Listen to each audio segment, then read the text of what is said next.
geofencing warrants, sales to data brokers, and national security letters, all of which are used by the government to bypass the judicial system to monitor your communications. Basically, if big tech has access to your information, so does the US government, which is an issue if you want to be protesting that government. This is why I'm excited to talk about the sponsor of today's video, which is Proton Mail. Unlike the majority of other email platforms, Proton Mail is end-to-end encrypted with zero access encryption, meaning that emails from non-Proton Mail accounts are encrypted with your public key before reaching your inbox, which ensures that no one but you can access them. This keeps you totally immune from data breaches and surveillance. Most popular messaging apps offer this kind of end-to-end encryption, but many major big tech email services do not, like Gmail, for example. Proton Mail allows you to create email aliases whenever you sign up for new websites to hide your real email address, which you can easily deactivate if they're ever revealed in data breaches or start receiving spam. They offer other helpful features like email scheduling, tracking links. Ethical Reacts also, before I forget, you can subscribe to the Hasan broadcast in order to help me maintain my editorial independence, and I won't burp into the microphone any longer. I keep forgetting to do call outs. That's right. You can subscribe for $6 or for free with a Twitch Prime. Sex Taver, thank you.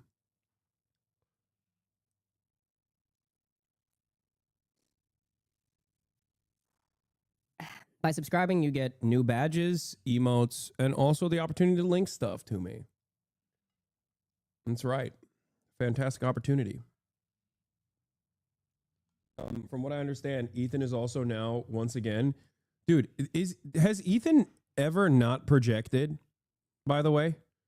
Like, has there ever been a moment where Ethan was like, this is something that I have never done, and now I'm calling out this person for doing?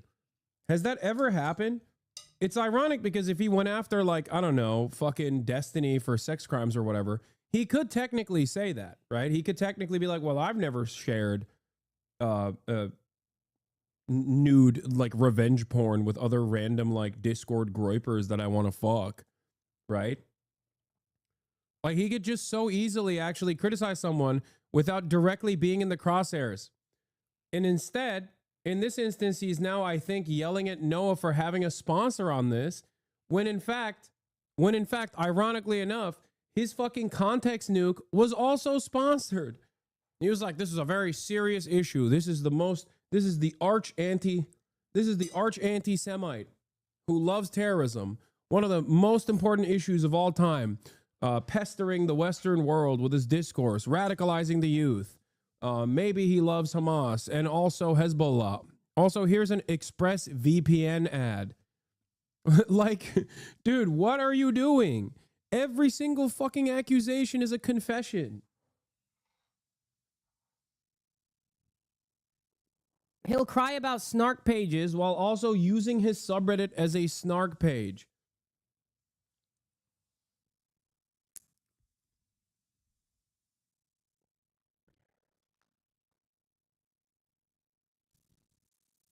This is why it's like pretty funny whenever I do like a fraction.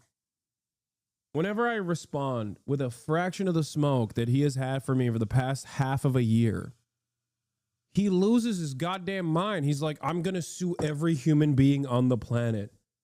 I'm going to go chain myself to the headquarters of YouTube because people are being mean to me on YouTube now. I'm going to chain myself to the fucking Reddit headquarters because my former fans hate me. Or yeah, that's the other thing. When he also says like, I'm obsessed. That's so funny.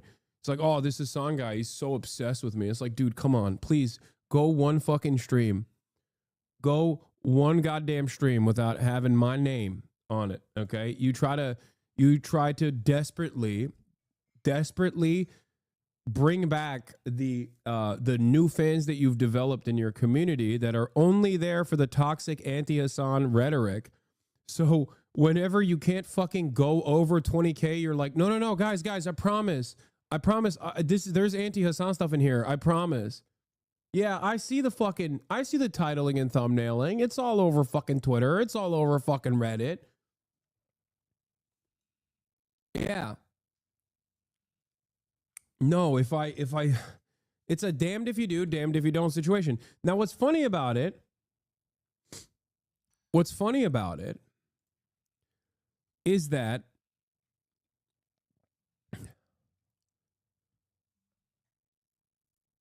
I warned Ethan months ago where I was like, dude, if you keep doing the fuck Hasan button, you're just going to become like a incredibly toxic community of people that desperately want that. And you're going to shed away your actual loyal fan base slowly but surely, because even they are not dedicated to hating me as much as you are.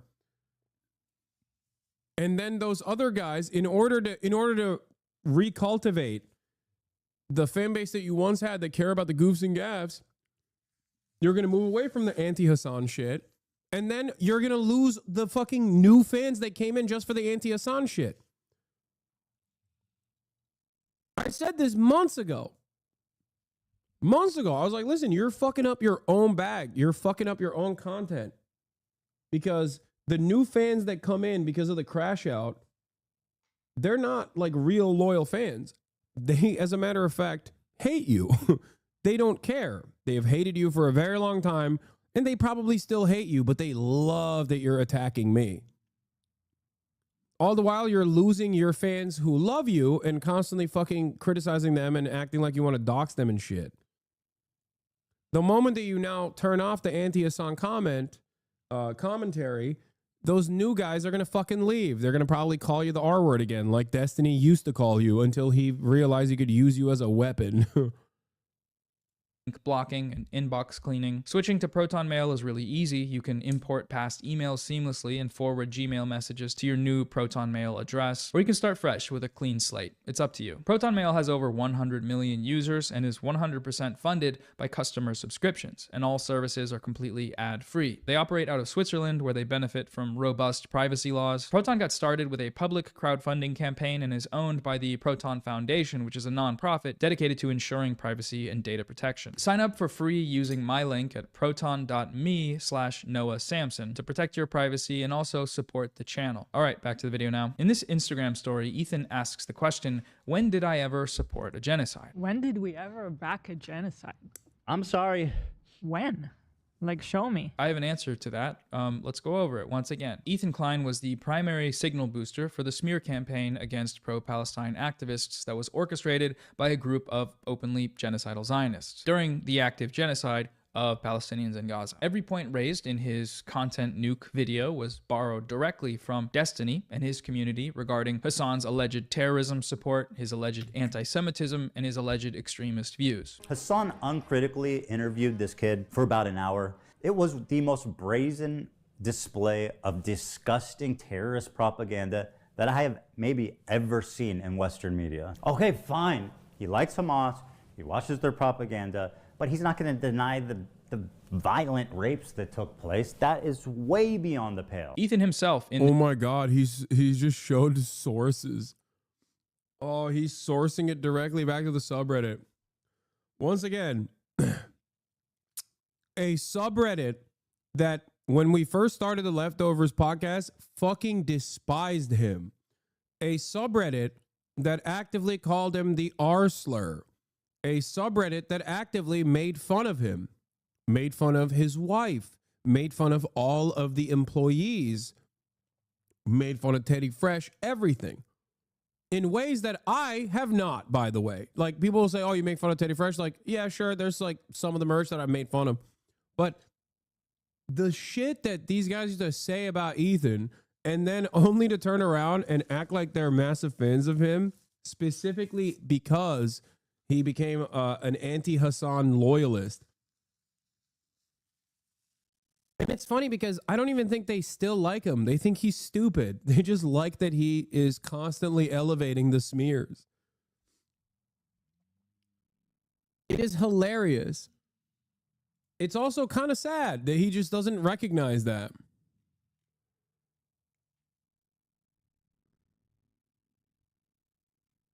this very stream reveals that he is They see Ethan as a useful idiot. aware of Destiny's comments that openly endorse the genocide of Palestinians. The only person he's probably not defaming here would be Destiny because of his comment about, he said, I believe in genocide. He said, I think, and during one conversation, like that the Palestinians should just leave.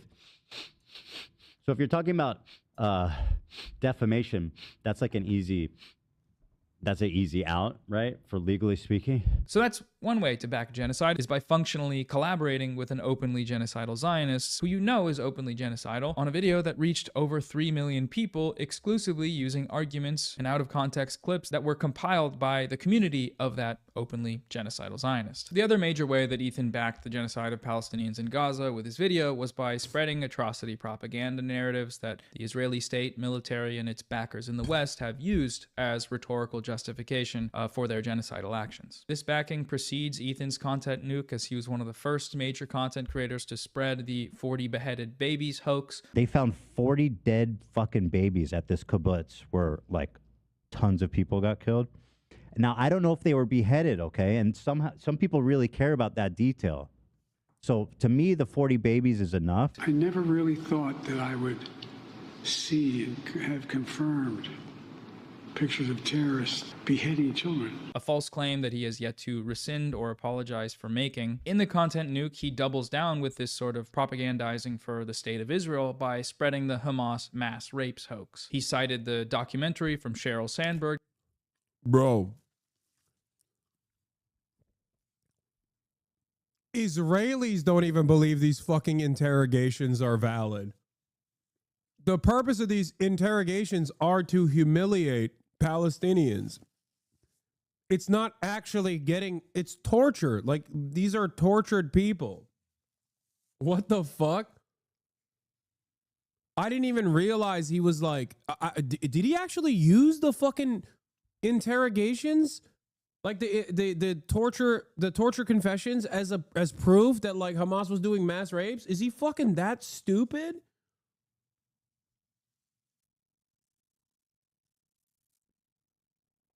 No, he did not.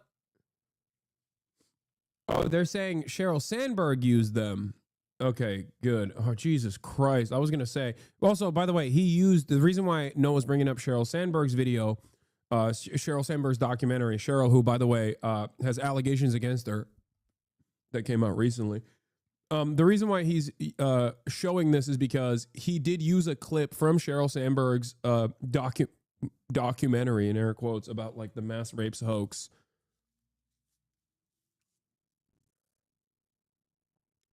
How was it found that they were Confessions under duress? First of all, there is no confessions under torturous conditions anyway, but it's not a secret. Like there are no acting. There's no way to get actionable intelligence under torture. There's an entire fucking there's an entire conversation that I had recently about America doing torture in Guantanamo Bay and how they found zero actionable intelligence. That's number one, because people, when they're tortured, just fucking tell you what you want to hear. They just cop to it. But these guys or these torturous confessions are specifically designed to repeat whatever the fucking Israeli narrative is at the time. Like they would get them to say, yes, Hamas is just like ISIS, shit like that. I remember watching it at the time, and it is not a secret that Israel tortures Palestinians, including these guys. You can literally see that he's like fucking bloody and beaten up in the confession. Like, what are we talking about? They don't even try to hide that they're doing this. It's usually done. These interview confessions or these interrogation confessions under torture are just done simply to like elevate whatever the Israeli claim is, and to have like Palestinian captives repeat those talking points.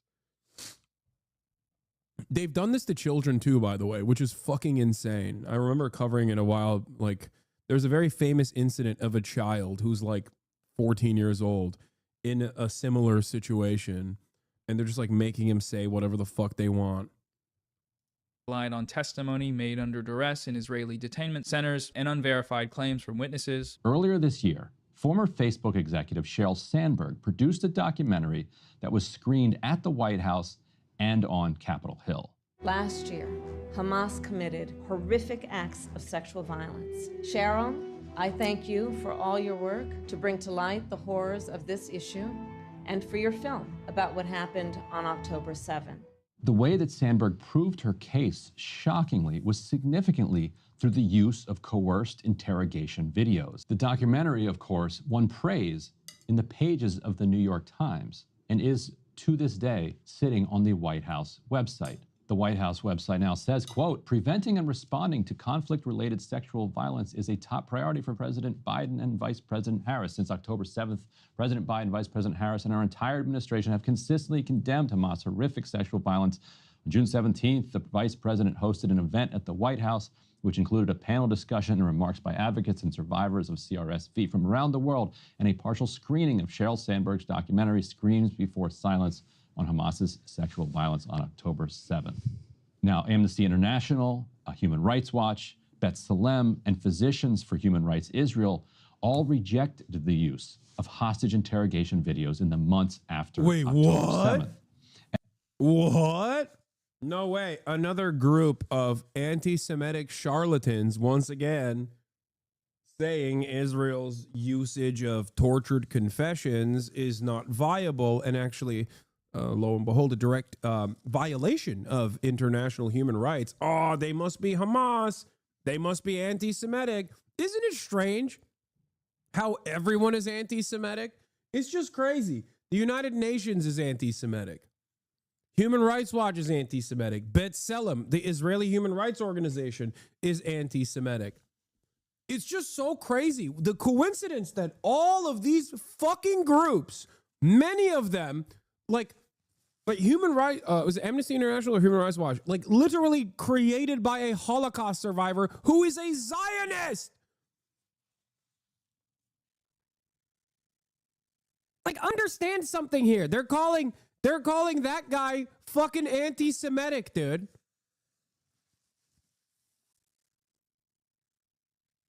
Yeah, Human Rights Watch was created by a Holocaust survivor who himself, in the aftermath of October 7, was like, whoa, I don't know, this is not a genocide. And then he saw the situation. He was like, okay, dude.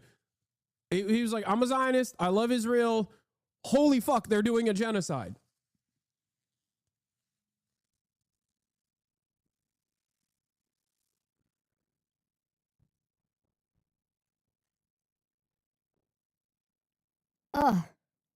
And most news outlets chose to reject their use as well, citing the likelihood the confessions were extracted by torture.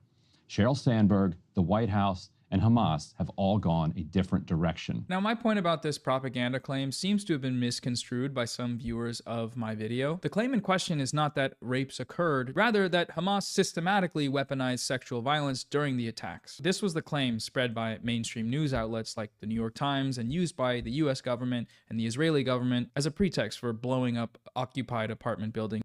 It's interesting because what's really fucked up about this, especially because like they put me in the crosshairs on this issue, is that there was never a moment where I was like blanketly applying that no rapes had happened and you're just fucking wrong, right?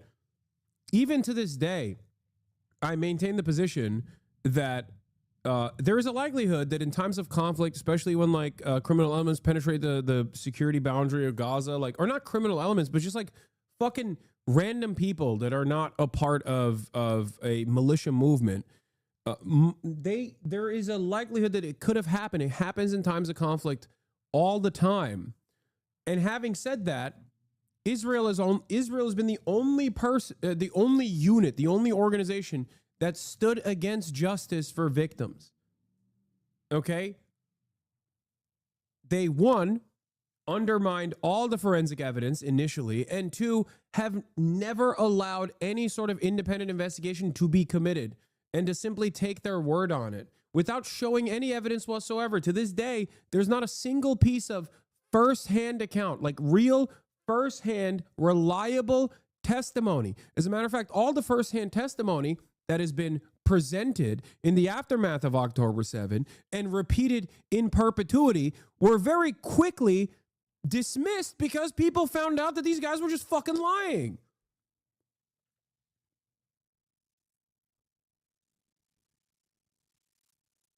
Meanwhile, The claim that there were systematic mass rapes that happened on October 7 that were directed by Hamas was complete bullshit.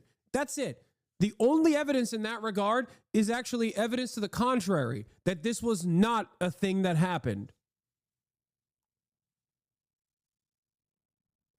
meanwhile, if you want to look at systematic evidence, Look no further than the Israeli prison system. Plenty of real hard evidence there, including footage, like CCTV camera footage of concentration camp guards raping Palestinian prisoners to death.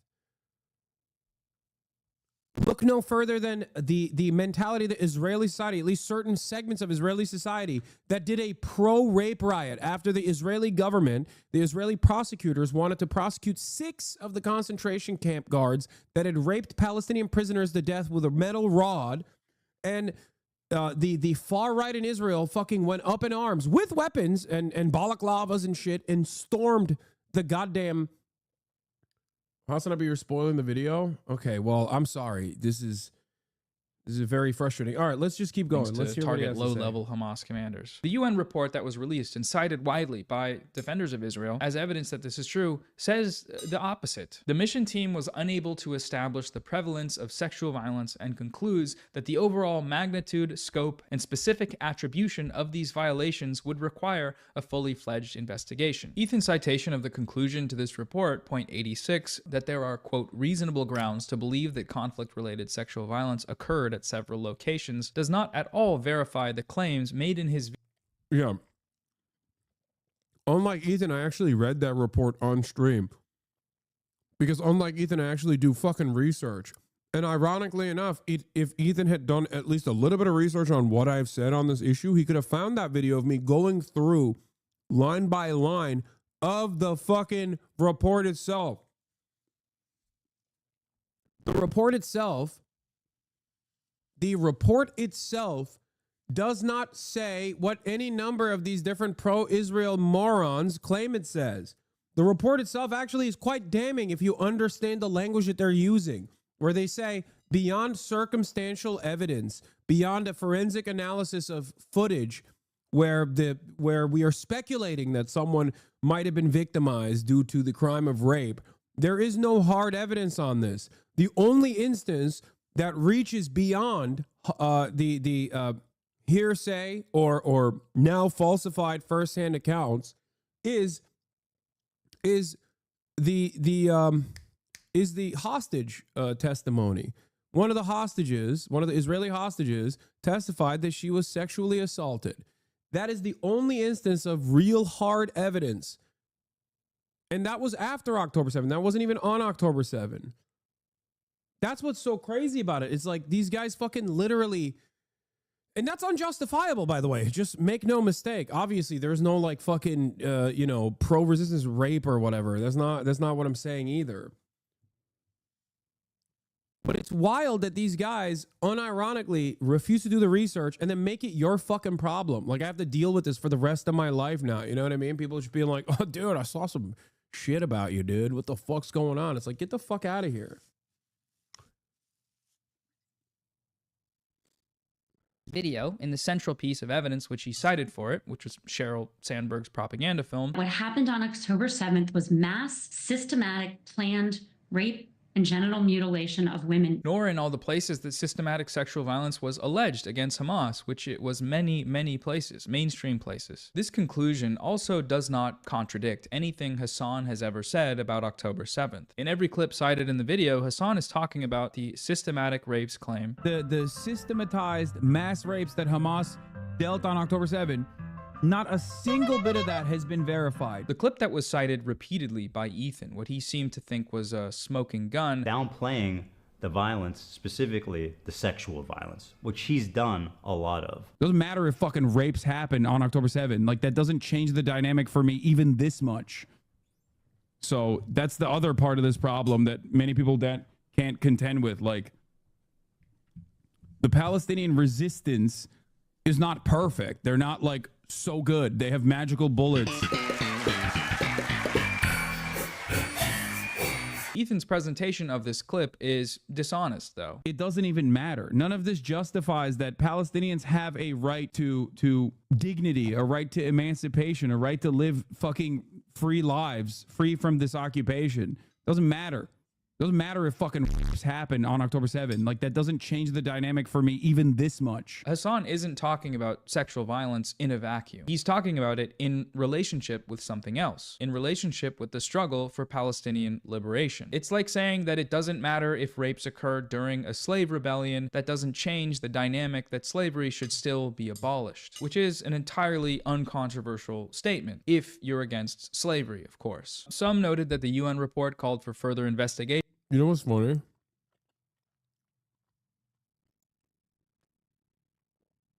Even Noah's video doesn't show the fuller context. Do you guys want to see the full context of that famous clip that Ethan used in his context nuke? Because I'm not even just talking about like, I'm not even talking about just that like rapes does not mean genocide is justified. It's me literally debating a chatter who's like, why won't you dismiss the rape claims? And my position in this is that there is still a likelihood that sexual assault took place. There is still a likelihood that sexual assault took place on October 7th. Many hostages have records of saying two different things. Also, how are you sure Israel didn't force them to lie? That's ridiculous. By the way, none of which justifies Israel's actions. So it doesn't even matter. None of this justifies that Palestinians have a right to dignity, a right to emancipation, a right to live fucking free lives, free from this occupation. Doesn't matter. Doesn't matter if fucking rapes happen on October 7th. Like, that doesn't change the dynamic for me even this much. So the original time he reacted to that comment, he agreed with you.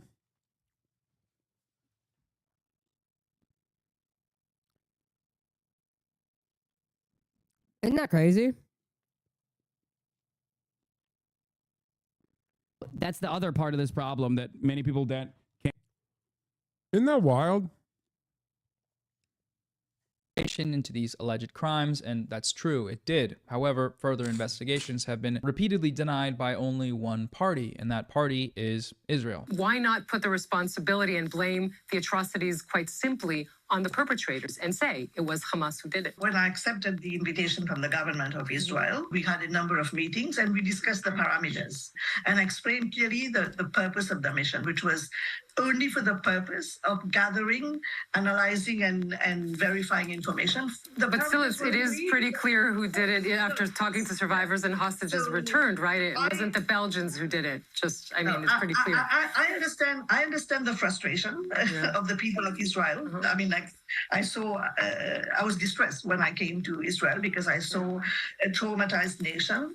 So I understand the frustration, but I think it's up to your government to give access, and that's one also of my first recommendation. What's interesting is that Ethan has showed some level of skepticism for these sorts of allegations before, but only when the victims were Palestinian. Palestinian females freed from Israeli detention said more than 15 fellow Palestinian women were raped by Israeli interrogators to force them to confess to charges leveled against them and collaborate with the Israeli intelligence. Quote, Israeli investigators and intelligence officers keep videotapes of raping to blackmail the female detainees. So according to, I guess, this website, this doesn't seem like super credible, at least, or it might be credible, but... Do you have an issue with...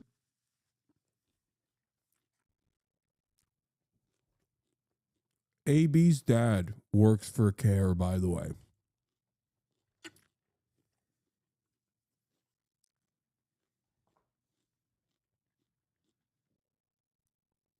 AB's dad works for fucking CARE.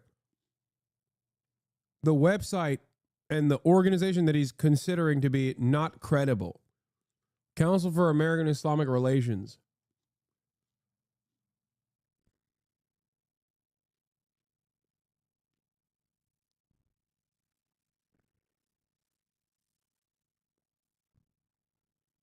with care or Islam.net or the Well, what is this? the lack of listen, that's a huge claim. 15 Palestinian women were raped. Mm-hmm.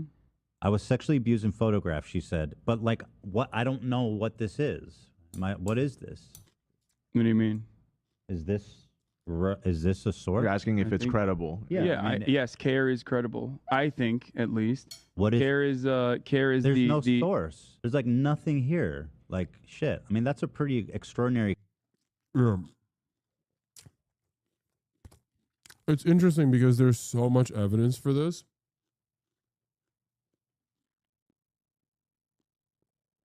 And I told him that I would return to him with like additional evidence.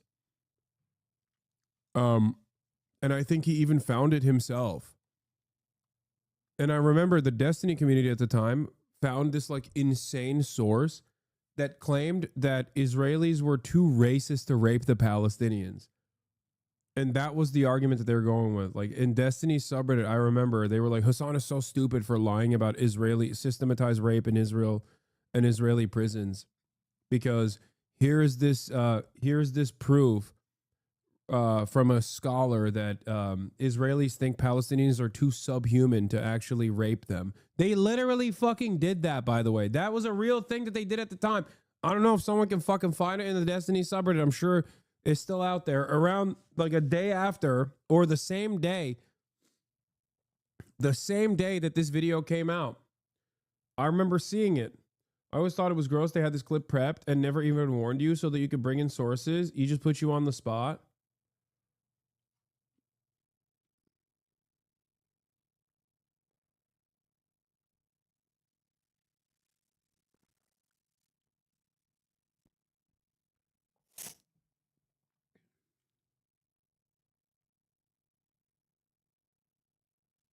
There's so much confirmed evidence on this. Oh, you found it. There it is. Archive post examining the Israelis raping Palestinian women's claims. There's a paper that claims the lack of rape by the IDF is due to racism. W racism.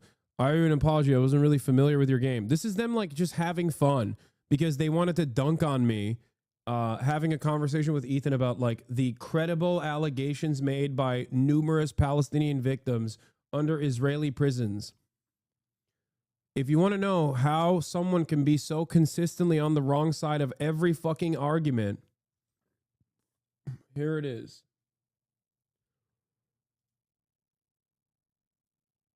Okay.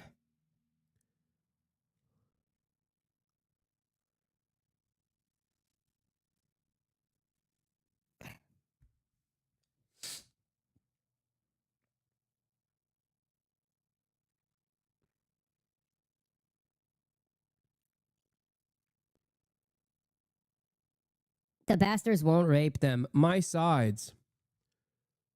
This paper claims that the lack of race by IDF Palestinians is due to strong adherence to ethnic national ethos and a need to reinforce said ethos. It doesn't claim racism, though. As far as I know, rape inside the IDF soldiers by other personnel is much, much more common than rape on Palestinians. Source, Israel Defense Co. IL. Title says 26 cases of rape in the IDF in 2020 out of 1,542 reports of sexual harassment.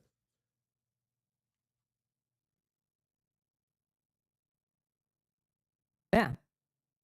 They literally were running defense.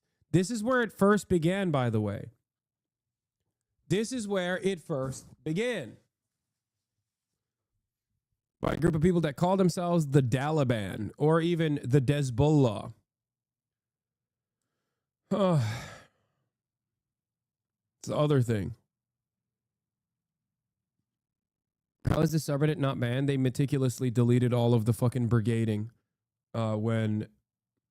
when they wrote. Hasan claimed on stream that Israelis raping Palestinian women is a well-documented part of Israeli apartheid apparatus. On leftovers, Ethan played the clip to Hasan. Hasan failed to provide any decent evidence of his claim. He conceded that he could have been more careful with his words and they would get back to Ethan with more sources. I've seen a compilation of sources floating around that proves Hasan was right and attempts to vindicate his claims of Israelis raping Palestinian women. I saw it first on the H3 issue sub, where it got uncritically accepted and highly upvoted, then locked and Moz deleted a ton of comments. Now I see it on Hasan's sub, where any dissenting voice is banned, so replying there is worthless. I look through each source. Source article summaries. TLDR, Palestinian women raped by an Israeli investigator in 1969. Physical intimidation tactics, sexual harassment used by Israeli interrogators. The real reason why this person did not find any fucking Western sources, I didn't fail to provide evidence. I did show him something, but I didn't give him more hardline evidence. But the reason why, the reason why is because one of the most famous Palestinian prisoner advocacy networks is called Adamir. Okay?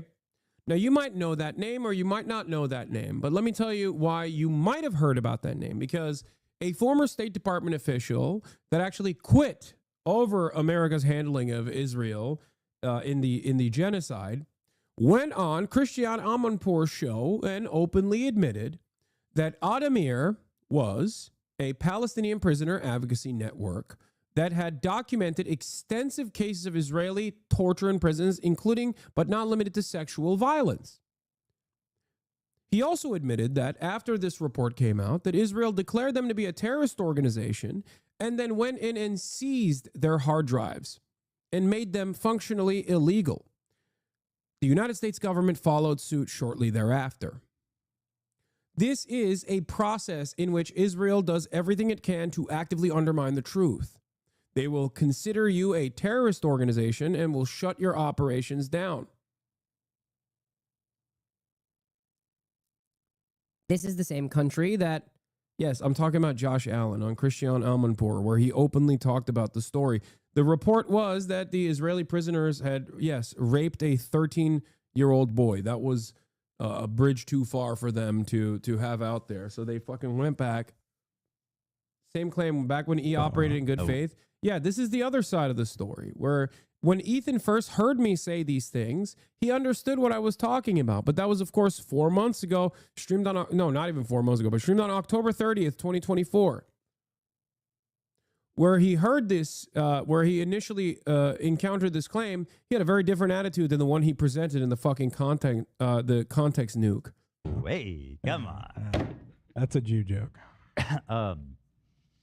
Mr. Piker has all but exposed himself as an apologist for sexual violence and savage R words of October 7th. Doesn't matter if R words happen on October 7th. It doesn't change the dynamic for me. What's interesting about that quote specifically is that I get what he means in that one. Like, I felt like he said worse stuff than that. Because he's saying, he's saying even if the R words happened, well, I think the way he phrases it is fucked up. Even if it happened, they did happen. Yes.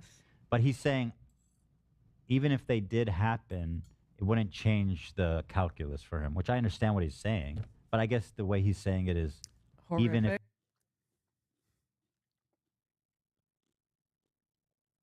She's like literally in real time correcting him. He gets what I'm saying. And it's a moment of honesty. And then she's like, no, don't say that. And he's like, okay, my bad. I'm so sorry. I'm so sorry for understanding the point that my previous podcast co-host made, who also actively defended me against accusations before I went and became a fucking full tilt Zionist, who defends Israel and talks about how fucking multicultural it is.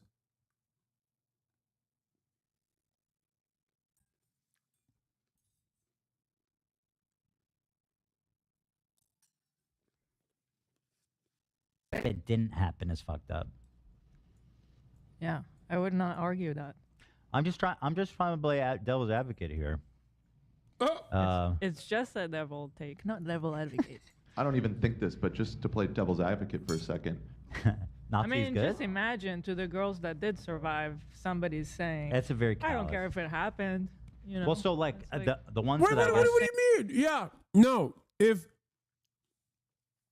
If someone survived a horrific act of rape that is completely unjustifiable, and then they fucking turned around and said, like, now I want to genocide everyone. Okay? Is that valid? What a stupid way to make an argument. Like, what? No. The argument is that rapes do not justify genocide. That's it. It's that simple. Rapes do not justify genocide. Okay? The fuck are we doing? I've never been an advocate for perfect victimhood regardless.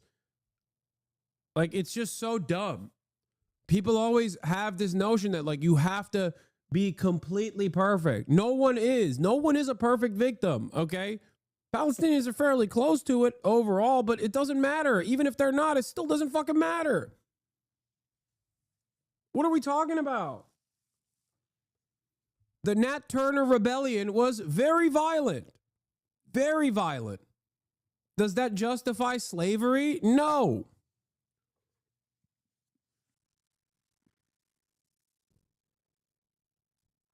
Holy shit.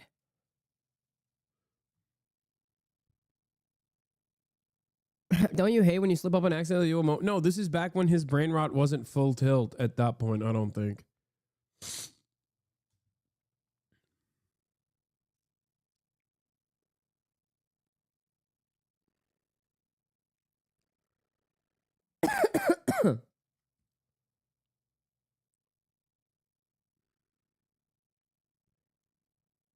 But yeah, we arrived at this ironically enough because I was talking about how like I was I wasn't even like saying no rapes took place 100%. Which even to this day, by the way, there is no evidence of rapes on October 7th. Like, and I don't even know if we will ever be able to get evidence now because it's fucking so far in the past and Israel stopped any kind of investigation from taking place. Claim. I mean, fuck. Like, it's serious to say that the Israeli apparatus is using rape systemically to oppress the Palestinians. On March 13th, the United Nations released a report called More Than a Human Can Bear, which concluded that it's actually Israel who is guilty of this crime, the use of systematic sexual... Yeah, but according to Chuck Schumer, it's fucking... you know, the UN is Hamas, and they're anti-Semitically claiming that Israel is doing a genocide. They're doing so anti-Semitically. That's Chuck Schumer. That's his own statement. That's his own words. violence, along with various other gender-related crimes like the deliberate targeting of reproductive healthcare facilities and violence against women and girls, all of which amount to crimes against humanity and acts of genocide. This report is absolutely damning. Everything that the US government, the State of Israel, the New York Times have ever accused Hamas of doing, Israel is guilty of with actual proof. Despite this, the Western media has been silent. In what little coverage the report is receiving, the findings are being downplayed in a repulsive manner. The New York Times, for example, let's just read how they covered it. The Israel is guilty of genocidal mass rape. They always say accused of. Accused of. Palestinians definitely did it. So much evidence. Actually, we'll just fucking fabricate it. You know, like with the Screams Without Violence, Screams Without Words report. That was so insane. That did not meet the New York Times' own editorial standards. There was internal chaos at the fucking New York Times over it. Because they were like, how could you publish this? Like, this is an insane thing to publish with a fucking paper of record. Do you have no decency? Do you have no care? Their own internal, there was internal strife within the New York Times over Screams Without Words being reported as proof that Hamas had done systematic rape on October 7th. It is shocking. It truly, because like, look, I know they lied to go into Iraq. They lied about fucking WMDs, all this shit, right? But even then, I still think like there's definitely, you know, there's a bridge you won't cross, right? Like for Israel, they did. They crossed it.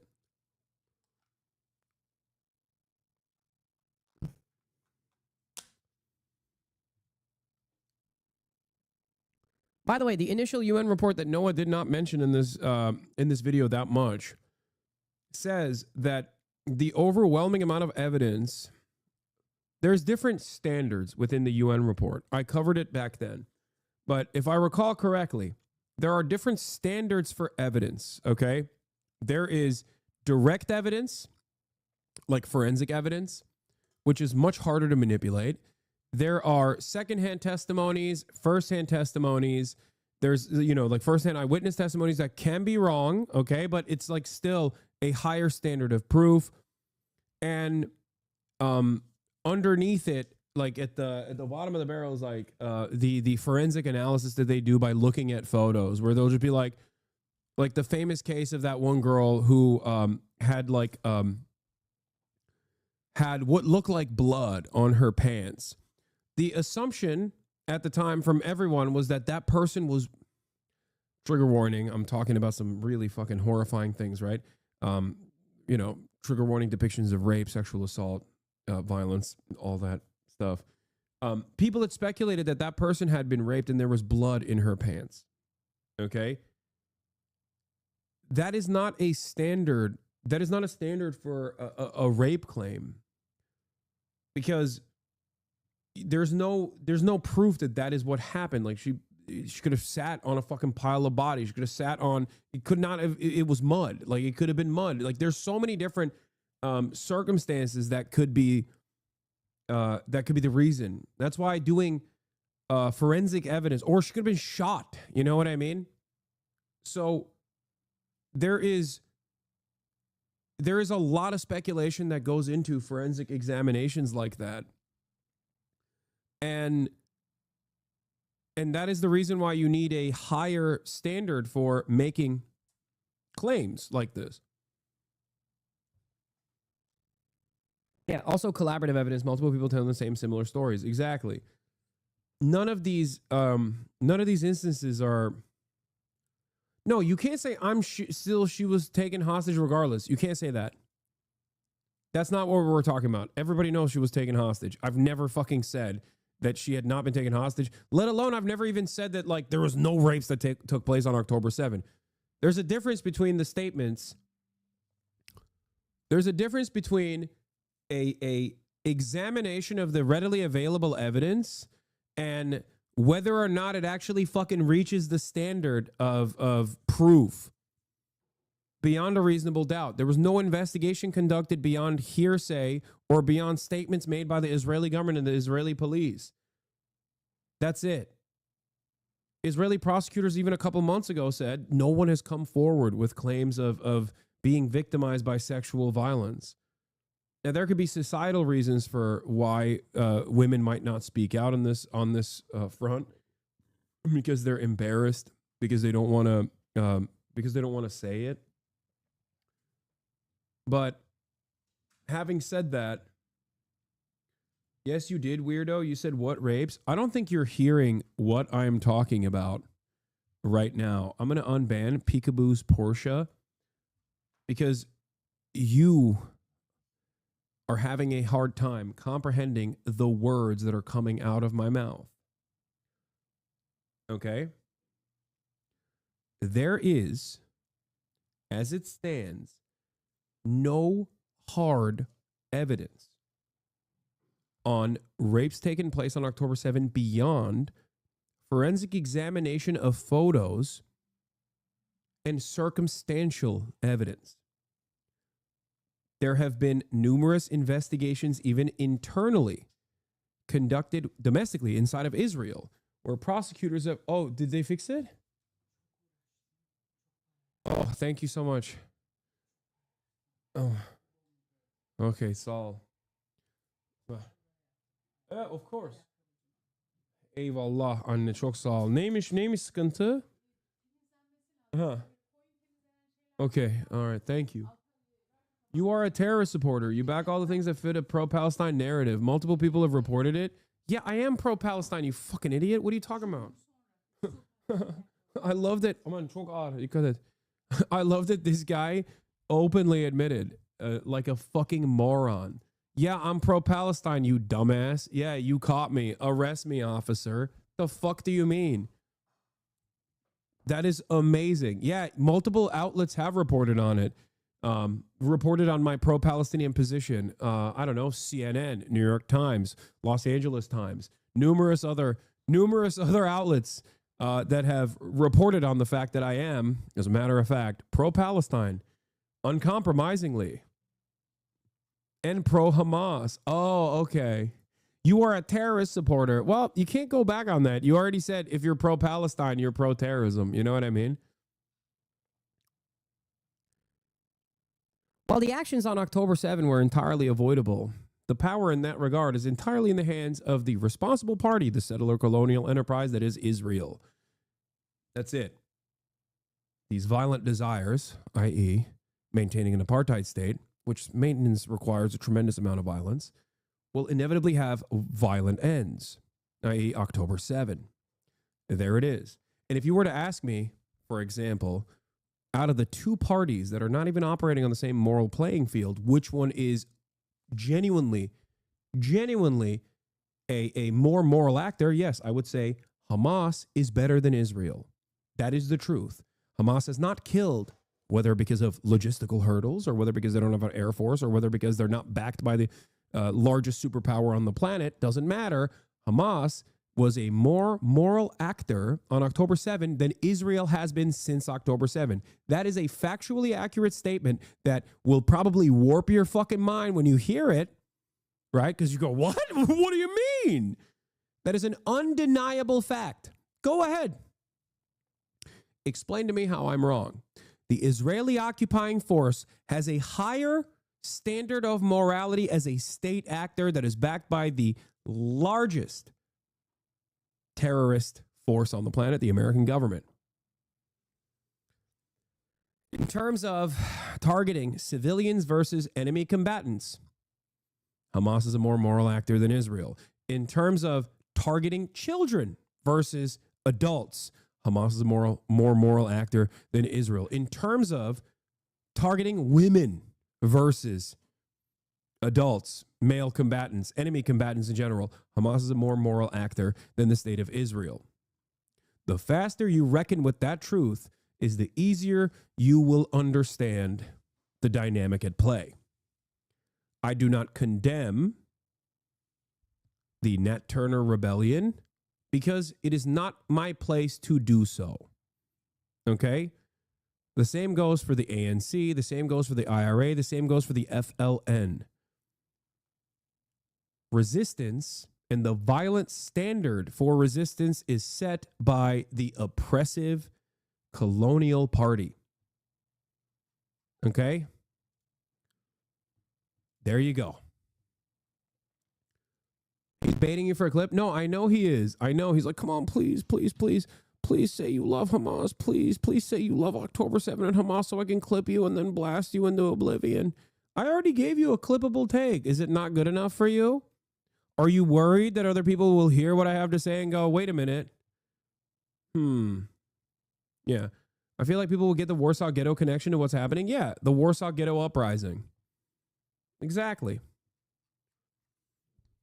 You can try to fucking condom hummus your way out of this, but less and less people since October 7 agree with your position because they also, too, recognize that what Israel has done is infinitely. Hit up my people. Adrian's down for the show, but Elon's busy this week.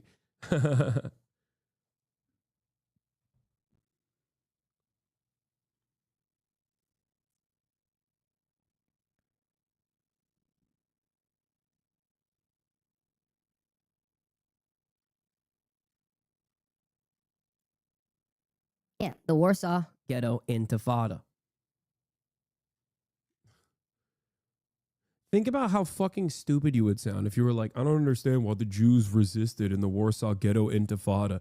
They should have just sat around and waited for their untimely demise. I don't understand. No, only peaceful resistance, please. You know? Report. The headline reads, UN accuses Israel of targeting reproductive health facilities in Gaza. A report by a UN committee found that Israel has committed genocidal acts intended to prevent births. Israel quickly rejected the findings as biased. Thanks for the heads up on that. Okay, so no mention in the headline or the subheading of the systematic mass rape and sexual violence campaign by Israeli forces. It just groups those in with the genocidal acts there. And then an immediate citation of Israel's defense. Incredible.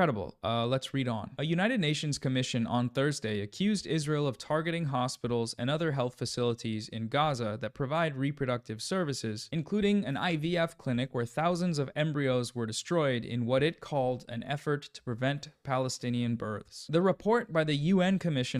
damn, it almost feels like they're, you know, trying to cut the population size to the best of their ability. Of inquiry on the occupied Palestinian territory called that and other actions that cause harm to women and girls, quote, genocidal acts, and accused Israel of punishing Palestinians collectively for the Hamas-led October 7th, 2023 attack that killed 1,200 people. So that's how the New York Times reports mass rape campaigns from Israel. Other actions. Other actions. Which other actions? Mass rape? Weaponized sexual violence? Credible evidence to allegations this time? No. You'll have to wait a bit to hear about those. First, the IDF is speaking. Israeli officials have long accused the Rights Council of singling Israel out, arguing that UN officials and committees condemn the country with far greater frequency than it does dictatorships like North Korea. In February, Gideon Sa'ar, the Israeli foreign minister, said Israel would stop participating in the council, accusing it of demonizing Israel. The United Nations is Hamas, the United Nations is anti-Semitic. That's what Israel told us, and we're going to tell you what they told us uncritically because the New York Times. The first time the word rape is used in this article isn't until 15 paragraphs in, and then when it's used, it's immediately followed with reporting that the accused were not ultimately indicted for any sexual offense, and that Israel says it doesn't do that actually, and that they follow the rules. I could scream. These people are fucking disgusting. She was taken to sedate a man, and she was nude searched over and over again and filmed,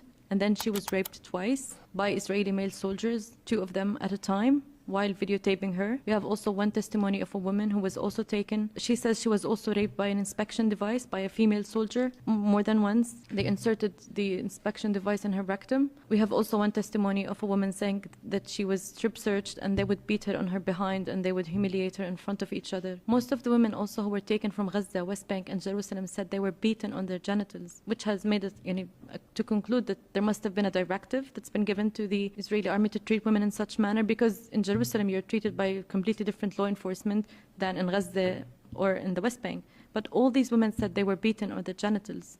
And I could just add on about the women who were forcibly disappeared in Gaza. Like I said before, it was usually as they were fleeing south through the safety corridor, they were abducted at the checkpoint. Many were taken to the Zakim detention center and the Negev detention center, and all together in one large hall, forced to strip completely naked and just sit in this hall, the women with amongst each other and the men amongst each other.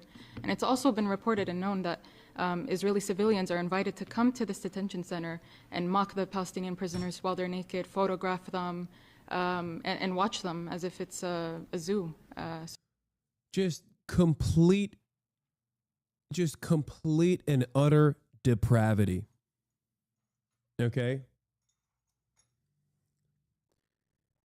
So when you elevate erroneous claims without backing them with evidence and greatly over-exaggerating even the available limited evidence that exists, while simultaneously refusing to cover the real evidence of Israel's systematized versions of rape inside of its prisoner structure, inside of its prison systems, you're basically doing the most cowardly way of defending Israel possible. You're too fearful to openly recognize, you're too fearful to openly admit that you're pro-Israel unconditionally. So you just try to constantly fucking attack people who are against this depravity, and it's the coward's way out. So that's something that we've seen. Also, when it comes to checkpoints, like I said, it's where the sexual violence happens and it goes unreported. So we have stripping Palestinian women naked, prodding them.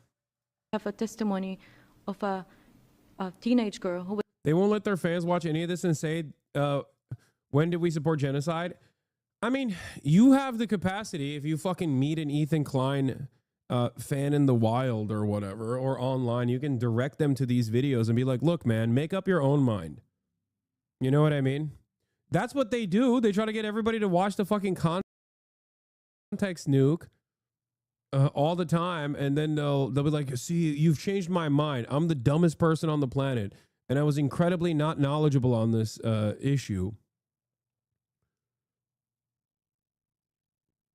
And now I've decided. I was duped. I'm being duped in this moment. Was made to undress a man, because he refused to undress. They made her undress him, even though she's not related to him. She doesn't know who that man is.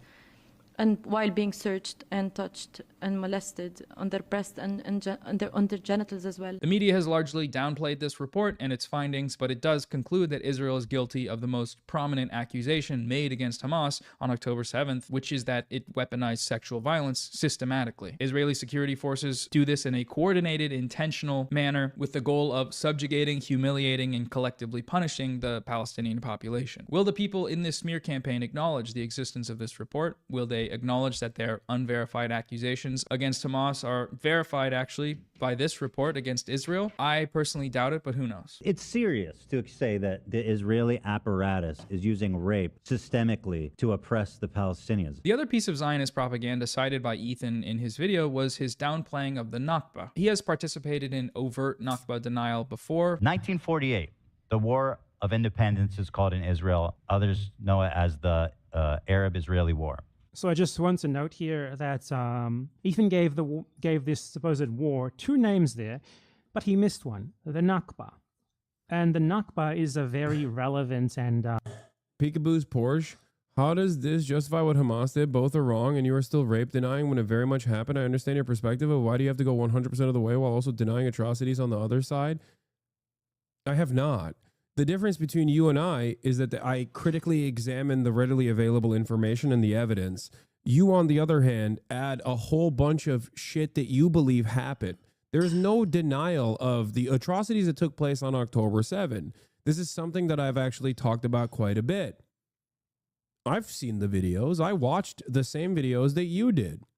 While I still consider Israel to be a depraved, fascist, apartheid state that is currently doing a genocide for the fascist ideology of religious ethno-supremacy and expansionist for its expansionist territorial acquisitionist agenda, okay, I still can consider the actions of October 7 to be atrocities because they were shooting at random fucking civilians. Even if there is a music festival slammed to the fucking side of a concentration camp, the people that are there still don't deserve to get fucking sprayed on, okay, with bullets. That's my assessment of the situation. But it's not enough, okay? It's not enough for you to consider. It's not enough that I say that. You want me to say something I don't believe. You want me to say something that, concentration camp on occupied land, yes. You want me to say something beyond that. You want me to say that a old technique of colonialist enterprise, which is the resistance to said colonial violence, is always done by barbaric rapist monsters. You want me to basically operate on that framework without a critical examination of how that violence has begun, how that violence persisted, how that violence in tactics of resistance got to the point it got to now. You want me to just simply say these guys are fucking rapist, barbaric monsters with no evidence to suggest that whatsoever. Okay? That's it. That's it. A lot of you, one, cannot comprehend when I talk about analysis. You think analysis is justification. That's number one. But beyond that, there are issues where I'll take a hardline stance on, right? If there's no fucking evidence, if there's not enough evidence or no evidence whatsoever for like the systematic rape claim, for example, I'm not going to fucking be like, yeah, that happened, I think. Why? Because it hurts your feelings, you know? That's crazy. That's a crazy thing. As an Israeli, people here need to understand that your take is the one that benefits both parties in the long run. If the Israeli people really cared about the hostages and terror attacks, they would want to free Palestine. This is the only way to guarantee safety of both nations. Yeah, I also personally think the only way out of this is not even a fucking two-state solution, because there's 750,000 settlers in the process of like the so-called peace process. 750,000 Jewish settlers moved into the West Bank. That number shot up from 80,000 pre-peace process, mostly in occupied East Jerusalem, to all the way to the West Bank, creating Bantustans for the Palestinian population. Israel has used the Israeli governments have used the so-called peace process as a way to continue its expansionist agenda. So the only long-term stability solution here is to ensure that there is a secular, singular nation, because it currently exists as a singular nation, just not a secular one, but a nation that is designed around ethno-religious supremacy.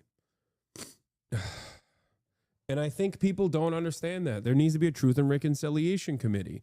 There needs to be a right to return. People need to address the crimes that were committed. And in the process, look at both sides on that instance as well, for the record. This doesn't mean that both sides are operating on the same fucking playing field. I'm not saying that at all. But if there are crimes on either side, and there's many on one side, overwhelmingly, if not damn near the entirety of it, they need to be addressed. Reparations need to be given to people. This is the only way to maintain long-term stability.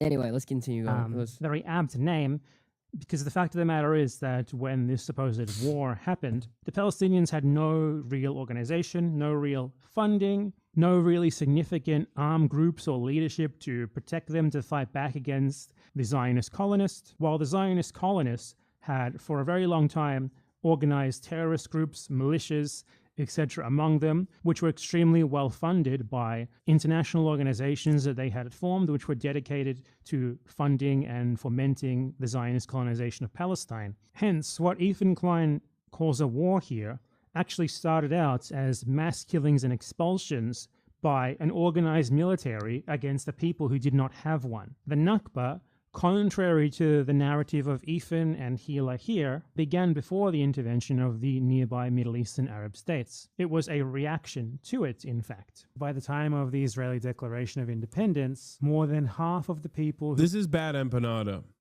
and not worse empanada. Bad empanada when he's locked in and is like talking about, you know, important historical events is bad. He's bad empanada.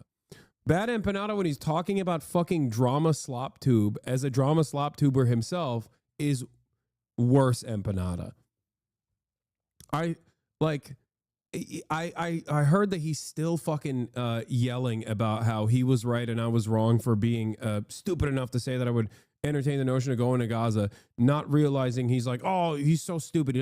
I didn't even bring up the fact that he said something like, that he didn't even bring up the fact about the Rafah border crossing because, you know, even on the Egyptian side, Israel controls it, not knowing that there was a petition made by some of the journalists that I was working with at the time to get the United Nations to force for journalists, Western journalists specifically, to fucking enter the Gaza Strip.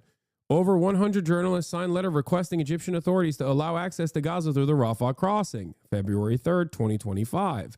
This was an initiative that was launched at the time.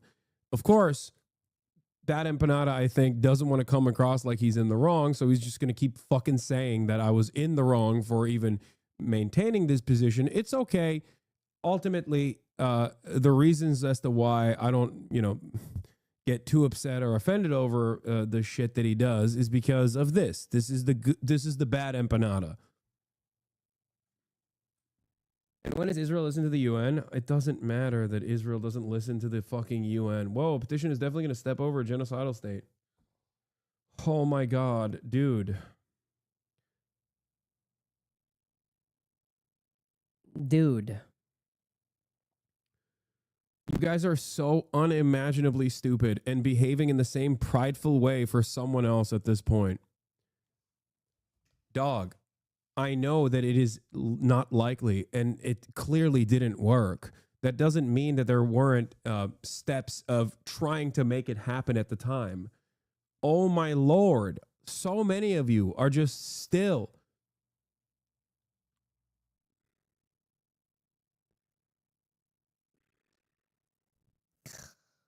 Oh my God. Oh my God. Is dead ass annoying stand behavior? Yeah, it's weird because like that's what he says my fans are doing. They're just like he operates on a different playing field as a serious academic when he's doing drama YouTube videos. but then I have stands.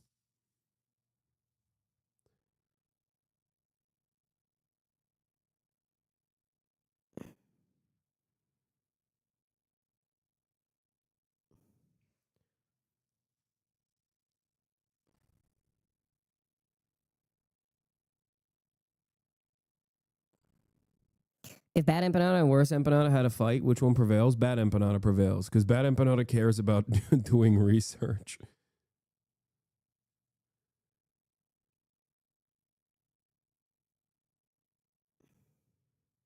Who were expelled in the Nakba had already been expelled. After the partition plan to split the Palestine. Why the fuck are you two fighting? You should be kissing. No, I'm not even fighting him. I mean, he shits on me quite a bit, but it's okay. I don't really give a fuck. Like I ultimately don't care. I think as long as, I mean, he's never not going to be pro-Palestine and pro-Palestinian emancipation. I don't care if he's from the position that he's carved for himself attacking me. It's mostly one-sided. Into a part Arab, part Jewish. As many of you probably know, every Arab country around Israel waged a war of annihilation. Okay, so Ethan left the Nakba out of his narrative here entirely. That is absolutely inexcusable. It's like leaving the Holocaust out of World War II. It simply cannot be forgiven. It is abhorrent, honestly. It's the only way that his narrative can really hold up here as well. But he does. Yes, the Turk does not, at the end of the day, the Turk does not concern themselves with the opinion of the Greek, a Cyprus Greek from Australia. Okay? Bad Empanada suggests that he is not my Devshirme warrior. He is not my Janissary. When we all know the historical truth.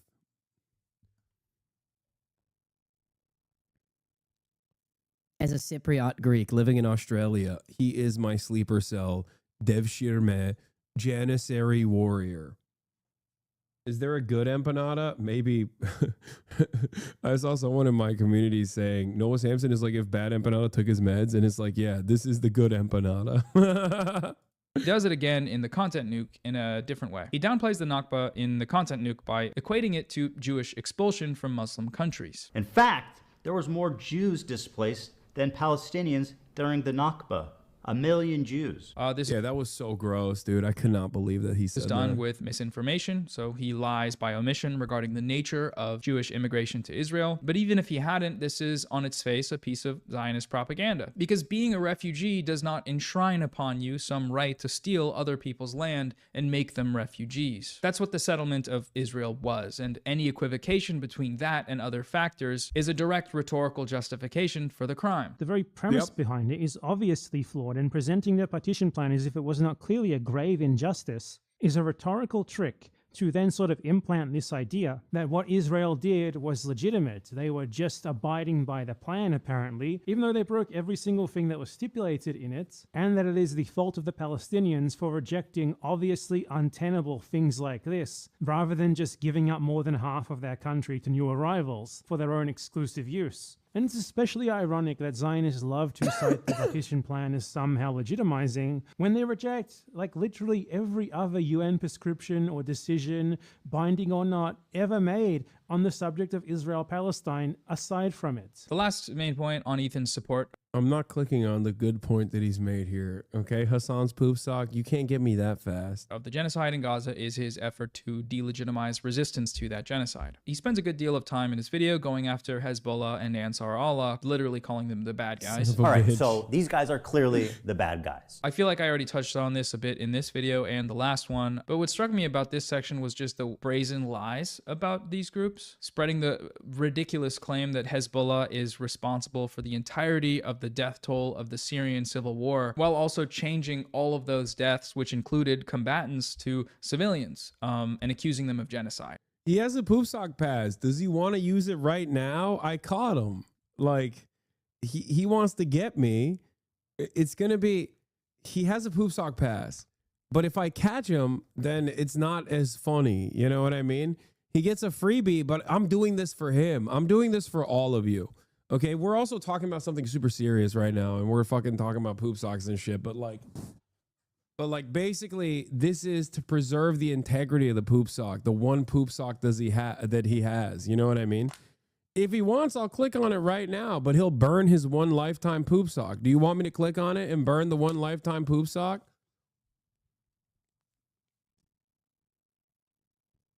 Wait, he tried when I had Bernie and AOC? That's insane. Ain't no way. That would have been good. That would have been good. You fucking psycho. Now that would have been a historic poop sock. That would have been a poop sock for the books. A record. I would have to explain to Bernie Sanders what poop sock is. You might have caused him to have an aneurysm. Like, think about that. You did not even think about the dangers of poop socking like this. With great power comes great responsibility. Thank God I didn't see your poop sock. You told me I could do it with Bernie, so I tried. God damn. The poop sock that changed the world. Also, we're getting botted again. Look at this. Ay, ay, ay. Look at this shit. Oh, thank you. That's great. Fucking so dumb. All right, let's keep going. They participated in the slaughter of over... Yeah, this was also an incredibly stupid argument that... Well, not even argument. Incredibly stupid statement that Ethan made, attributing all of the deaths in the Syrian civil war to Hezbollah. 500,000 Syrian civilians. And they killed hundreds of thousands of civilians. Like, how did no one go, hey, man, that seems a little untrue? If I recall,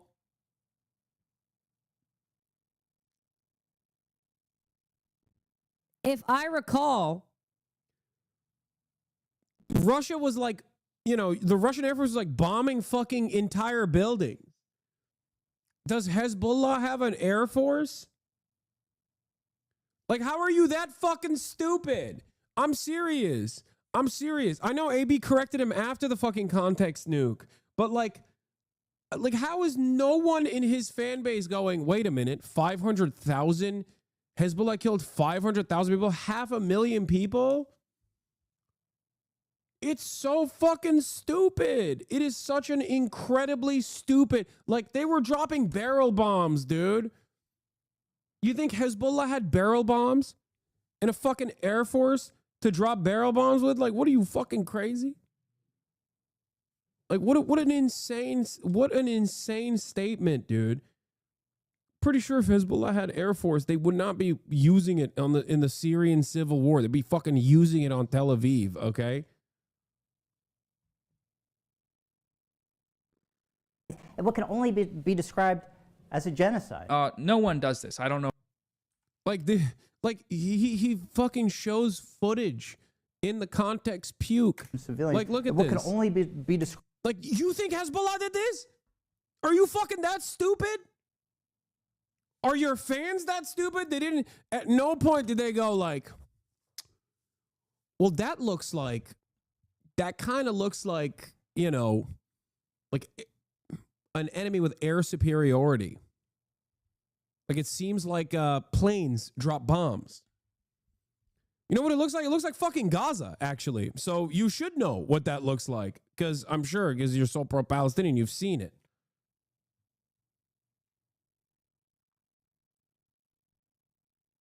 We absolutely were not taught this. They definitely don't know. I mean, dude, critical thinking. It's not that difficult. You don't have to know all of the information. A lot of times I describe to chat ways of, like, I try to teach you how to think. Okay? You don't have to have all of the information to be able to use a different part of your brain. Let's say you didn't do enough reading on the matter. You don't understand it. The Syrian civil war is too complicated. There are so many different belligerents. Almost all of them are funded by America in some ways, in some way, shape, or form. How the fuck did that happen, right? Like, it's complicated. It's a confusing situation. And on the one hand, you have an Iranian-backed resistance group, right? Hezbollah. This resistance group was born out of resisting against the Israeli bombing campaigns and the Israeli occupation of southern Lebanon. Now, that group is a paramilitary force. They don't have an air force, right? They don't have an air force. Fucking the Lebanese government barely has any sort of air defenses to begin with because the American government won't let it happen because that way Israel won't be able to blow Lebanon up freely. But that's besides the point. So they don't have an air force, right? Like you can make that inference.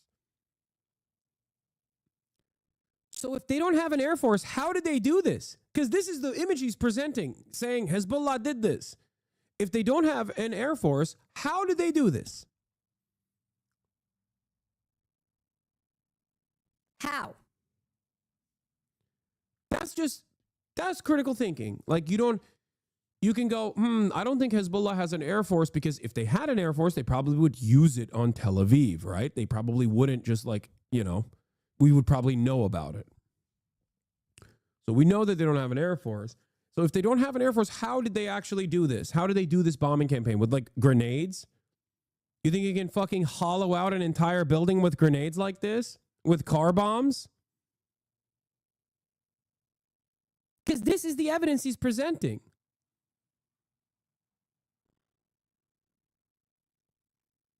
Described as a genocide. No one does this. I don't know where this came from, but it's just legitimately a bizarre claim to make. Or his false claims. Also, to be fair, yes, if a Shia force came into Syria and predominantly ethnically cleansed like Sunni Muslim populations with air superiority and barrel bombs, yes, you could say that's a genocide, except that's not what happened. And the closest analog to that is fucking Israel. Israel doing a genocide in Gaza. So, hey, guess what? If your evidence that you present there was true, you would be right, except it's not true and you're fucking wrong, while simultaneously wrong on the other front as well. Israel is doing a genocide. Oh. About the Houthis, that the hostages taken from the Galaxy leader had not been seen or heard from since the genocide began. I'd like to remind everybody that the crew that's kidnapped in this video has been missing for over a year now with zero wrong, not true. Again, updates on their health, whereabouts, or anything. That lines up with leftist values. That's not true. They were confirmed to be in good health by visits from humanitarian organizations, or just lying about the nature of their attacks, as if the Houthis are attacking these ships for any reason other than what they're doing it for, which is to stop Israel's genocide. The Houthis have been extremely explicit and repeat on an almost daily basis. Their attacks on ships in the Red Sea will stop as soon as the Gaza war ends and humanitarian and other supplies are allowed into Gaza, and therefore the Palestinians. And they did, and they stopped. That's the other thing. They fucking stopped. The only time they stopped was when Israel did a ceasefire, when Israel agreed to the ceasefire after months and months and months of bombing. Palestinians will no longer be under the threat and the horrors that you've earlier described and that most of us have seen on our screens for many, many weeks. The important thing is that although the US and the UK claim that they're only defending free movement in the Red Sea and refuse to accept any connection between this and the war in Gaza, for the Houthis, it's absolutely straightforward and explicit that, number one, they're only targeting ships that have any connection with Israel, whether they're going to Israel, coming from Israel, delivering stuff owned by Israelis or whatever, any connection, whatever. And that other ships are not targeted, except, of course, now, since the US and UK strikes have started, they are also targeting US and UK ships. Also evident in the fact that during the ceasefire, quote-unquote ceasefire, that Israel violated over 1,000 times, the Houthis stopped the attacks, and they only started them up again when Israel started completely starving out the Gaza Strip, fully restricting aid. And in defiance of the starvation blockade, the US and the Saudis started bombing in Yemen and killing children. So if you want to stop Israel from killing children, the U.S. will kill your children. That's basically... That is precisely what has happened. The conclusion of that sequence of events. It bears repeating here, Hezbollah and Ansar Allah are the only groups in the world that have provided aid to the Palestinian resistance against Israel's genocide. That's a Also fact. true. Citing their status as U.S. designated terrorist groups or historical examples of their violations of international law does not change that fact. If we acknowledge the fact that Israel is committing genocide in Gaza, which Ethan, or at least his fans, seem to believe he does, then it must also be recognized that the international community is legally obligated under the Genocide Convention to employ all means necessary to prevent. Yes. This is precisely the reason why Israel so deliberately and so desperately tries to disparage anyone that correctly says what it's doing, genocide. This is at the heart of the problem. Just like, and the similar thing exists in the West Bank for the Israeli apartheid.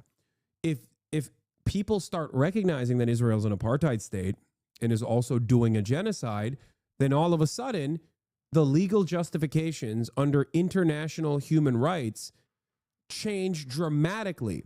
This is precisely the reason why, as a matter of fact, since 2021, once a lot of the human rights organizations started openly branding Israel as an apartheid, a reality that everyone with fucking eyes were aware of well before 2021, the dynamic has shifted a lot.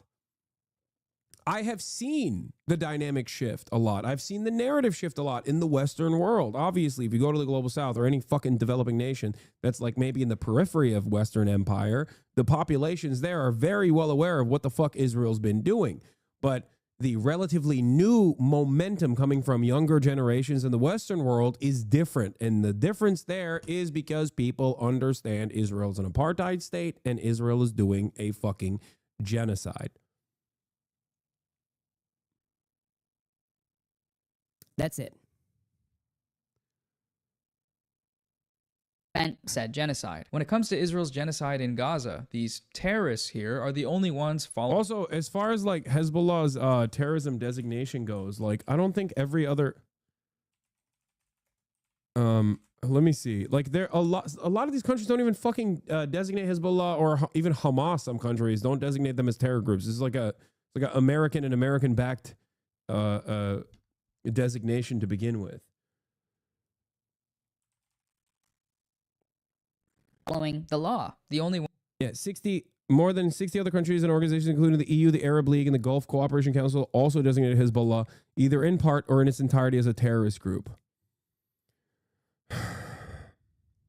Ones operating with AIPAC, Hezbollah, 100% terrorist organization.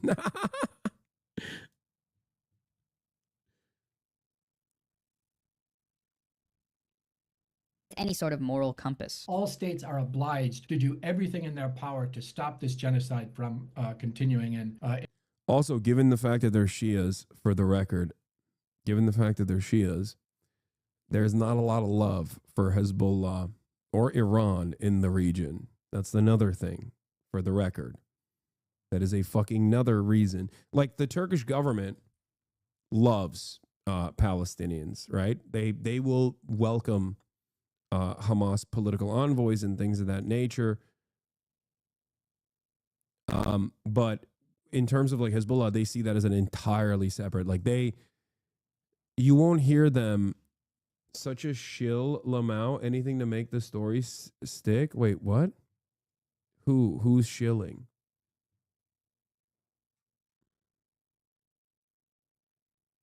Are you talking about me? What is the story? Is Israel doing a genocide or not? Like, what do you mean? That's not a story. That's just a fucking reality. Lol baited. Holy shit.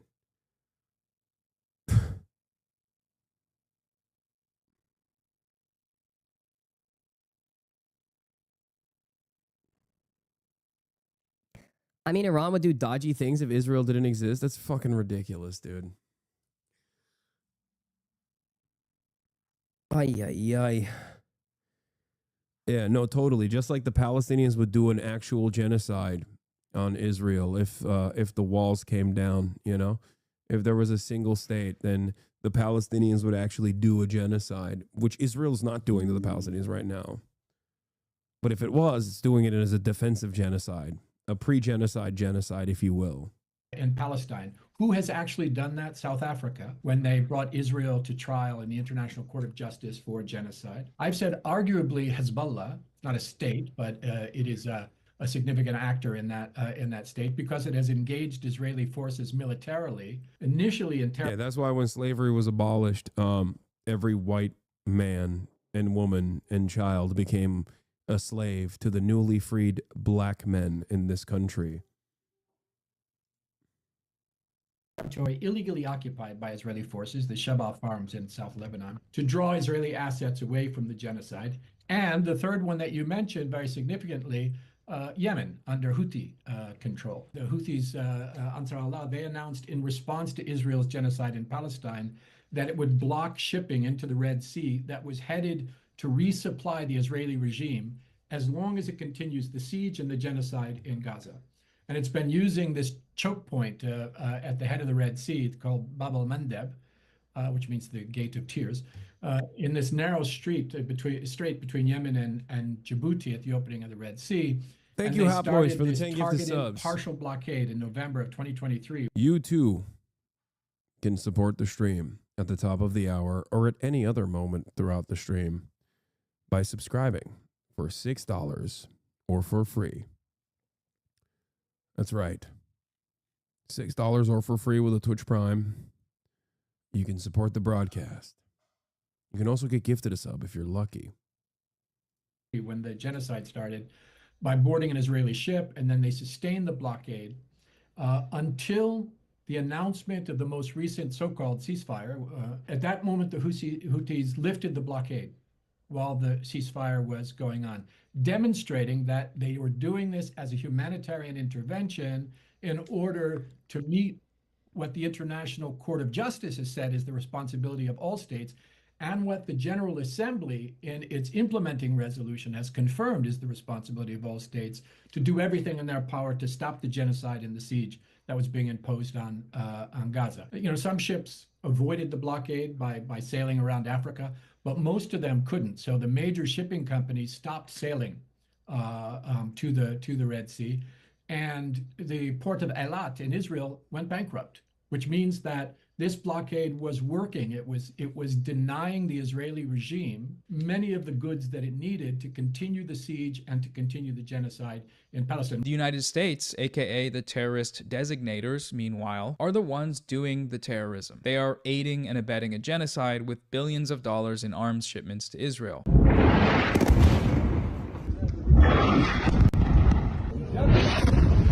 The liberal framework of thought is only able to conceptualize actors in conflict as being good and bad. Israel's far-right government is bad, Ethan says, but so are terrorists. Genocide is bad. I don't agree with genocide, of course, but hijacking ships is bad too. It's against the law, which is bad. Everybody should just stop doing bad stuff. Okay, well, Israel's not stopping. They're not stopping the genocide. The US is not stopping its arms shipments so that Israel can continue that genocide. That is the material reality. If you actually want that genocide to stop, you need to do something material to try to stop it. And so far in the world, the only people doing that outside of Gaza militarily are Hezbollah and Ansar Allah. If you spend all your time attacking these groups while sitting on the sidelines, idealistically opining on what forms of resistance are acceptable to you, then you're supporting the genocide. Full stop. Yup. No, you don't understand. There's a proper way to resist the genocide, and that proper way is doing it only within the neat little confines that I have designed for you. You can't, for example, say from the river to the sea, Palestine will be free, because that hurts my feelings, because I envision that being a genocidal statement, for example. So you can't do that. Okay? Sorry. You can't say Zionism is fascism, because that also hurts my feelings. You can't say that someone who is behaving in the exact same ways that a Zionist would is maybe potentially a Zionist, because then that hurts my feelings as well. All of that stuff is completely unacceptable. Why can't you protest in the way that I think, me personally, me? Why can't you do the things I want you to do? There's a proper way to do this, and that's my way. And if you don't do it my way, I'm going to fucking cry about it for 15 months in a row. Okay? 15 months. Stop. There's something to be said here about the basic attack on free speech evident. Yeah, I guess you can say it's a war of two equal sides, and one side is dominating, but also they're dominating because of their technical and military superiority, and also their moral superiority, and the other side is really barbaric too, so they kind of deserve to be dominated. That's the only way that you can fucking talk about this. Yeah, get the fuck out of here, dude. In this campaign, they want to deplatform Hasan for interviewing a Yemeni teenager on the grounds that they believe this teenager is a member of Ansar Allah or the Houthis, a US designated terrorist group, and that Hasan didn't Which it wasn't at the time, by the way. So even if he was, it wouldn't have mattered. just interview him, but he promoted him. Glazing is the legal term they use, I believe. It started with Hasan platforming Houthi terrorists. This kid is a rampant anti-Semite and a violent Houthi terrorist. But he literally had a terrorist on his stream. This wasn't really an interview. It was like a glorified promotion reel. Glorifying a terrorist live on stream. This man doesn't... Dude, I love these guys because they're so fucking stupid. And it literally doesn't matter. Like, they could just be like, this man, I have no opinions on this Israel stuff, but I fucking hate this Hasan guy. Like, it's the same script. They're unironically in the same fucking Twitter text groups alongside fucking Keemstar. It's the same guy, the same ugly pieces of shit. Does not critically apply any form of journalism. Hasan did not ask him one critical question. I did. I asked him if he was a Houthi. He said no. I asked him if he knew that there were anti-Zionist Jews in America. He was shocked by this revelation and then said, and I asked him if he hates Jews. He said, no. If you are anti-Israel, I love you. That's what he said. And it's a position that he's actually repeated quite frequently since then. Those are questions. Those are questions. You just don't like those questions because it doesn't go along with the fucking narrative that you want to present, that this guy is like a fucking violent, rabid terrorist who just wants to kill every Jew on the planet. Like, that's it. That's the reason why you're fucking upset. In fact, the opposite. It was a complete puff piece where he sucked him off, elevated him, was uncritical. None of this is true. Ethan provided no credible evidence to the claim that Rashid al-Haddad, or Tim Houthi Chalamet, the nickname of the Yemeni teenager, is a member of Ansar Allah. And in their interview, Hasan asked multiple questions that were critical of Rashid. I don't know if he can answer this or not, but as far as the Ansar Allah militancy goes, like as far as the standing military goes, like I don't know if he is allowed to speak on this. I don't know if he's like actually a part of the groups at all or just like simply a TikToker. You know what I mean? I don't know how to ask that in the best way possible though. طيب يعني بقول لك يعني أنا يمني يعني كيمني يعني أنا واقف إلى جانب فلسطين. His answer is a Yemeni who stands with Palestine. In America, some of the like leading groups that are pro-Palestine are led by Jewish people who are anti-Israel. How does he feel about that? والله يعني صراحة أي واحد يدعم فلسطين إحنا معه. He's saying anyone that supports Palestine, we're with. Hell yeah. But even if that hadn't happened, and even if he were a member of the Houthis, calling for deplatforming on those grounds is a basic violation of free speech. It quite literally is just like, it's so fucking stupid. It's so fucking stupid because like I have also maintained the position that if given the opportunity where I could talk to someone from the Ansar Allah administration, I would fucking do it. Like, I would absolutely do it. I don't give a fuck. What do you mean? Oh my God, you're talking to a terrorist. Like, yeah, suck my dick. Okay. Like, it's so stupid. So like, I don't think people understand my position on this. I don't think people understand my position on this because it's not something that I am ashamed of. Like they'll try to do a gotcha. They'll be like, he thought he was a Houthi and now he got God, so now he's lying about him not being a Houthi. Yes, I thought he was a Houthi in the beginning. I did. When I interviewed him, I thought he was, which is why I asked him that question, right? But regardless of the fact that he is not, even if he was, I fucking 100% would have still interviewed him. Even if he was a Houthi, even if he was a Houthi militant, of course I would have fucking interviewed him. What are you talking about? Hey.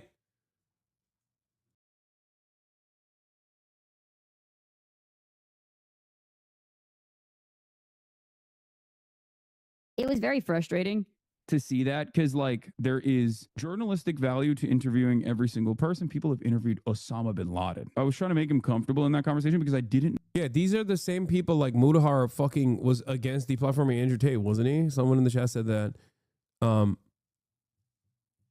so many podcasts are the biggest terrorists in the world on to do puff pieces to help with this election last year, but no one's talking about that. Yeah, but you don't understand. That's Donald Trump. He's the president. No one thinks that the American president is a terrorist because they live in America, obviously.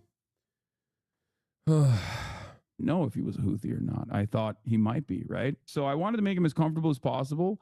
And then, yes, the conversation trajectory probably would have changed a little bit if he had said he was a Houthi. He said he was not. And I was inclined to believe him. There's no reason for me not to. But even in that process, they still asked him about like his thoughts on Jewish people, anti-Semitism, and the like. Remind that Mudahar was against deplatforming Andrew Tate, but now he's pro deplatforming you. I don't know if he's like fully. He's gonna say I'm defaming him. I don't know if he's like pro deplatforming me. To be fair, so I don't know, but it doesn't fucking matter. Like they wanted to deplatform Hasan for watching an Ansar Allah music video. But on this his part is stream. correct. They did literally say like, actually, you know what? He did. He implied that I should be deplatformed because I'm a fucking radical pro-terrorist person. So I guess that is true. They all did. Claim that this video's a bop. They're lying. Bring back the bops. I can't. And the only reason why I can't is because Twitch absolutely would fucking clap me. They would never clap me for watching like an Israeli video of this exact same sort. They would never clap me for watching an American video of this exact same sort. And I can keep watching videos like this on YouTube if I want to. That's not an issue either. Or on Twitter if I want to. That's not an issue either. It's just Twitch has a way more rigid application of its terms of service than anybody else. Yeah, I can't stop you from enjoying the music video by yourself if you choose to do so. This one in particular is directly about the Yemeni population's resilience against the American-backed Saudi genocide, by the way. Back when fucking woke libtards actually cared about that sort of thing because they thought Donald Trump was doing it. They quickly forgot about that when Joe Biden directly started bombing Yemen.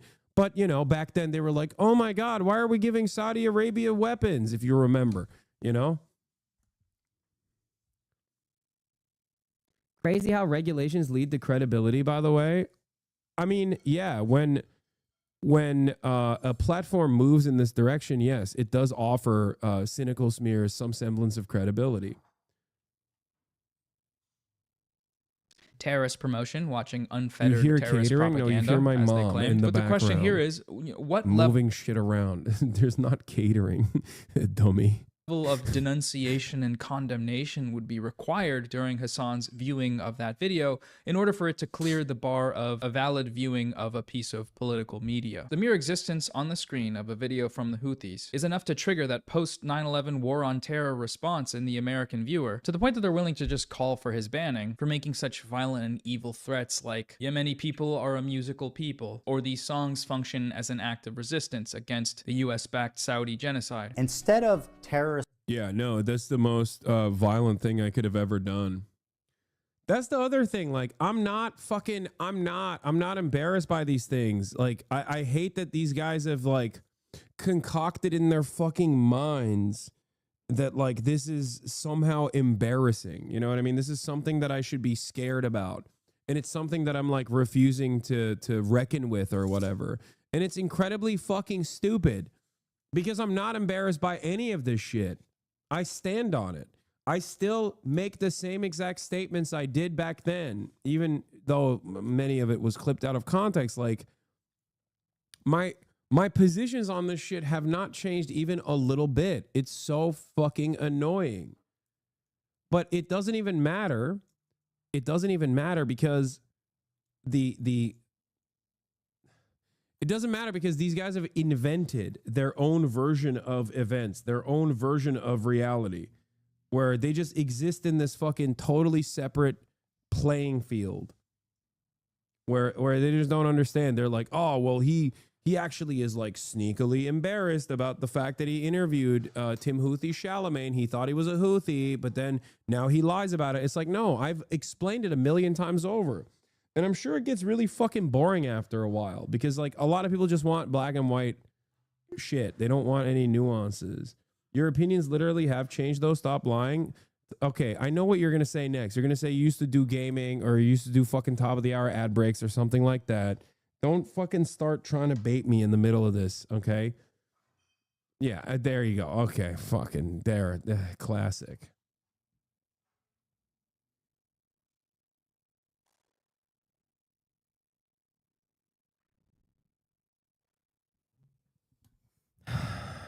I know everything about you. I know your next move before you do it, okay?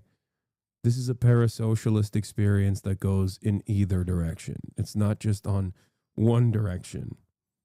I watch your every move closely and carefully. Make no mistake. I know you better than you know yourself.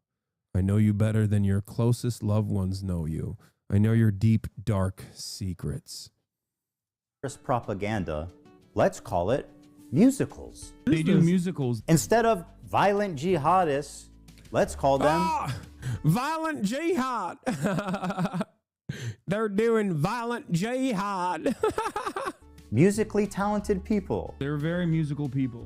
It is precisely this line of argument that the US government and the Trump administration have taken when it comes to the illegal kidnapping and detention of Palestinian activist Mahmoud Khalil. He is not charged with a crime, he is being silenced for his speech, on the grounds that it constitutes terrorist promotion. As this sort of terrorism is a threat to US national security, according to the US, this is grounds for detention. The terrorism in question here is, of course, advocating against a genocide. Whether it's the US-backed genocide of Palestinians in Gaza or the US-backed genocide of the people of Yemen through its crippling blockade that has resulted in the starvation of hundreds of thousands of people, or its indiscriminate bombing campaign that has killed tens of thousands more. In both of these places, the justification is fighting terrorism. When the US-backed Saudi coalition blows up a school bus full of school children, the justification they use is that they were targeting the Houthis. It was an attack which drew international condemnation and left the parents of 40 children crying over their graves. Initially, the Saudi-led coalition claimed the attack. Yeah, by the way, that was an American bomb and an American targeting system that actually did that bombing. There are images.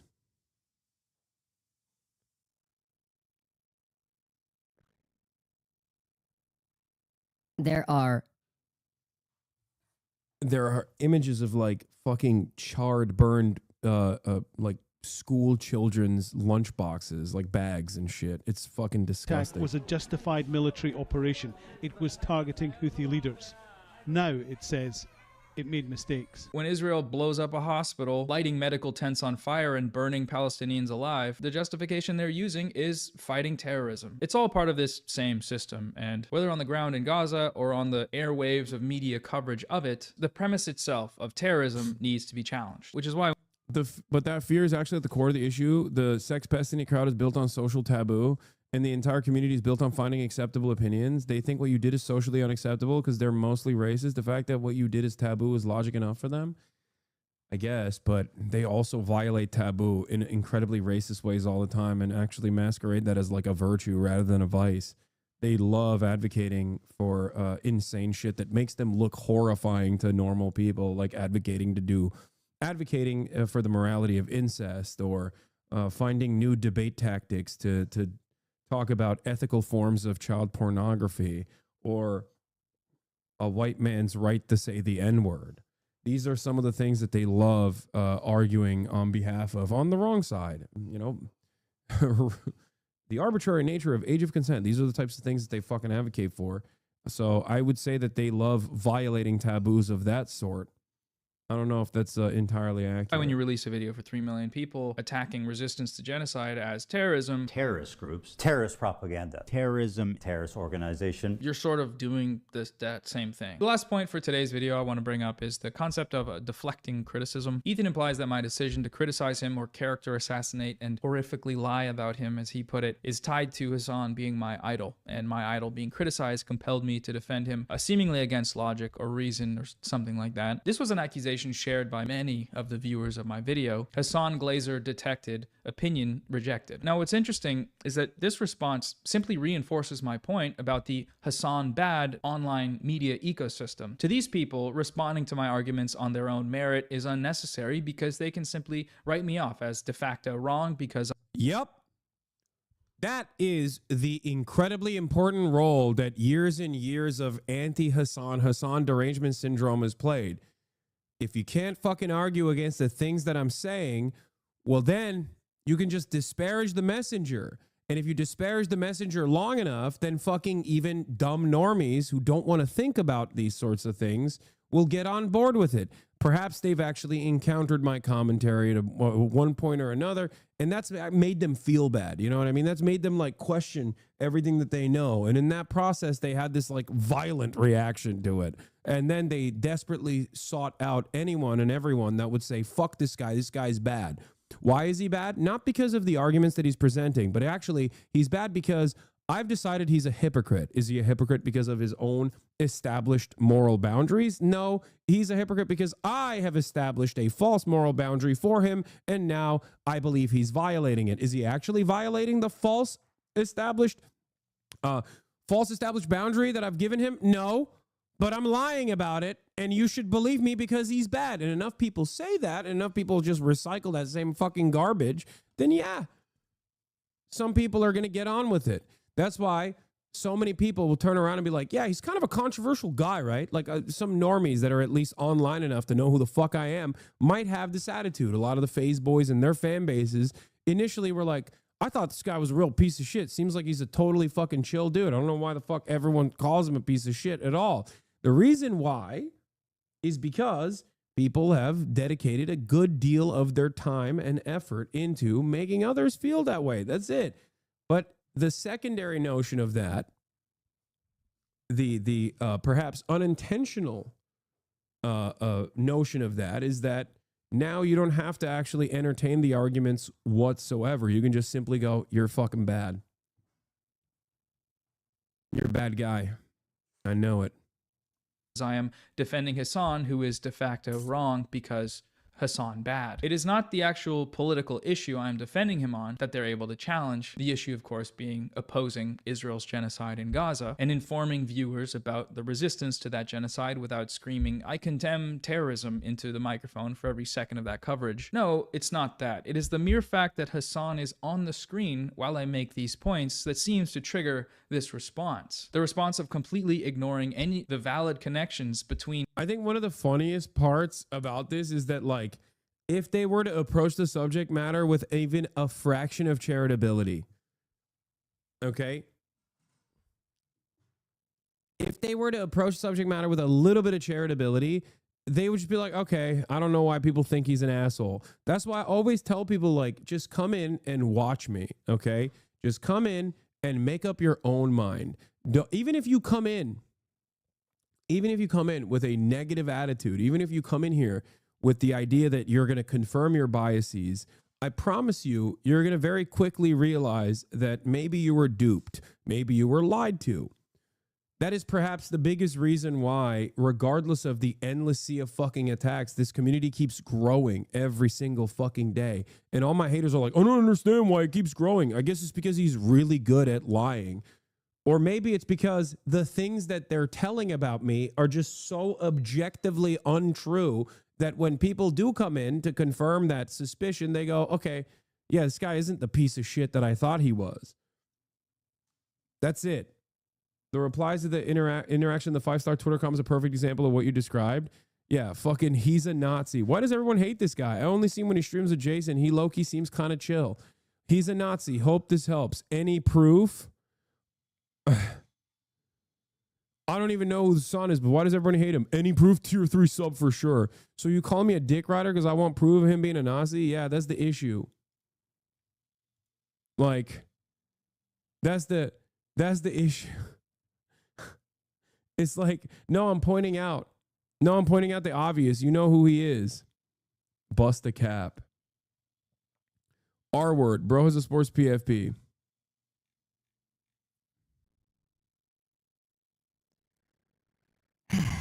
This is it. He said, hope this helps. That's so funny. Read the bio.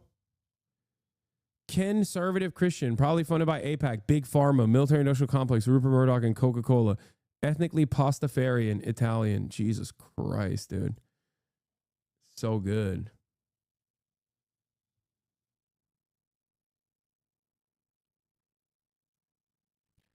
Let's finish the fucking video. Hasan's arguments and my own, it's cowardly but expected and only serves to strengthen my resolve in the notion that these people are not serious in their politics and therefore should not be taken seriously. The other major example of this sort of deflection is in regards to my citation of the YouTuber Bad Empanada. I can't tell you how many comments I received from people that decided to throw out all of the points made in my hour-long video in their entirety because at the start of it, I remember someone tried to accuse you of approving rape. I tried to find any evidence, and of course, they couldn't produce anything. Well, the comment had like 14K likes. Yeah, I know. It's the fucking clip chimp off of the pro-rape college that rich people choose to send their children to. I was responding to that. It's crazy. It's crazy that a right-wing, me reacting to a fucking right-wing college that is like above Title IX restrictions, that is a pro-rape university, like a right-wing Christian pro-rape university, where I said, hey, at least like you contain the rapists who are self-selecting to go to this fucking pro-rape university. Like at least they're not out there raping fucking random people in the wild. And people literally still to this fucking day go, Hasan wants rich women to be raped. It's like, I never said that. You just made that up.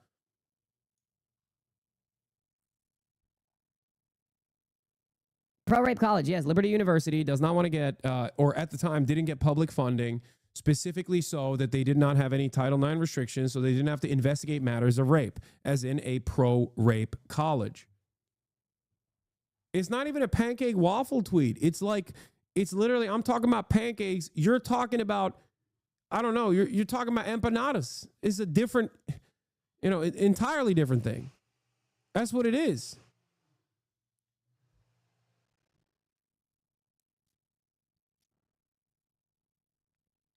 To this day, they still fucking talk about this. And it's funny because it's in my video. Like, it's in the video. It's in the video that Hasan Productions posted. It's in my video as well.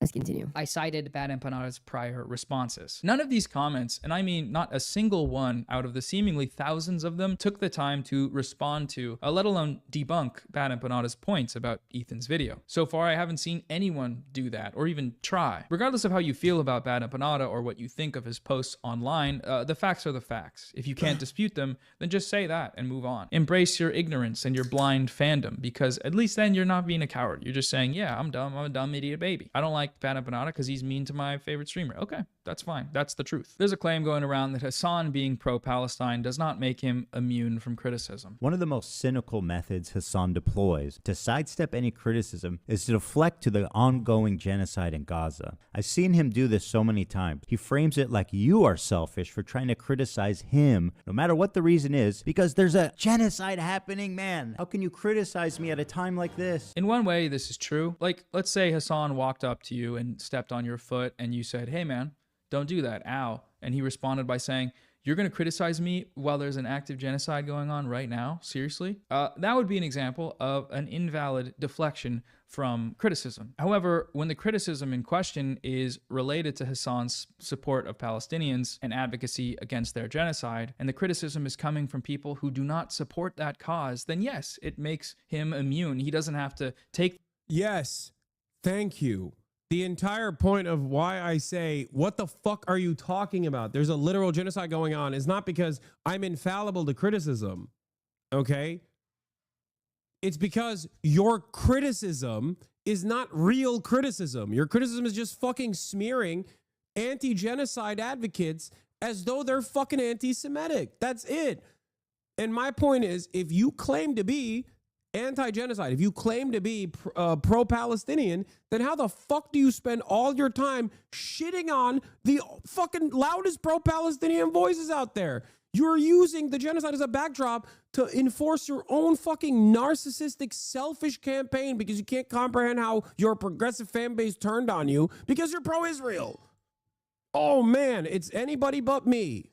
It's a literal zero accountability situation for a fucking 40-year-old man with 3 children. Holy fuck.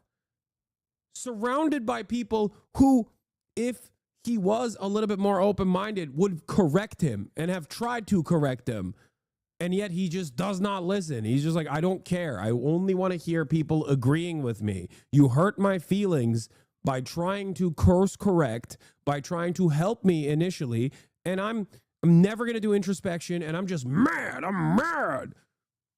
This man is willing to burn his entire fucking media empire to the goddamn ground and his fucking fashion franchise to the goddamn ground specifically so he can get one off. So he can just be like, no, I was right in the end and you were wrong.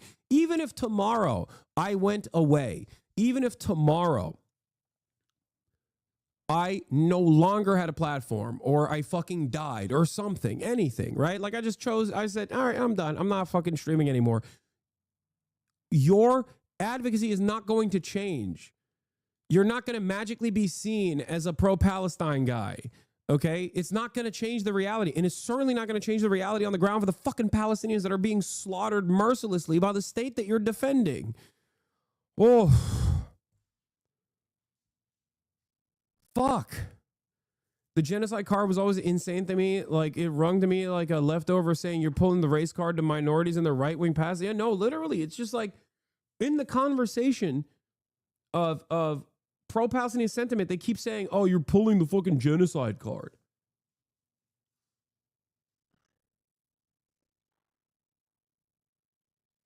No, you are pulling the fucking genocide card by belittling the term, by saying the only... Look, my point was kind of not dissimilar to what Sean the Black said. If you're mentioning of Israel's genocide, compilations on its own are shorter than you using the genocide card, then you're not fucking anti-genocide. You're pro-genocide. If your advocacy on Israel-Palestine heavily is just shitting on fucking pro-Palestinian content creators rather than shitting on the apartheid genocidal state that is murdering Palestinian civilians at a rapid clip, then you're not fucking pro-Palestinian. I feel like I'm losing my mind. It's crazy. That criticism seriously because it's coming in bad faith from people who are not allies to his cause. If criticism is coming from parties who have no stake in or solidarity with the mission of Palestinian liberation, these criticisms are irrelevant. They are beneath consideration. The people who levy these criticisms do not talk about politics until it's time to make a Hasan bad video. This is the case with all of the slop tubers who shared the smear campaign. Ethan here might argue. The only people that are politically knowledgeable that make videos that actually pertain to the arguments that I present are unironically right-wingers. That's not an accident. It's because they understand that I am ideologically their enemy. I have no issue with them being ideologically my enemy. Okay? My ideological enemies are my enemies, and that's good. You know, they present a line of demarcation between myself and them. I'm fine with them being my ideological enemies. These fucking assholes, on the other hand, are literally presenting themselves and masquerading themselves as though they're liberals, as though they're pro-Palestinian. And that shit pisses me off. Because they're not. It's a coward's way of presenting a pro-Israel argument by attacking one of the largest fucking pro-Palestinian voices without ever even like presenting an alternative. The only alternative that Ethan has ever presented is Boner Box, who fucking isn't even pro-Palestine. Like, what the fuck are we doing? He's a liberal Zionist.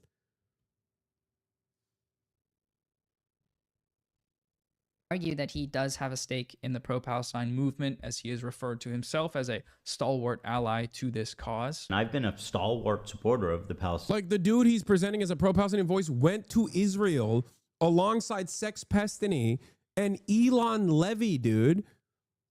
Like the former fucking propaganda minister of Israel. What are we doing? He's like the foreign minister. He got fired from his job because it's crazy. Palestinian cause for many years. This raises some questions, you know, to my mind, namely, how? What did he do to be able to bestow upon himself the label of stalwart ally? Calling yourself an ally is already, you know, what are you doing? But in this case, especially, what are you do? What did you do? What did he do? He donated to a fundraiser. Okay. But what if I... Whose fundraiser? Noah, whose fundraiser was it? Some asshole reported my username as harassment Hasan's poop sock. Wait, what?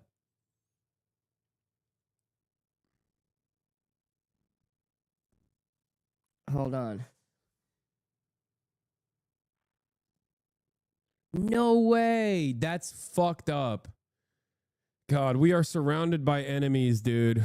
We are surrounded by enemies, friends. I apologize. Hasan's poop sock. I'm sorry that that happened to you. That's messed up. Did you report that name as harassment? No, dude. What the fuck? Why would I ever do that? Also, how would I have done that? I've been streaming this whole time. If I told you that this donation was a one-time donation of what is likely less than 1% of his yearly income to a fundraiser that Hasan ran, and that this was followed by total silence on Gaza over the course of the genocide until it was time to attack Hasan with smears that originate from genocidal Zionists. And then in order to justify these actions, he would hold that donation of what is likely 1% of his yearly income over people's heads. I've donated $6,500 to a Palestinian charity after the war started. Hey, Ethan Klein, thank you for the dono. Ethan Klein gave $6,500. My goat. And when I say silence, I do mean that. A search through every episode of the H3 podcast, which is Ethan's most significant form of content creation in the span between October 7th of 2023 and the release date of his content nuke, you can count the number of times Gaza is mentioned on one hand. Most of the time, it's not even brought up by Ethan. It's brought up by his producers, and then when they bring it up, barely a breath is spent on the topic. I'm not interested in handing out or revoking allyship badges, but I do think if someone is using that label on themselves while actively working against the cause, this needs to be exposed and understood so that we can stop including them in the conversation. I realize that for those of you who are already aware of how he's doing this, I'm just doing that now by talking about him, and you're welcome to criticize me for that. That's who I'm willing to listen to criticism from, people that actually care about this issue. But I do think there are a good amount of people, in his audience especially, that just can't really see what he's doing. People who might otherwise be allies to the cause are being misdirected into liberal Zionism. And I do think that's worth exploring, at least for a certain amount of time. Now, while all of this vitally important influencer discourse was going on, somewhere else in the world, there were other developments. On March 17th, Israel carpet-bombed sleeping Palestinians in Gaza at 2 a.m. in one of the most bloody massacres since the genocidal onslaught began 17 months ago. Over 400 Palestinians are confirmed to have been killed by this act of Israeli terrorism, and over 1,000 more injured. They killed more children in a single day than in any day in Israel's history. This came after 17 straight days of a complete siege on any humanitarian aid from entering Gaza. They had already been breaking the ceasefire repeatedly over 1,000 times, something which the US media continually whitewashed, but this attack was Israel's formal unilateral destruction of the ceasefire, slaughtering hundreds of starving children in their sleep. This record-breaking child-killing event was celebrated in Israeli Telegram channels with hundreds of thousands of members. In response to a video of a Palestinian girl mourning her mother that was slain by Israel, the Israelis wrote, "Cry, you whore, a whore, 1,000 whores. Cry as long as you can until we get to you too and eliminate you together with your ugly girl." To a video of a child in Gaza collecting his parents' remains, someone replied, "A young piglet vigorously collects hot and fresh litter to break the fast." The very next day after this massacre, Israel blew up a cancer hospital, the Turkish Friendship Hospital, the only hospital in Gaza specializing in treating cancer patients. They just blew the entire building up. It's rubble now. The IDF said that the hospital was a Hamas compound, but it was actually an IDF compound. They raided it at the start of the genocide, kicked everyone out, and have been using it as a military base for the past 16 months. If we're gonna make this about good and bad, generally speaking, the people blowing up cancer hospitals are not the good guys. So if this is what's gone on in the first 3 days of Israel's full breaking of the ceasefire,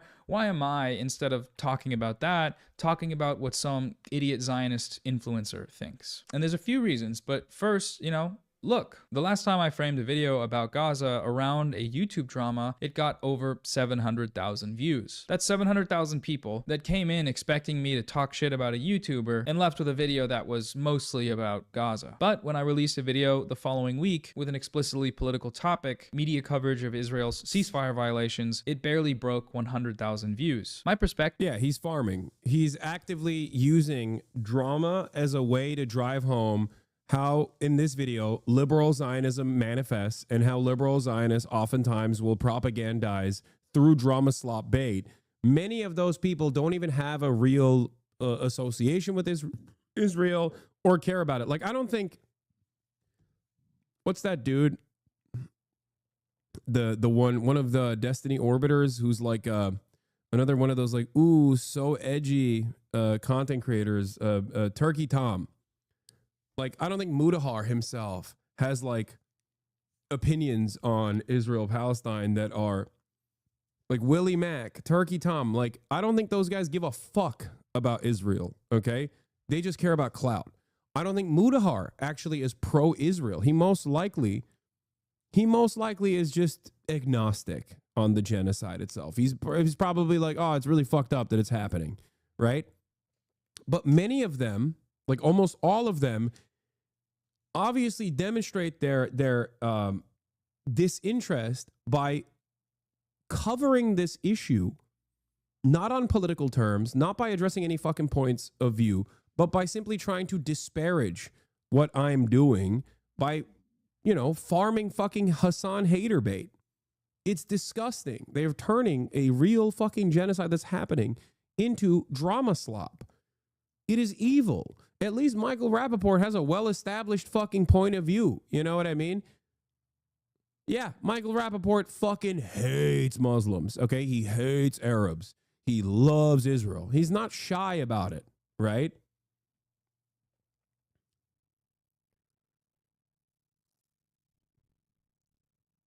But a lot of these guys, they don't give a fuck.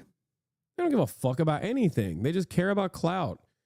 And for them, they can maintain this like edgy nihilistic brand by simply taking a position that's like, yeah, fuck Hasan.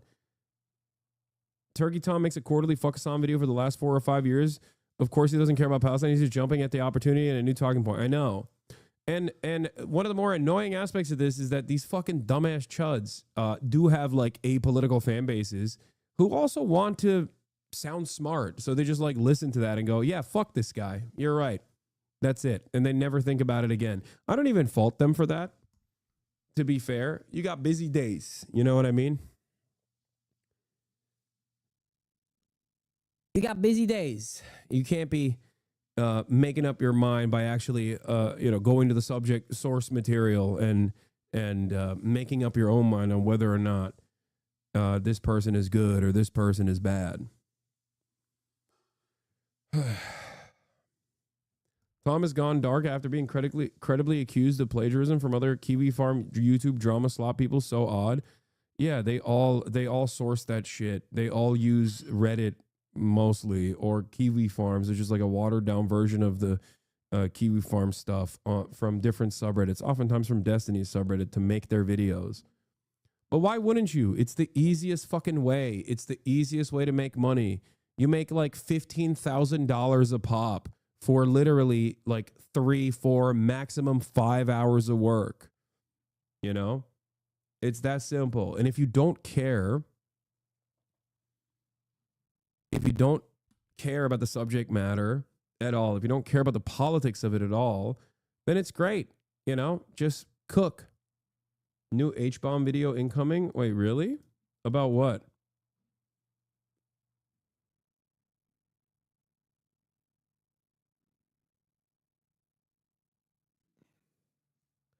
I'm surprised Sunny V2 hasn't hopped on this bandwagon. Yeah, I don't know why Sunny V2 hasn't done a downfall of Hasan video. Perhaps it's because the downfall is still on pause. It will happen eventually, and then he'll make it. I don't know. right now is that over everything else, we need reach. We need people to know about what Israel is doing, people that don't already know, or at least aren't seeing updates on Israel's genocide, which is a lot of people. The media is not covering it. They weren't covering it a lot before, but over the past 17 months, that coverage has dwindled down to almost nothing. And as we've seen, the majority of it is just straight up manufacturing consent. This includes that record-breaking child-killing massacre from Israel. How many of you heard about that described in those terms? The terms Watching you fall off from 30K to 40K has been rough. I know. It's been really fucked up, dude. I've been suffering quite a bit.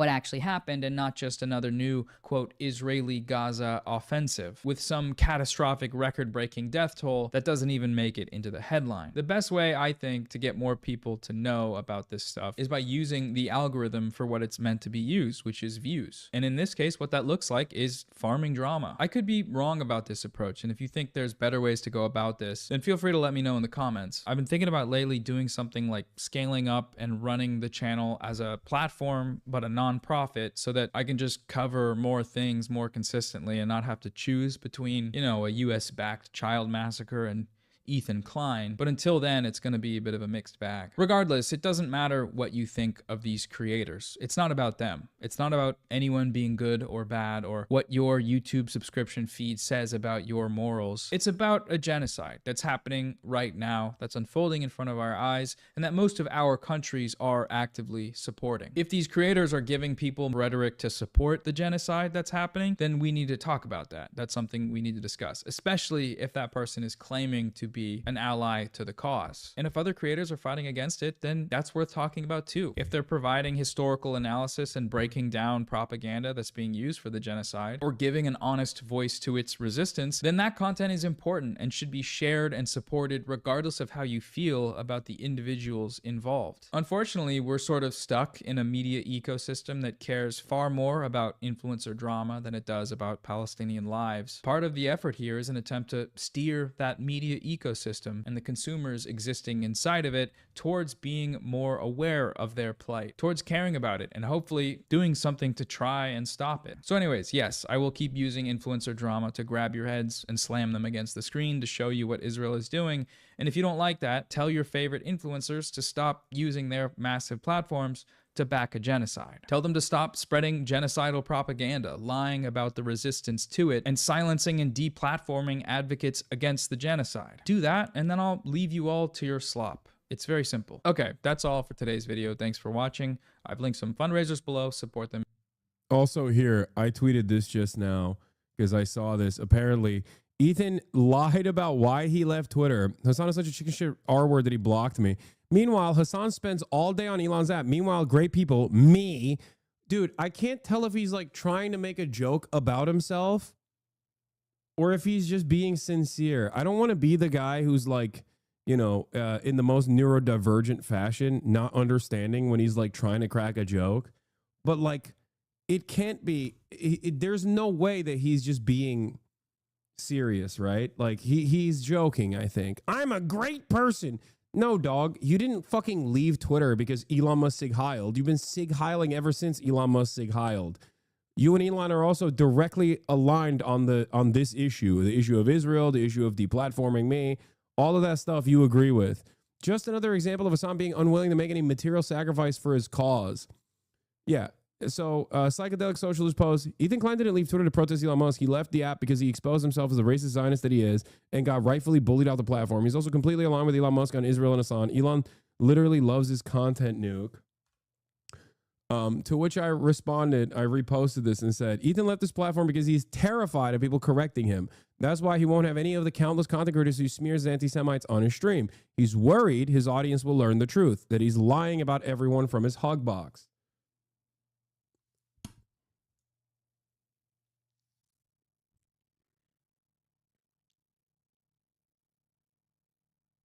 The full conversation is worse. Yeah, I remember this. Yeah. I'm the freaking ghoul. Yet here you are still refusing to criticize Hamas. I haven't killed any children or families or burned anyone alive lately. Well, who is the freak and the ghoul? Why do you have harsher words for me than Hamas? Was it hard to type that bullshit with one hand jerking off to the thought of queer Muslims being murdered? Bro, what the fuck? I'm fully in your corner. What was wrong about it? What was I wrong about? This is the revolution you're supporting, right? Just don't ever go anywhere near Hamas because your life would be 100% in danger. Am I wrong, genuinely? Yes. Yes, you are wrong.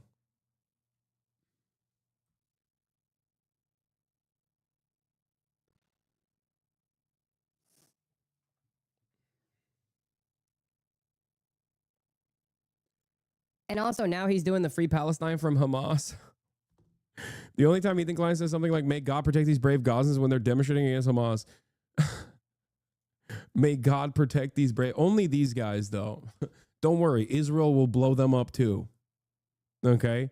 Palestinians demonstrated against Hamas in northern Gaza on Tuesday in what appeared to be the largest protest against the militant group since attacks on Israel on October 7th. Video obtained by CNN showed large crowds, estimated to be thousands of people by a CNN journalist on the ground, marching through the streets of Beit Lahia in northern Gaza, chanting, for God's sake, Hamas out, Hamas terrorists, and we want an end to the war. A message shared on social media appeared to call for 9 anti-Hamas demonstrations across Gaza on Wednesday with the protest organizers.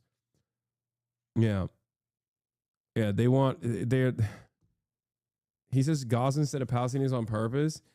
I mean, no, I don't think he's thinking about it that deeply.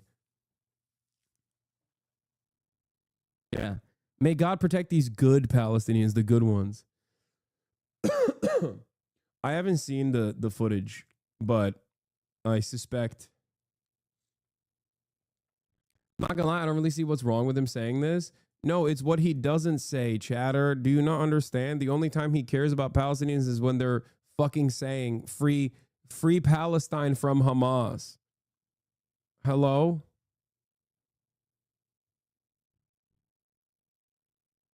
The fuck? Like the good ones. Yeah, I haven't seen this, and I haven't seen anybody write about it. We can take a look at it, but it's understandable.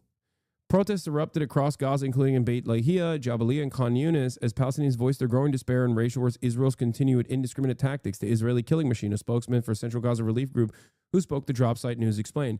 The demonstrations focused on demands to end Israel's genocide in Gaza and the immediate lifting of Israel's 3-week blockade. Protesters call for urgent action to stop the mass killing of civilians, the destruction of homes, schools, and hospitals. Chants such as "Stop the War" and "We Want to Live" filled the streets. Some protesters denounced Hamas and chanted against the group's rule in the Gaza Strip, where it has been the official governing authority since the 2005 elections. Call for Hamas to step down were heard through the group, though the group is already committed to doing so if Israeli forces withdraw as required under the previously agreed ceasefire deal and national unity government is formed. A statement from elders and muhtars of Beit Lahia. Muhtars are like mayors, like smaller than a mayor, I guess. A northern Gaza town where protests were particularly strong, echoed the widespread demand for an end to Israel's aggression. They reaffirmed their unwavering support for the Palestinian resistance while rejecting any political exploitation of the protests. We affirm that these demands for basic rights, freedom for genocide, access. They clip-chimped a protest? That's crazy. One Gazan, more neutral signs that oppose the continuation of the war. In rare protests, Gazans voiced frustration with Hamas. Videos verified by the New York Times show groups of Gaza in the half-ruined streets of northern town of Beit Lahia. Some carried more neutral signs that opposed the continuation of the war, while others chanted slogans calling for Hamas to get out.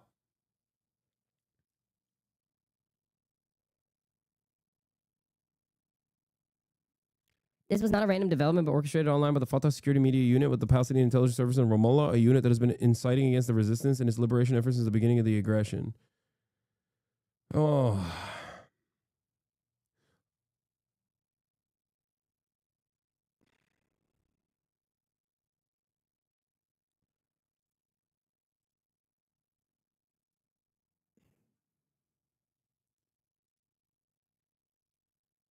Look at the subheading. Wait, hold on. What is it?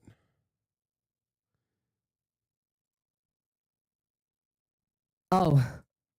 One Gazan who attended the rallies of the protesters wanted Hamas to end the war. By the way, for the record, I'm sure there's plenty of people who don't like fucking Hamas. There are plenty of people in Gaza that don't like Hamas, okay? It's not just one person, for the record. Ironically enough, Ethan said, may God protect these brave Gazans, because he thinks that they were all, this was an anti-Hamas protest, when it seems like it was a little bit more complicated than that. It was more so an anti-occupation protest, which is understandable. Having said that, CNN wasn't able to verify the original source of this video. This is the source that Ethan is quoting. God protect that one Palestinian and one Palestinian only. Yeah. Look, I talked to people in Gaza. I talked to Palestinians. The attitude is that the number one evil, understandably, in the region is always and forever Israel. Of course it is. And that they are seemingly stuck in a bind in this circumstance where it doesn't matter what the domestic affairs of Hamas looks like, because ultimately that is the only game in town that is resisting with militancy against the Israeli occupation.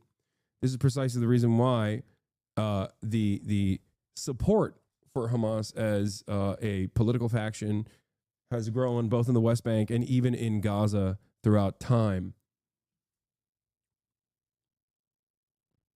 We affirm that these demands for basic rights, freedom and genocide, freedom from genocide, access to humanitarian aid, and protection of our people are not luxuries, the statement read. Beit Lahia will always stand with our broader Palestinian struggle and will not allow our people's legitimate demands to be manipulated. The statement also rejected any attempts to undermine national unity, stressing the need for collective resistance against Israel's brutal actions, which are backed by the U.S. administration. Their full statement and some footage from the protests are shared below. Video 1. A protester speaks into the microphone. We want life, the least a human being can hope for. A child holds a sign reading, we want to live in peace and security. At the end, another man is heard saying, Hamas, enough is enough. An elderly protester explains, we refuse to be ruled with an iron fist. We reject wars. We will decide who governs us. We demand that everyone stand against any external agendas manipulating our nation's fate. We've endured harsh conditions. We want peace. This is our message. This is our demand. We want peace, enough war, enough destruction. We want to live. Anyone for the record that attributes Israel's actions to the militant resistance is wrong. I don't care if they're Palestinian. I don't care if they're Israeli. I don't care if they're American. I don't care if they're Chinese. Okay. It is entirely, there is an objective way to look at the situation. And the objective way to look at the situation is that it is entirely in the hands of Israel. Israel is the apartheid state. Israel is the genocidal state in this circumstance. And if Israel were to remove this occupation, allow Palestinians to live free, they would have the choice for democracy to vote for whoever they see fit. That is a future that I envision. Okay? There is no additional loyalty that I have specifically to Hamas or any sort of militant group at whatsoever. I want Palestinians to be able to have self-determination. I want Palestinians to be able to have autonomy.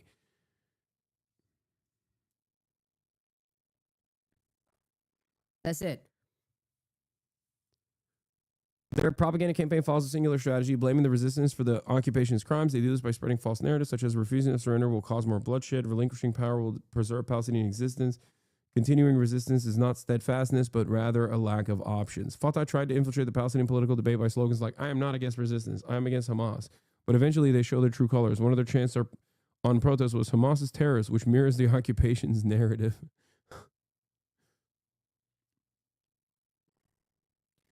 It's really interesting.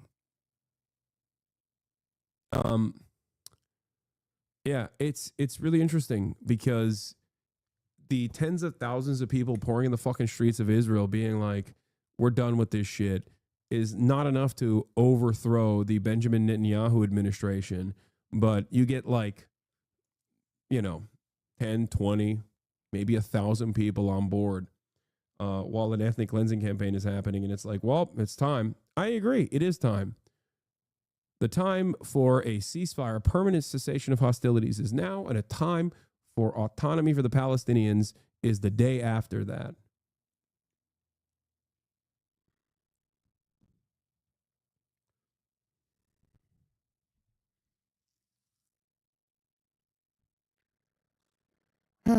Fatah will not bring about self-determination, just the opposite, submission to Israel. Well, it's ironic because the West Bank Palestinians love Hamas even more than the Gazan Palestinians do, partially because they have to exist under Hamas leadership in Gaza.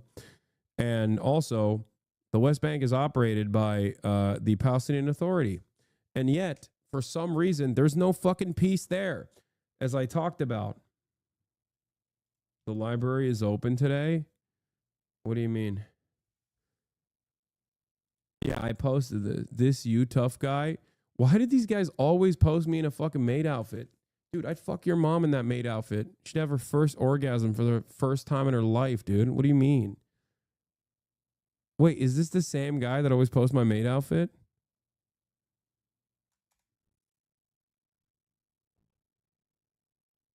I'm the only Armenian watching you, comrade. You are not the only Armenian watching me. Are you kidding me? I have a big Californian audience. There's a shit ton of Armenians here.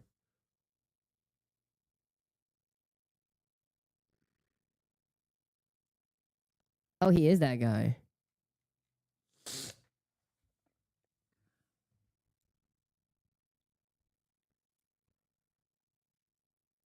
That guy is, I think that guy is Ethan Klein's alt account, honestly.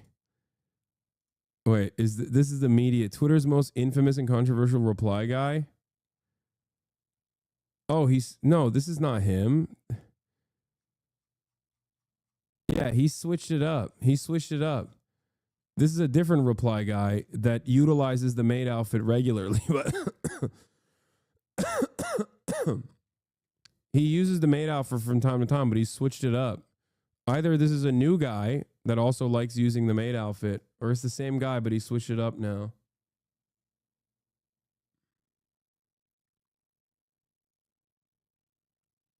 Why do all Hasan haters have this picture saved on their phones? Yeah. The weird ones aren't the ones sharing this. You are simping.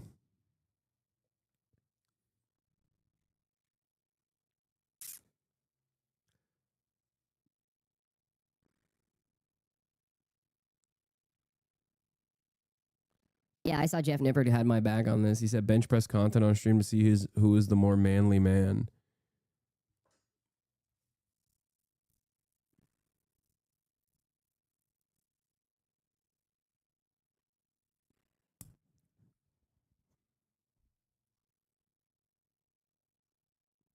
Yeah, I don't know why they think. I don't know why they think it's like an own. It's like it's my.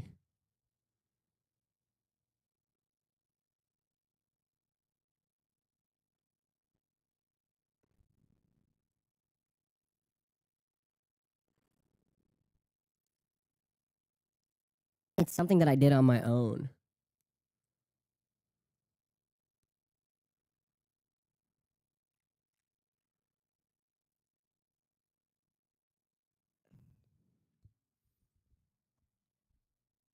The AC tweet is doing LeBron numbers. Yeah.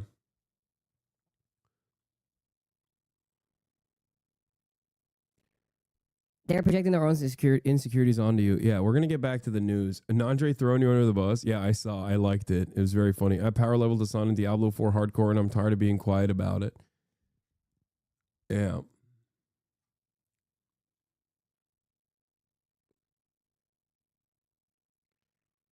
Funnily enough, Reddit is on your side because of Elon's dumbass. Elon calls out Hasan. The head of the Department of Government Efficiency is really spending his time efficiently beefing with a streamer. Streamers, he beefed with Quinn for exposing that Elon's a fake gamer and Asmongold for not bootlicking him enough.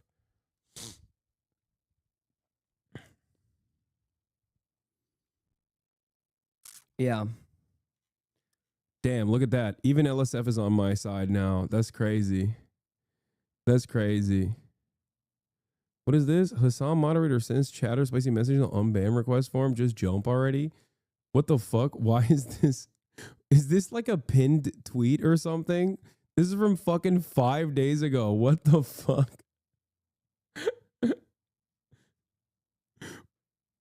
Dude, I never go on this goddamn subreddit, but holy fuck. It's like XUC calls out conservative video game tourists. Forsen finally lands this shot. Like, this is what it's supposed to be about, isn't it? Live stream fell off. Oh, yeah. Sorted by best. Oh. Asmongold covered. Elon Musk's biggest crash out yet. Hasan calling someone a narcissistic man-child is peak irony. No, what would be peak cinema is Elon acquiring Twitch and banning Hasan. Picks a fight, blocks Elon, acts like a tough guy. Same person that got a restraining order. Wait, what? On Sam Hyde for a wrestling shoot? Wait. I did not do any of these things. I had blocked Elon prior, and it's very obvious why I blocked him. I said why I blocked him. These people don't care about anything, dude. It's like,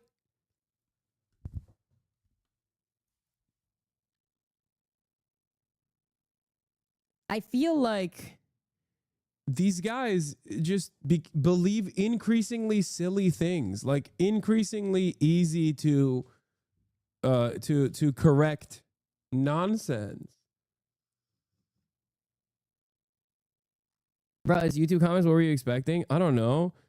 It's not the size of his house that matters. The fact that it's worth 2.7 million. He's a multimillionaire, but sure, eat the rich. Jank's nephew calling anyone a narcissistic man-child is the biggest irony. Hasan's the kind of guy who has to stare at himself in the mirror to come up with a good diss for someone else. Hasan is like, I like that none of the comments have anything to do with like the situation at all.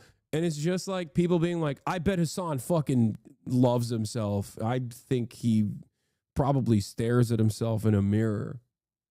Yeah, the Assassin's Creed account, by the way, has been absolutely cumstering and dumpstering people, for the record. Absolutely blistering people.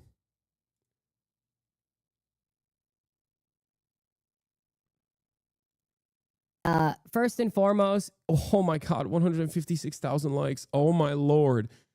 On the sellout tweet, Hasan is a fraud. Sellout would be more accurate. Objectively, he's promoting a terrible game for the money. Oh my God. Is that what the guy playing your Path of Exile 2 account told you? 157,000 likes.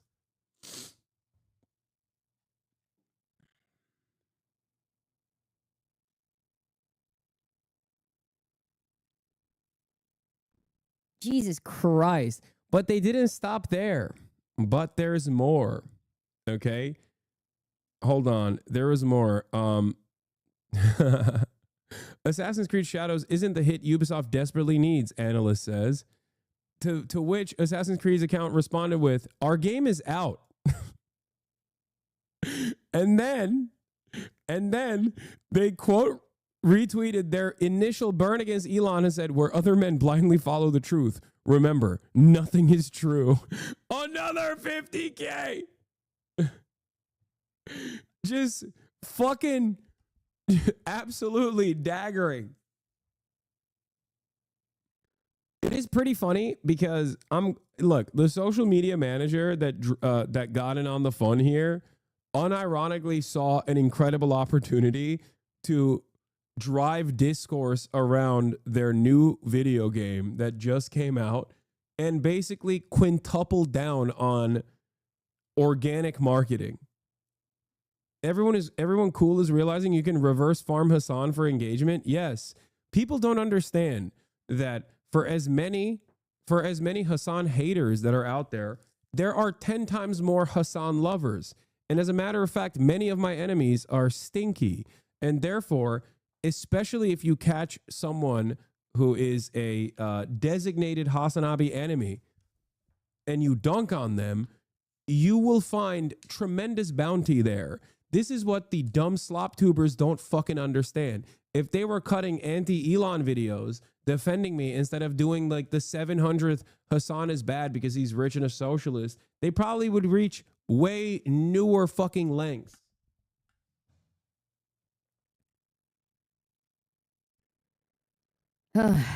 AC got your back like Russia had South Ossetia when Georgia attacked them? What? Okay, dude. That's an insane reference.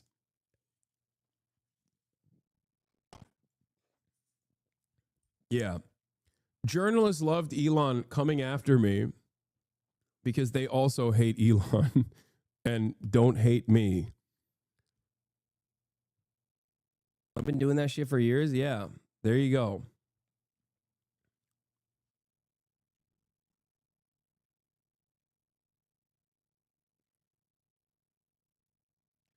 Gotta look at this cope from Grums. Gotta admit, Assassin's Creed social media poster is funny and knows how to get views. Keep that one when you downsize Ubisoft. Oh no. Oh no. He's waving the flag, dude. He's just like, he's admitting defeat.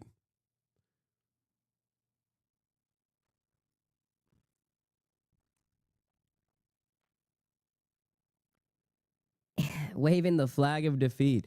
Did any mainstream media reach out to you for an interview about this? No. I mean, or if they did, I wouldn't know because they don't reach out to me directly. Worst reply guys are coming out.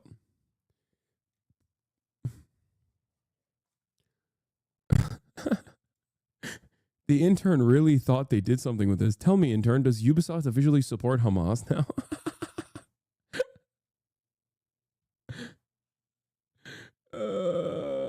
That's awesome. Yeah. Ubisoft is Hamas now.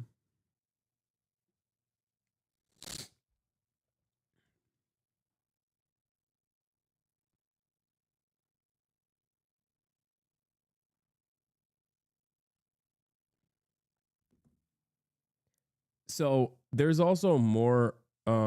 This was a more insane fold. What is this? Oh yeah, we saw this before. This was amazing. I covered this before. Tropic Thunder is one of the greatest films ever made. Thank you, sir. Oh my God, you noticed me, Ben Stiller.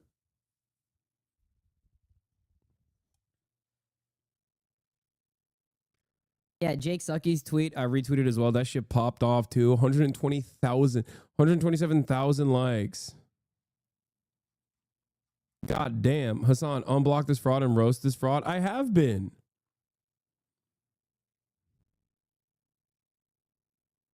We're cooking all the slop tubers in that thread. What? No, I don't know who the fuck this person is.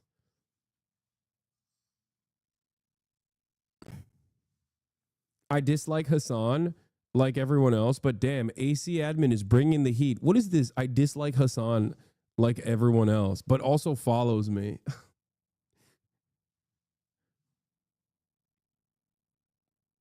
Anyway, blocking him was a mistake. I already unblocked him because if he wants to fucking offer a fig leaf and come on the stream to show how big of a man he is, you know, then he can do that.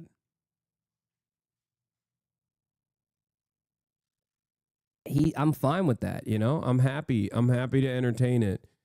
Like I said, right here, if Elon isn't chicken shit, he'll come on the stream. We all know he won't. He ducked Mark Zuckerberg, he ran away from Jon Stewart, and now he's ducking a Twitch streamer.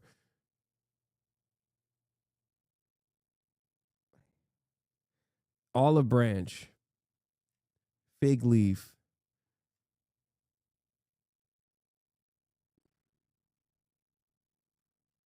Where's Kaya? She's right behind me, laying down.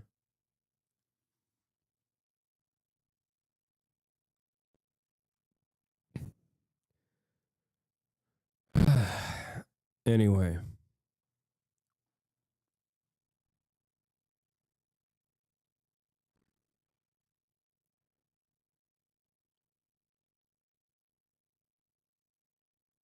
Okay, the social media team has been cooking. Assassin's morning routine. Yeah, they're doing a lot of ads. Okay.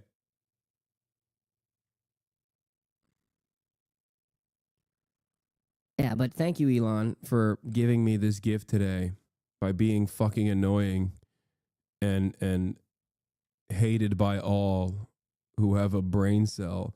Here's the Noah Samson post from 4 hours ago. Ethan Klein responded to my video on his Instagram story today by calling on his fans to compile potentially defamatory clips of me on his subreddit. He offered no response to any of my actual points. Sort of saying the quiet part out loud here, aren't we, Ethan? Love to see it. 9,000 likes. Holy shit.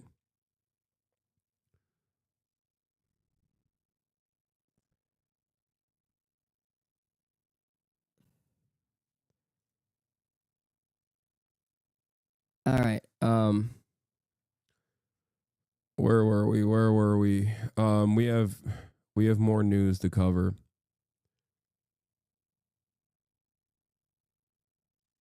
Here are the screenshots of Ethan Klein. Oh, Elon Musk supporting Ethan Klein's content nuke against Hasan, as well as screenshots of Ethan Klein and Elon Musk both criticizing Hasan for playing and being sponsored by Assassin's Creed. They're allies. Is Elon Musk Ethan Klein's strongest soldier? I mean, it is. Yeah. The double standard is not just unreal, it's surreal. Ethan Klein live reacts to 30-day Twitch ban. Ethan Klein gets a 30-day Twitch ban for playing the Hasan content nuke. Seems like a lot of people need to be fired at Twitch. 100%.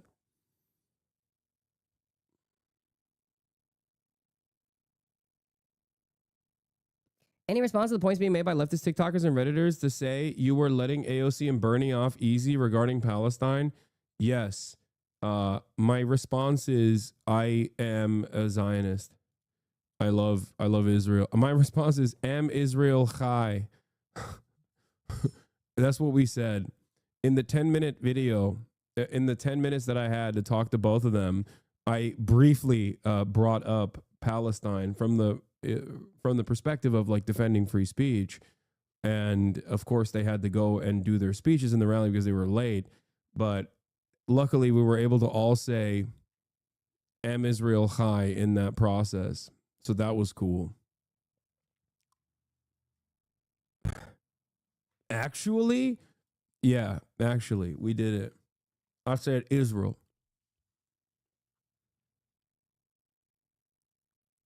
That TikTokers are fed. They ramped up anti-Assam posting after the giant Detroit rally. Who's the Fed? I don't even know which TikToker you guys are talking about.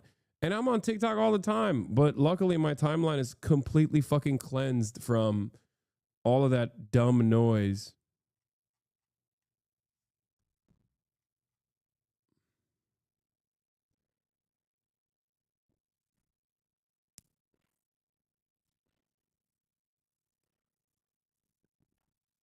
What, it looks like a fucking cop? I don't know who that is.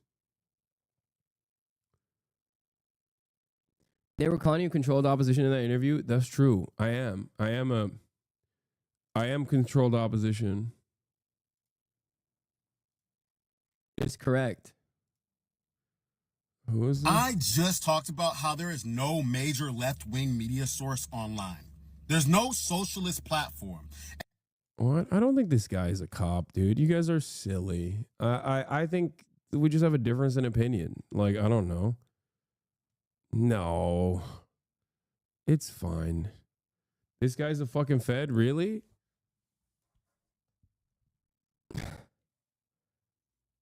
What did he say? And people got at me about Hasan. But I'm sorry, if you're using your socialist platform to co-sign genocide apologists who not only deny the genocide in Palestine is happening, but endorse the perpetuators of it, you're a bad socialist. If you're using your platform to funnel support towards the Democratic Party rather than telling them to join their own socialist party, you're a bad socialist. If you're using your platform to co-sign someone who is constantly... By the way, like, AOC, I think, gets more heat, surprisingly enough. Well, not so surprisingly, but like she literally is more pro-Palestine than Bernie is. Okay. Ocasio-Cortez defends accusing Israel of genocide in floor speech. Literally from fucking like, March 24th. Oh, 2024, from a year ago. 1 year ago. Okay, I was like, what the fuck? This happened a long time ago. Yeah, from 1 exact year ago. Okay, so here's the thing. My point on this is clear, right? Can they do more? Absolutely. Should they do more? Absolutely. And I want them to do more. And I want to have these conversations with them. Having said that, if, let's say, I don't know, fucking 50% of Congress had this opinion, Israel would perish. Okay? Like, that's why people being like, dude, you don't understand. Like, these guys are genocidal monsters. Like, their entire job is to funnel you back into the Democratic Party. Like, first of all, my job is not that. Okay? If there is a Democratic Party worth funneling into, I'll be its most loyal soldier. You'll know. The signs will be there. Okay? The Hamas gift baskets and the DNC gift baskets will be opened on the unboxing stream that I do right here, okay? I'll be opening the Hamas gift basket right after I open the Ayatollah gift basket, and then I'll go on and open the DNC gift basket, okay? There's no reason to hide that. I've said this before. I said it on Pod Johns. I said on Pod Save America, I want to be regime pilled. I want to be its most loyal servant. I want to be the propaganda minister. Give me something to do propaganda for. Okay? So that's number one. It's not happening, and I don't know if it ever will happen, but if it did, you would know. Okay? There's no reason for me to shelter you from my opinion. I have never shied away from saying my opinion. Having said that, with respect to AOC and Bernie, even if it was not even AOC's position, even if it was fucking Bernie Sanders' position, he's advocated in the Senate. You can say it's just symbolic, but he has straightforwardly advocated for a denial of weapons transfers, right, to Israel. Now, we can go over the language of that where he'll say like offensive weapons, but not defensive weapons, blah, blah, blah, blah, blah. Okay. That is currently, as it stands, minutia. Why? Because every other fucking congressperson, with the exception of like 17 senators that signed off on that bill, are literally going, what are you, insane?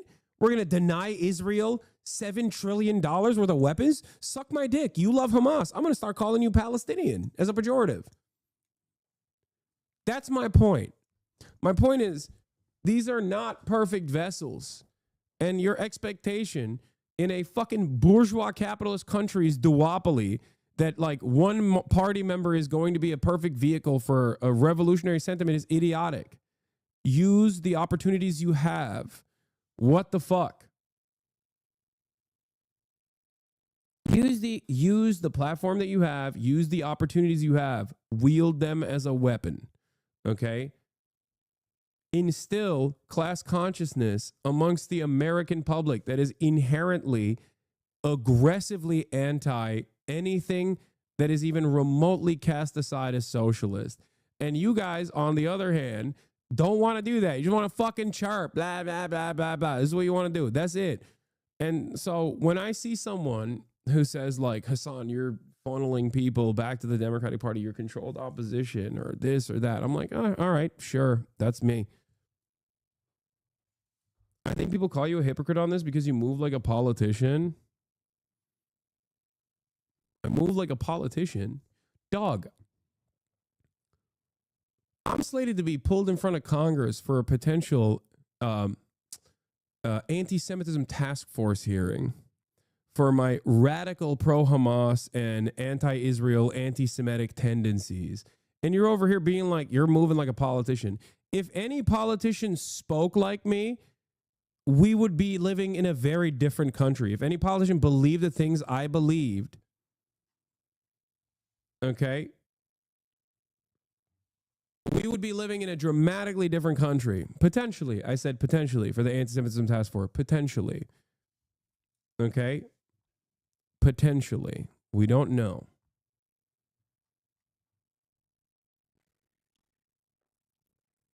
My point is,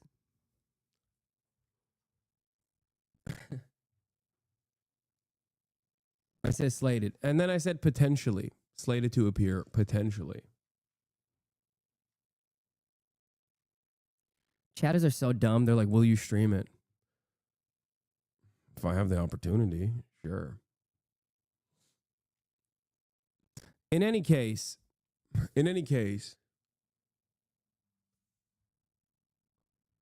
I think you're wrong. I don't know how else to respond to this. No, I don't think I move like a politician. Or I think maybe your understanding of, I don't know where we go from here. They're killing those kids. What other pressure points do we have? Wait, what?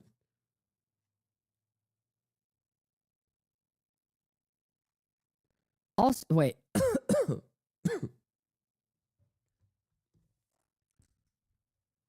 If we were to be able to get AOC and Bernie Sanders to actively rail against, with all the broad public momentum that they have, actively rail against the current administration's anti-Palestinian actions,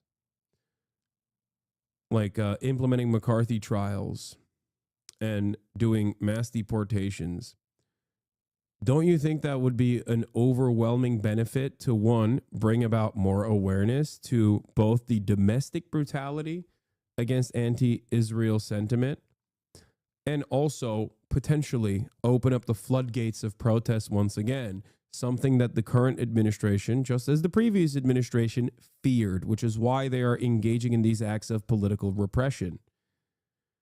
Ooh. These things not only take time, and I know the Palestinians don't have time, but unfortunately, in terms of working within the confines of the American political movement, These things do take time and initiative and effort. I will do everything in my power, as I have, to bring about both awareness, to also fucking fundraise,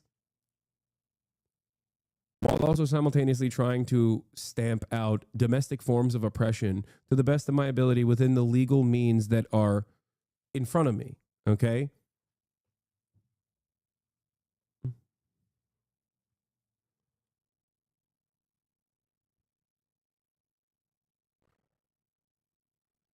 That's it. This does not mean that the American political movement is the end all be all. It's not. But use any and every opportunity you have to your advantage. I don't know what else to say about this. Otherwise,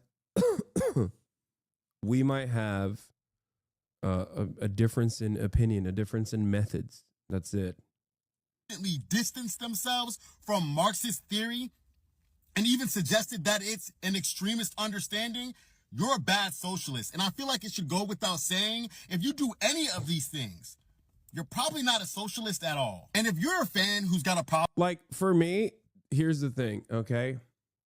If this motherfucker was an elected representative that's able to bring 32,000 people, 34,000 people to come listen to him talk about how healthcare is a human right, you know, I'd be glazing him too.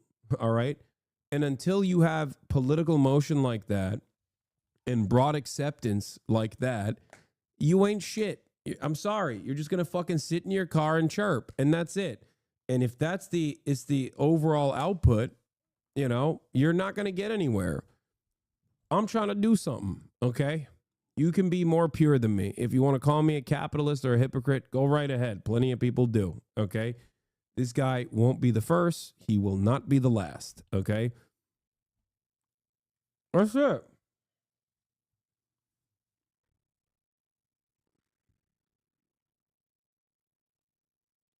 Someone said all of this is self-soothing. Yep, it is. Now, this does not mean that like a lot of the people that have criticisms are coming at it from like a cynical perspective, or all the people that are criticizing me are coming at it from a cynical perspective. I'm not saying that, okay? I mostly agree with Lex as an organizer. Bro, this is the other thing. This is the other side of this, man. I'm sorry, okay? That doesn't, like, that's not like a fucking shield, all right? Okay, great. Then he should know better. Like, what do you mean? People do this to me in my chat too. You know how many fucking organizers are in this goddamn community? Is filled to the brim with organizers, okay? There's hella organizers in here that would look at this and go, you're behaving in a wrecker. You're doing wrecker behavior. This is not like instilling solidarity at all. You know? So shut the fuck up, chatters, who say, oh, well, this person's an organizer. Okay, I'm not. I'm a fucking capitalist charlatan, okay? Like...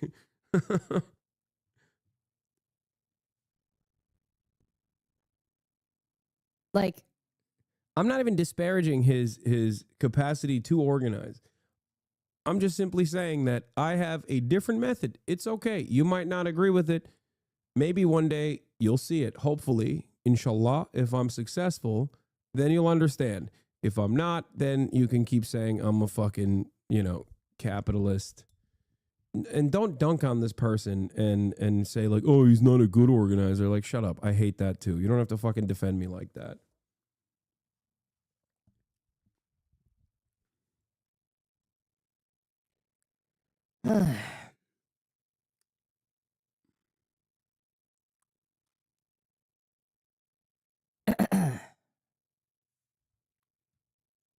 Is the Zoran collab happening this week? Potentially. March, unfortunately, is not going to be here this weekend, so I that kind of put a damper on the plans. But yeah, I was planning on going to into New York this weekend. And even then, you're not 100% sure efforts will be worthwhile, but you're holding out for the chance that it might. So even if it doesn't work, it doesn't mean it wasn't worth it. Yeah.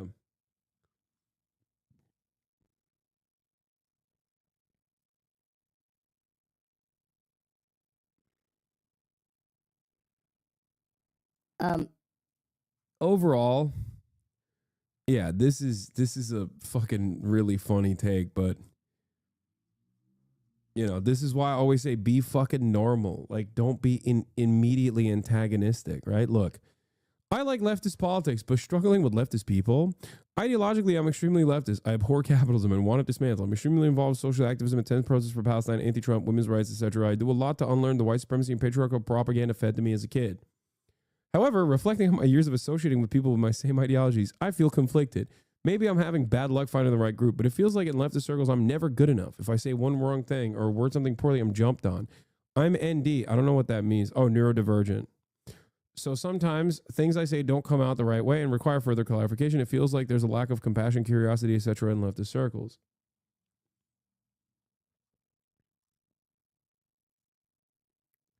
Leftist pick me leftist. I don't think this person is a pick me leftist. What? The fuck? No, this is an experience shared by a lot of people, I think. As a matter of fact, I go so far as to say this is one of the only fucking communities because I have to actively yell at you.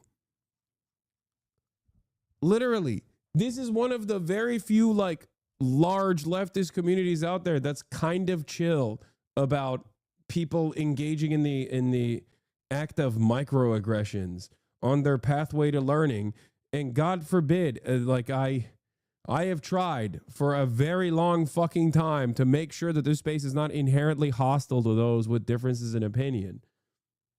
Now, there's obviously there's an arbitrary line somewhere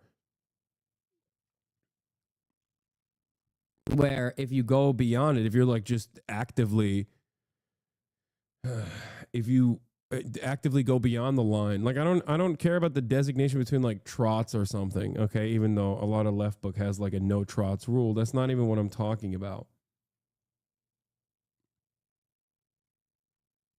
I mean like there are areas within organizing, you're supposed to look for areas of agreement. You're not supposed to constantly seek out areas of disagreement, because constantly looking for areas of disagreement, like, I love my brother, okay? I love my brother.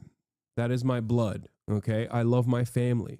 There's a shit ton that I disagree with them on that, okay? On sometimes the way they see the world or the things that they do. It's fine. It's okay. I have plenty of friends that are not fucking anti-capitalist, okay? There's just not. They're not. And I don't spend a whole amount of time trying to convert them to preach the gospel of anti-capitalism. It's just stupid and irrelevant and infantile, I think, to just only focus your efforts on that. You don't, so you're regressive. Yes, I'm regressive. I'm not like other leftists, so you're regressive. No, dude, I'm just not fucking that autistic, okay? I am, but not that autistic. That's the difference. Like, that's the point. And I try to tell you all the time. I feel like sometimes I like pull chatters and I shake them like a baby. Okay, I'm like, stop doing this. And you're like, no.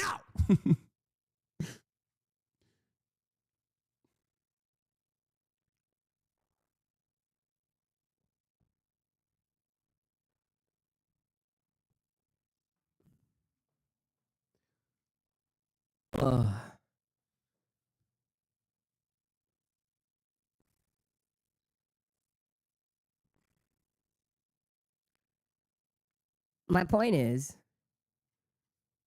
you have to find areas of agreement. You have to come across as agreeable. And there are plenty of issues where you can, no matter what someone's political perspective is, there are plenty of issues where you can find agreement, even with like some of the most reactionary morons on the planet, okay? The goal is to actively get them on your side on those issues and slowly but surely get them to see the world from your perspective, because you're a charitable, because you can instill charitability amongst them. Okay? If you are constantly seeking out political purity amongst your peers, you're just going to be a person that's impossible to comprehend in the real world. You're not going to be able to have a normal conversation with people. This is why it's important to be normal. This is why I always say be normal, be normal, be normal, be normal, be normal, okay?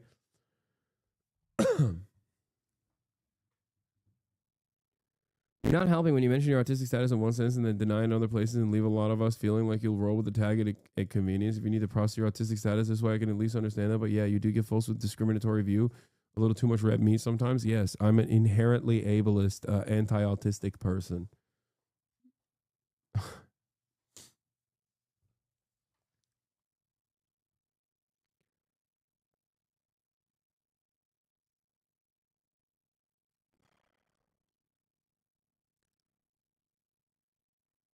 That sounds like a guy doing good work, but the reverse purity argument is a miss for me. What? No, I mean, it might be a miss for you, but notice how you feel safe in this community. Here, I'll give you the greatest example.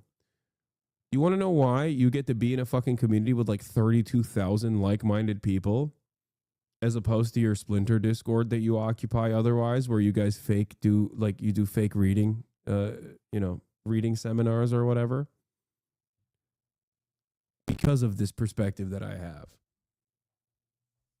Many people in here did not start off as like card-carrying Marxist-Leninists, okay?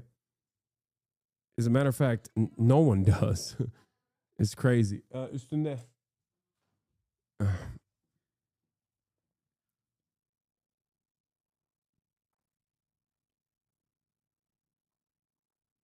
That's it. That's why I always...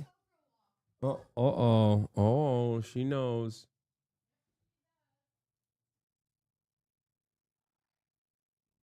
What? Trump's anti-Semitism chief shares Jew card post from white supremacists. Leo Terrell, who runs the DOJ's anti-Semitism task force, shared a post from the former leader of an organization that promoted the Nazification of America. What? Leo Terrell, the civil rights attorney in charge of President Donald Trump's anti-Semitism task force, shared a post on the social media platform X on Friday from a notorious white supremacist leader. Trump has the ability to revoke someone's Jew card, said the post, which included the video of the president saying that the Senate Majority Leader Chuck Schumer is not Jewish anymore, he's Palestinian. The author of the post was Patrick Casey, who led Identity Europa, a now defunct organization founded in 2016 to promote the Nazification of America. The group called on Trump supporters to become racially aware Jew-wise. Casey was part of his presence at the deadly 2017 far-right rally in Charlottesville, Virginia.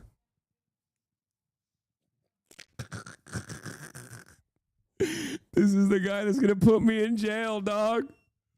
This is the guy that's going to be like, you're going to jail for not saying Am Israel High. You get 10 floggings. You get 30 Am Israel Highs and 20 floggings for the crime of criticizing Israel. Also, here's this Nazi who I like.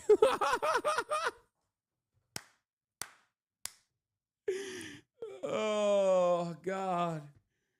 Oh, that's awesome. Oh my God. Oh.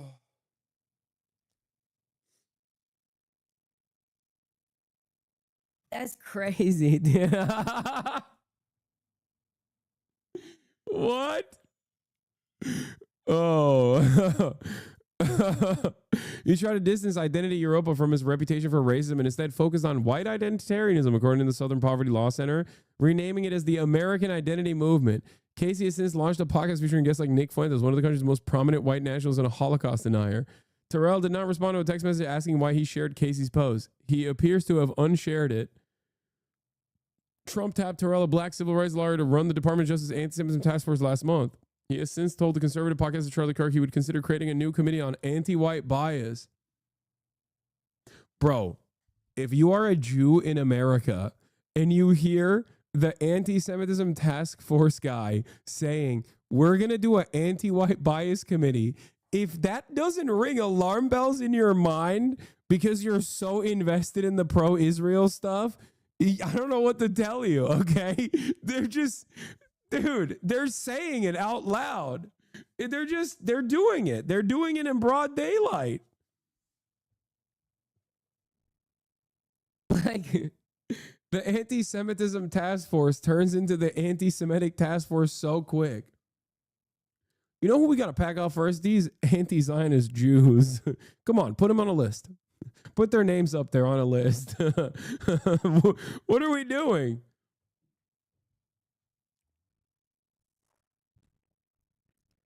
Oh my God. Terrell also invited Karg, who has accused Jews of financing anti-white causes,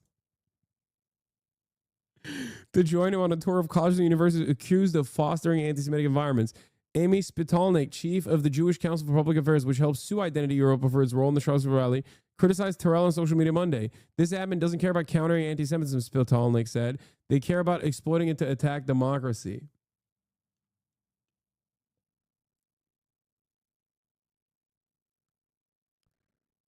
What is this? Executive Order 14188. How the fuck? Okay. No, I don't want to sign in. Fuck. What the hell is WikiWand?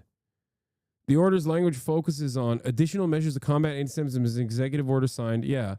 Order's language focuses on anti-Semitism education, K-12 and higher education, referencing October 7 Hamas attacks. It also directs Secretary of Homeland Security and Attorney General action. Alien students and staff are named as targets for monitoring. Yeah, they're already doing it. By the way, this number is kind of crazy. What the fuck? 14 Executive Order 1488? What? Is that? That's a real weird number to make this the executive order. Huh. Huh.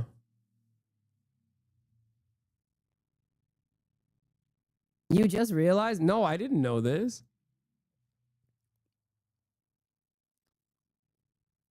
Bro, if I go to a concentration camp and Michael Rappaport is there, I'm killing myself, okay? I can't stand this motherfucker, all right? Like, I'm going to be in there first. He's going to be championing to throw me in there. And then next week they throw him in there because he's Jewish. And then I have to fucking sit there and listen to him. No shot, okay? I'm sorry. We're not sharing space like that. We're not. It's not happening. Sorry. That is crazy. That's a crazy thing. That's a crazy death sentence that's worse than death in and of itself.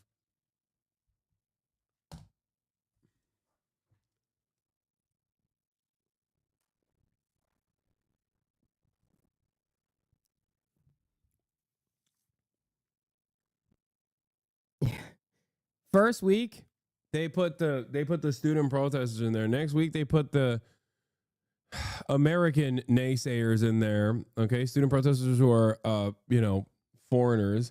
Then they put the American citizens in there, and then of course, inevitably, they're gonna be like, all right, let's just put the Jews in there for good measure. And then then I have to sit there and listen to fucking Michael Rappaport and like Rabbi Shmuley. No fucking way, dude. No fucking shot. Nope, not happening. All right. It's just not. Nope. Nuh-uh. Chat, what does 14188 mean? 1488 is a call sign for Nazis, okay? 14 is Adolf Hitler, 88 or 14 is fucking 14 words, and 88 is Heil Hitler. It's an Aryan call sign.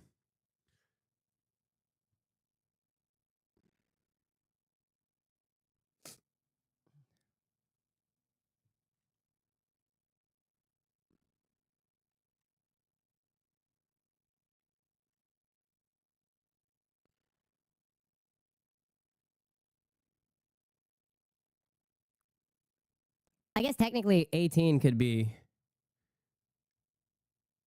Adolf Hitler as well, but normally it's not.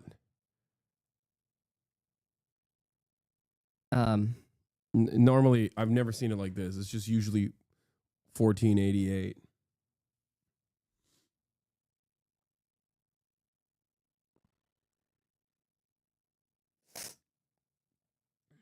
Apparently, the number of EOs are sequential, so it's probably just a crazy coincidence, but only maybe they did reorder some executive orders to make that line up.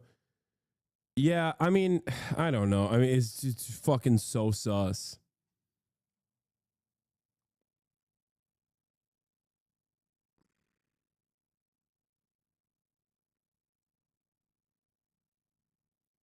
I can see that being Stephen Miller meme. Yeah, this is 14/88 is the most commonly way of seeing it. Also, they're only showing this in like Russia, which is funny because it's universal. 14 words, also abbreviated as 14 or 1488, is a reference to two slogans originated by the American domestic terrorist David Eden Lane, one of the 9 founding members of the defunct white supremacist terrorist organization, The Order, and are accompanied by the Lane's 88 precepts. The slogans have served as a rallying cry. The primary slogan for the 14 words is, "We must secure the existence of our people and a future for white children," followed by the secondary slogan, "Because the beauty of the white Aryan woman must not perish from the earth." 88 is also shorthand for Heil Hitler because 8 is the code for, it's the 8th letter in the alphabet.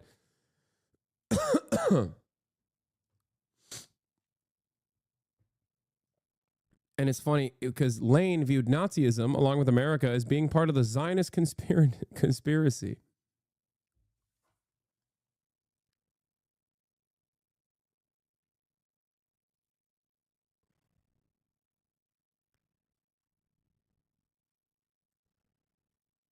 I mean, this is weird, dude. It is weird. Protecting children from chemical and surgical mutilation. Additional measures to combat anti-Semitism as the 1488. That is, come on. That's just, what? Nah, that's intentional. There's a fucking like groiper. There's many groipers in the Trump administration. But one of the fucking groipers absolutely did that. There's no way. They know what they're doing. There's no way. I'm usually not like Mr. Symbolism, okay? I do know the dog whistles. I do talk to you about that stuff, but god damn, that shit is crazy. Hasan becomes a numerologist today? Come on, dude. Come on, dude. Really? The order to combat anti-Semitism, which is to just like fucking do the new McCarthyist trials. I click on the stream and immediately hear you say 1488 shameless. You will never be Asman, bro. That's true.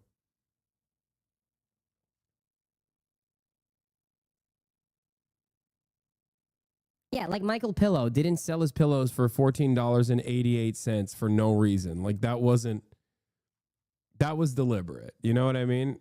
It's okay. Some of them are deliberate. Oh, I haven't talked about the Korean student yet. It's fucking insane. That's another story I wanted to talk about, but god damn it, we got stuck on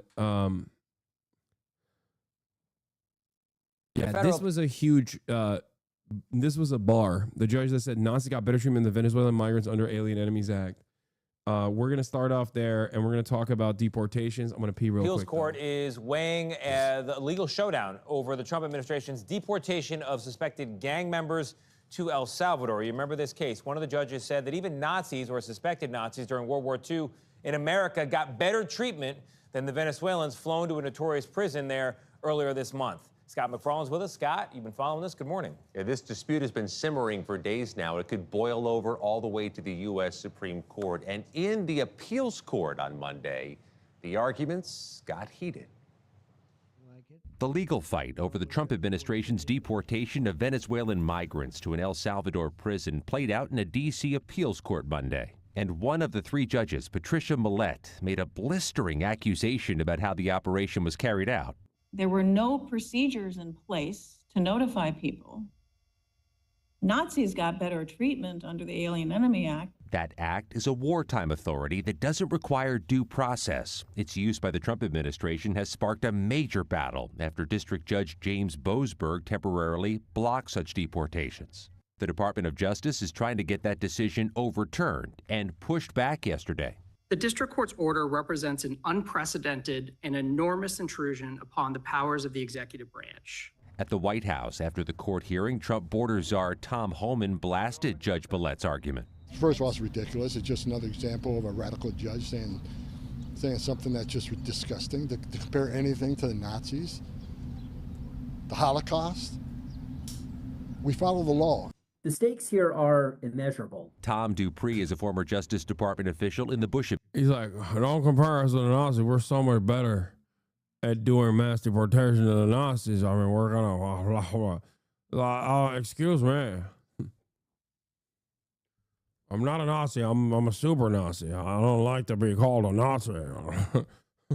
This is the next evolution you're looking at.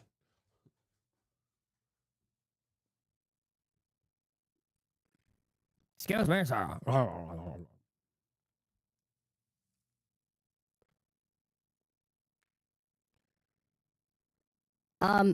You know who else also famously followed orders or were just following the orders? Nazis. Also, the judge's statement is objectively correct because the Nazis in the United States of America got better treatment than Venezuelan migrants under the Alien Enemies Act is an objectively correct statement because they also got due process. This is not like the judge wasn't, I think people misunderstood the quote. The judge is not saying that like the American government is worse than the Nazis. The judge is saying in the United States of America during World War II, we gave Nazis better treatment under the Alien Enemy Act than we are currently giving random Venezuelans. Which is correct. That is a correct statement. There's nothing objectionable there. How can you get mad at that? It is a historical fact and a historical shame, really. You should really think about that and go, wow, perhaps everyone deserves due process. Extended to even fucking Nazis.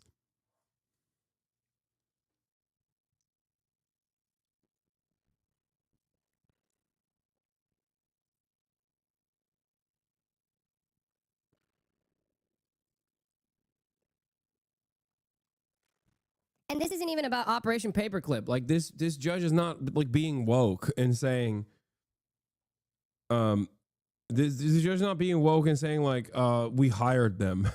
That's not what she's saying. She's simply talking about like, she's simply talking about, sorry. The due process that we extended under the Alien Enemies Act during World War II to Nazis. There were no procedures in place to notify people. Nazis got better treatment under the Alien Enemy Act. That act is a wartime authority that doesn't require due process. Its use by the Trump administration has sparked a major battle after District Judge James Boasberg temporarily blocked such deportations. The Department of Justice is trying to get that decision overturned and pushed back yesterday. The district court's order represents an unprecedented and enormous intrusion upon the powers of the executive branch. At the White House, after the court hearing, Trump border czar Tom Homan blasted Judge Billet's argument. First of all, it's ridiculous. It's just another example of a radical judge saying something that's just disgusting. To compare anything to the Nazis, the Holocaust, we follow the law. The stakes here are immeasurable. Tom Dupree is a former Justice Department official in the Bush administration. These are fundamental questions that really get to the balance of power under our Constitution. And so the way this case is resolved is going to set a very important. I mean, what do you do with a guy like fucking Thomas Homan? Like, he is genuinely just too stupid.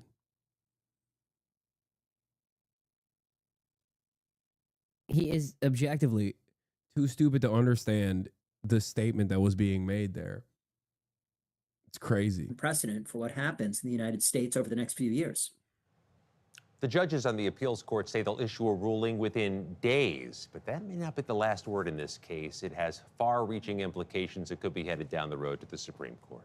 Wow. All right. Busy court. Yes, indeed. Scott, thank you very much. Appreciate it. And we have more now on Mahmoud Khalil, who is under even more legal pressure this morning. Some of the families of hostages kidnapped by Hamas during the October 7th attack are now suing the... Oh, this was really funny. Sorry, you are never going to get me to take this seriously, okay? This is what I wanted to talk about as well. Incredibly funny situation. So one of the hostages apparently overheard a Hamas militant while they were in captivity in the Gaza Strip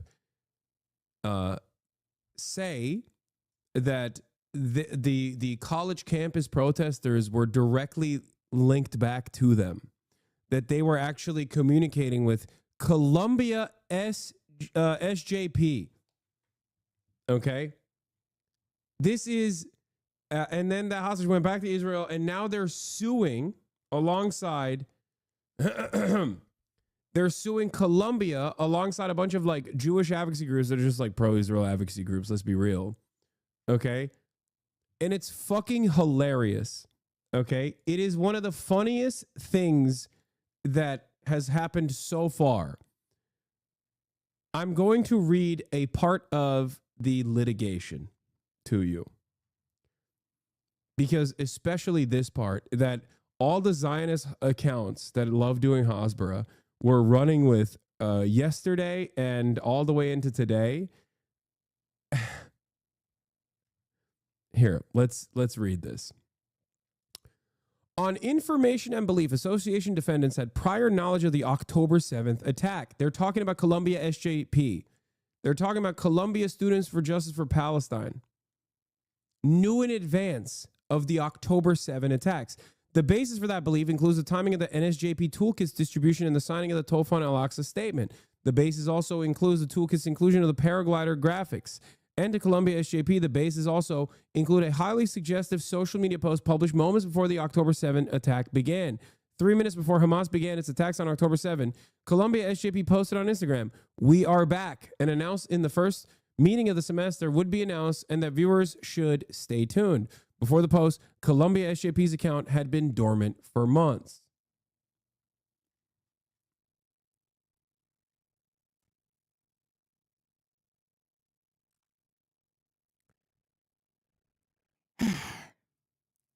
To which I responded with, if you think Yahya Sinwar chose to inform the Columbia SJP chapter over Hezbollah and Iran before doing October 7, you have to be institutionalized. Being pro-Israel is literally a mental illness. I'm sorry. There is no way that I can have a normal conversation with you if this is something that you truly believe. This is a litmus test. I think no matter how pro-Israel you are, okay, you got to, when you hear this, you have to go, a little bit silly, don't you think? Maybe we're being a little bit silly. Are we being a little bit silly about this? Like I say, am Israel high as the next guy. You know what I mean? I am Israel high, okay, but this is a bridge too far. Like this is the test of whether or not you have caused yourself irreparable brain damage, Fetterman style, or if you can still be a normal human being after all is said and done. Maybe still a genocidal human being, but at least like one that is living on this plane of existence. Okay? Because if you, once again, I'm going to repeat it. If you personally think that the Palestinian resistance groups that did not inform Iran, that did not inform Hezbollah, that did not inform the Palestinian political branch that they were going to take action on October 7, but instead, after months of, or almost a year of meticulous planning, organizing, training, they got together and they were like, oh shit, we forgot to inform the Columbia campus students. Like if you think Yahya was dialing up the Columbia campus student protesters and being like, hey, by the way, heads up, we're going to do October 7, okay, as the date implies. And I just want to make sure that you're ready to do propaganda for us. You are literally the stupidest. You are unironically doing the Jews did 9/11 shit. You're doing the Jews did 9/11 shit, but even funnier, okay? Like, it's the Nick Mullen bit. It's like, ooh, we set up this plan. We set up this plan. Now it's time to call every Jewish person to make sure that they're not there on 9/11. Now it's time for the clues.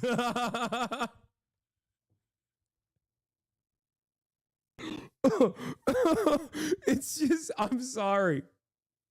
It's so fucking stupid. Oh, that's funny. That's good. This gave me a really funny laugh. Now, of course, given the state of affairs right now and how insane people have gotten, maybe they will successfully prosecute this. Who knows? I don't know. Oh my God.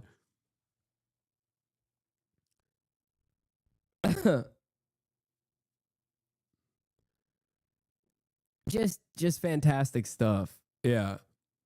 Fantastic stuff. Very cool. Oh. SJP, better intel than Mossad. Surprise, surprise. Damning evidence that Columbia Students for Justice for Palestine SJP chapter knew what Hamas was about to attack on October 7th. Bologist coined it perfectly when he called American universities woke madrasas, but now with more emphasis on madrasa. 3 minutes before Hamas began his October 7th attack, Columbia SJP posted on Instagram, "We are back," and announced in the first meeting of the semester would be announced. Then viewers should stay tuned. Before the post, Columbia SJP's account had been dormant for months.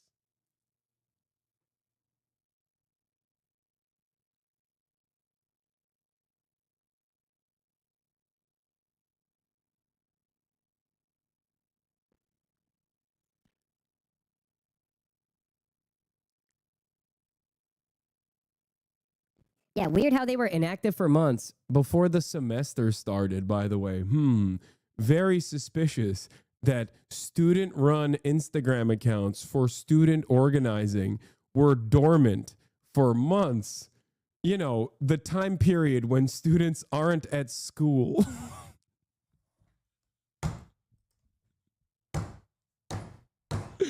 Yes! Yeah. And when they posted "We are back," they meant we are back to do the Intifada, comrades. We are back to do October 7. That's what they meant. And not that like we're back from summer break and now we are going to do activism on campus. Perhaps if you are someone who is in charge of the Students for Justice for Palestine account pre-October 7, I'm sure that that is an issue that you're very knowledgeable on, and perhaps have been doing awareness campaigns on that fucking Instagram account every semester that you've gone to school.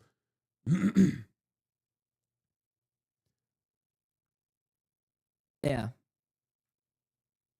Remember when Alicia Keys posted, "I've had my eyes on paragliding on October 7th? Oh my God, true. What did she know?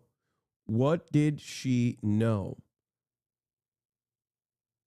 That's not, you don't understand. The college student was using the collective "we" as in Hamas, and the 19-year-old Jewish kid from New York running the Insta page. Hope this helps. Yes.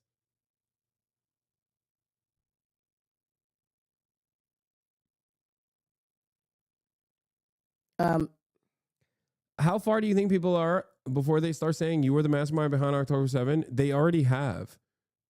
Sex Pestiny and Dan Salty Man have unironically inferred that I am responsible for October 7 and I'm responsible for future hypothetical October 7s. They already have done that. Also, I wasn't streaming on October 7, and I stream every day. Very suspicious. I was offline. I was offline on October 7. Someone on Reddit told me you're funded by Iran. No joke. Yes. Every single person that subscribed to me is Iranian.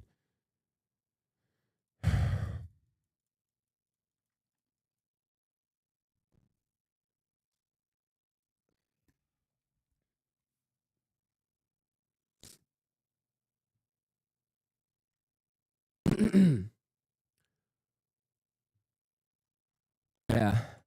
Fantastic stuff. I'm glad that this is what we're doing. Anti-Israel activists and several student groups. Let's get an update from Alexis McAdams. She's live at Columbia. Hi, Alexis.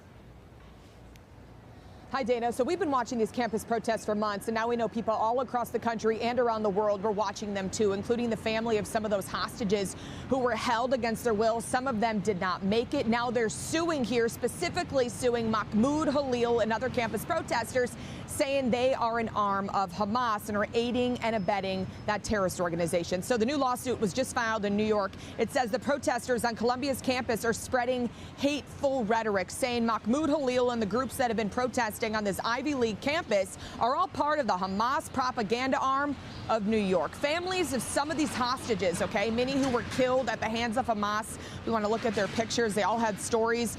They want their families, the families want them to be held accountable, these protesters. They don't understand why this has been going on in these college campuses. They want to push. Bro, it is unironically the craziest thing. Like you get held at gunpoint by Hamas. You get fucking bombs rained on you by the American and the Israeli government. And then you get out of there and you're like, you know who I fucking hate? Columbia students. Like, dude, you are insane. You're an insane person. I'm sorry. Holy fuck, dude. Like that is truly like, what is going on? What the fuck?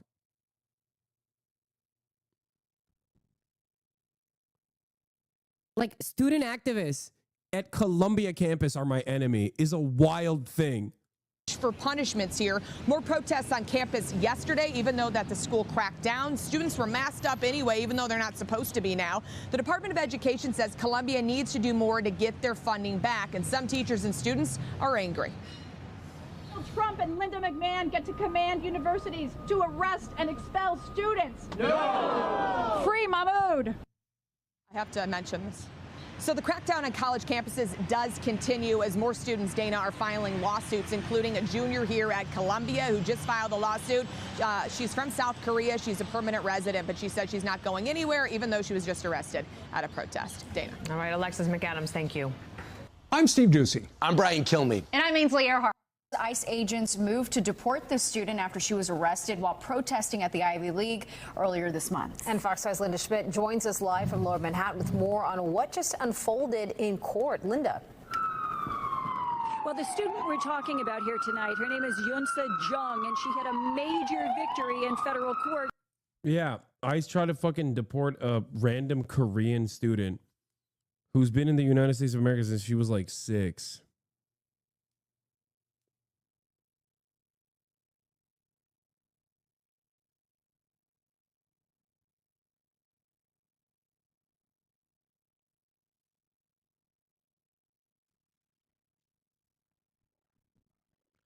By the way, I'm in a group chat with my managers, And yes, you guys were right. Mainstream press is reaching out about the Elon Musk shit. Of course they are.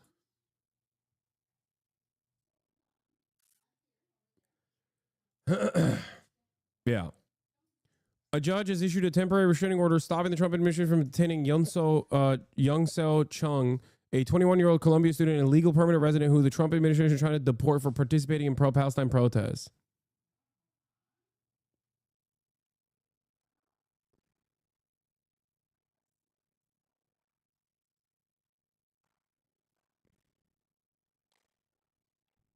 it is crazy. And no, Atlantic Magazine is not in the same group chat. We have better OPSEC than the American government and the Principals Committee. The South Korean student knows going back means she'll have to deal with the sexist Korean man. I need more historical context. Okay, stop. What is this goated QRT of AC? Oh yeah, I saw this. Yeah, Mighty Keef is great.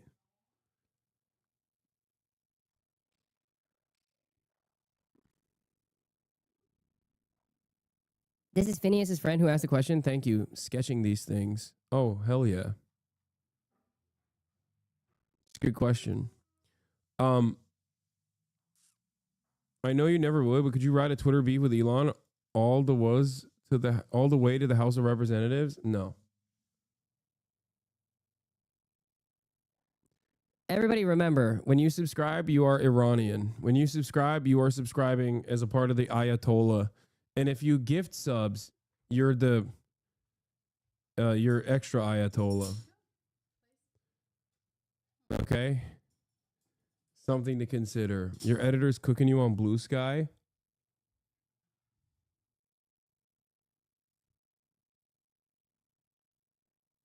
came on stream. Elon Musk at this point has been forced into buying Twitter, so I DM him a clip compilation of all the time What is this? made Grimes. Elon Musk at this point has been forced into buying Twitter, so I DM him a clip compilation of all the times Hasan made Grimes laugh when she came on stream. This sets him on a course that will eventually lead him to ban every progressive journalist off the website, unbanning Trump and Kanye, thus allowing Kanye to announce his 2024 run as a Nazi. B tier. This one's still paying dividends that might extend out of Hasan negativity year and have major ramifications for the 2024 election, in which case I do apologize. Elon. Think Exist and Haploids, thank you for the 10. Think Exist, thank you for the 5. Will Neff, thank you for the 50 gifted subs. The Ayatollah thanks you. The Ayatollah thanks you. And Zuril, the Iraqi in the chat, is extra Iranian and extra in support of the Ayatollah.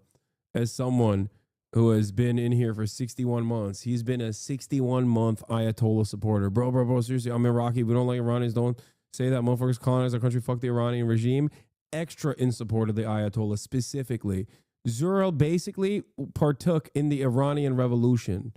That's what that means. If you're a 61-month subscriber, you basically did the Iranian revolution, dude. That's right. Yep.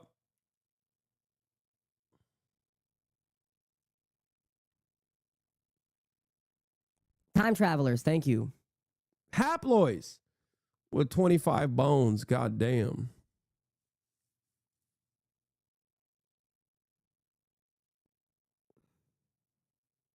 Do you know that Phineas's uncle was Brian Baird, a U.S. rep that visited Gaza 3 times? I did not know that. Rank Control Ryan, thank you for the 5 gifted.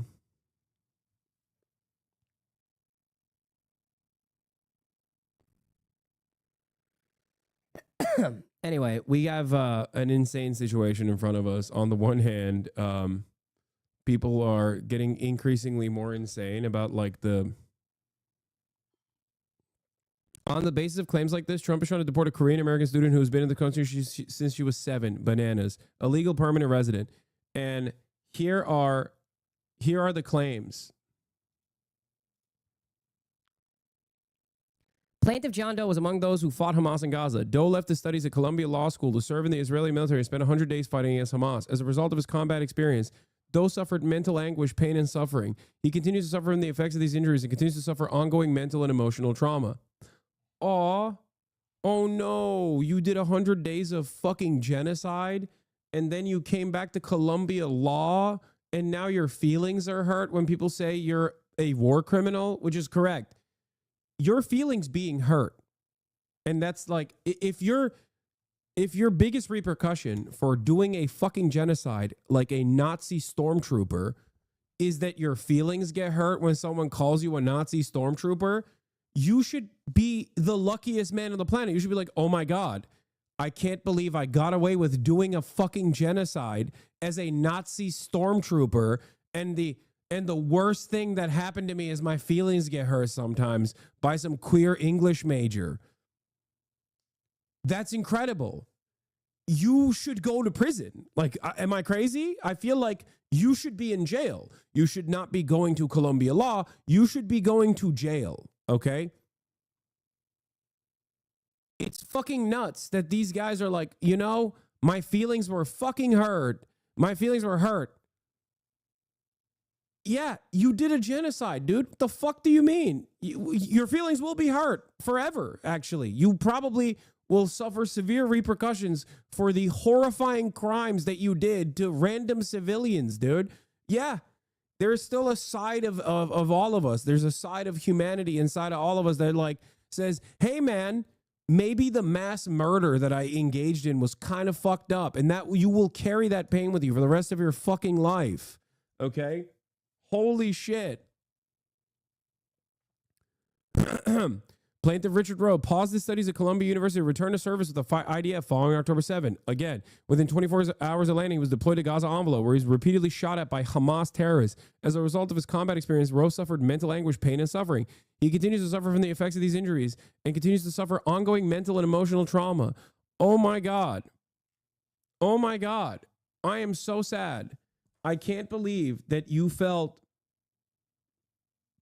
I cannot believe that it hurt your feelings to do fucking Nazi terror, dude. What the fuck? On October 7th, the younger brother of plaintiff Jane Moe, a Columbia student, was deployed to Gaza, where he fought against Hamas for over a year and sustained injuries in battle. As a result, Moe has experienced severe emotional distress exacerbated by the demonstrations on Columbia's campus.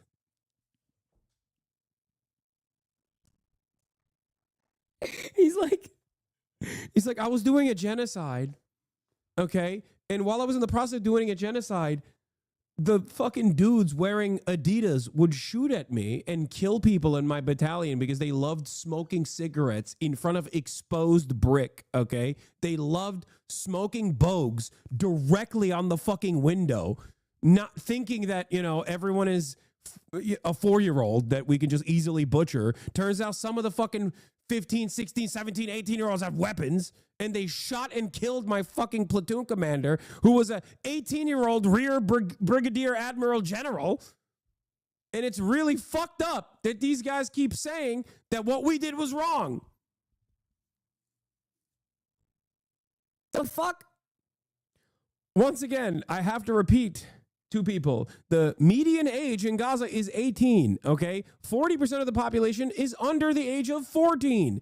So, like, most of the people that they're killing are going to be children, teenagers, you know, women, elderly. That's the numbers bear itself out. When you look at the fucking casualty statistics, you look at the casualty data, and it's like 70% women, children, and the fucking elderly. Oh my God. Wait, this person didn't even go to Gaza.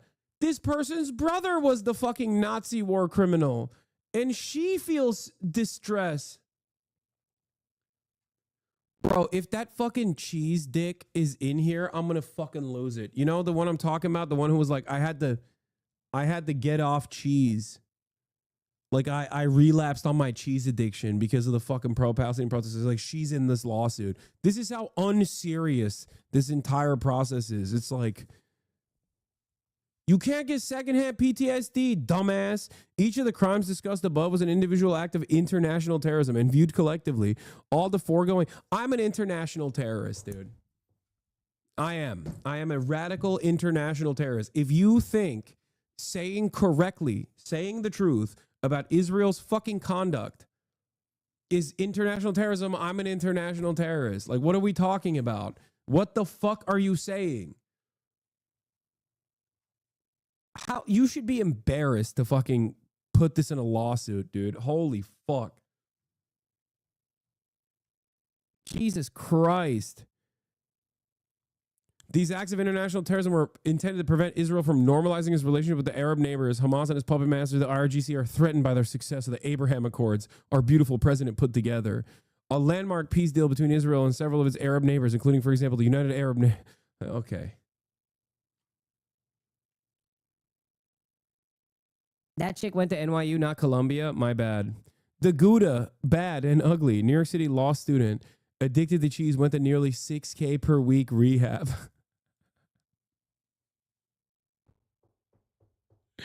Yo, I can't believe she did this. I can't believe she admitted this.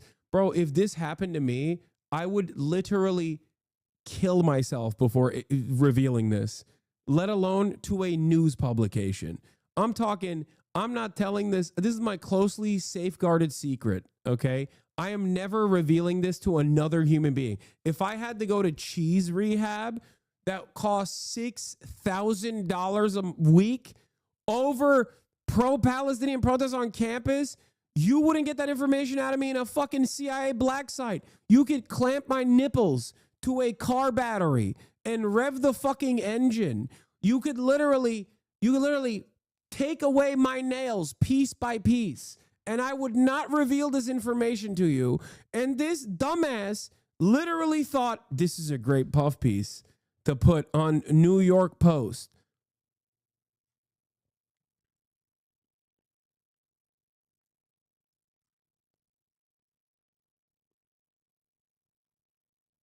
Jesus Christ, dude.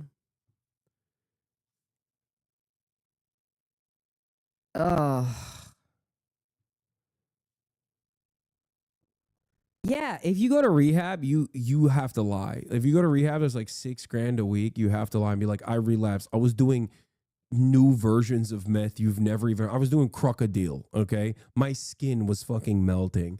That's why I had to go to rehab. Not cheese. No, why would you bring up cheese? What?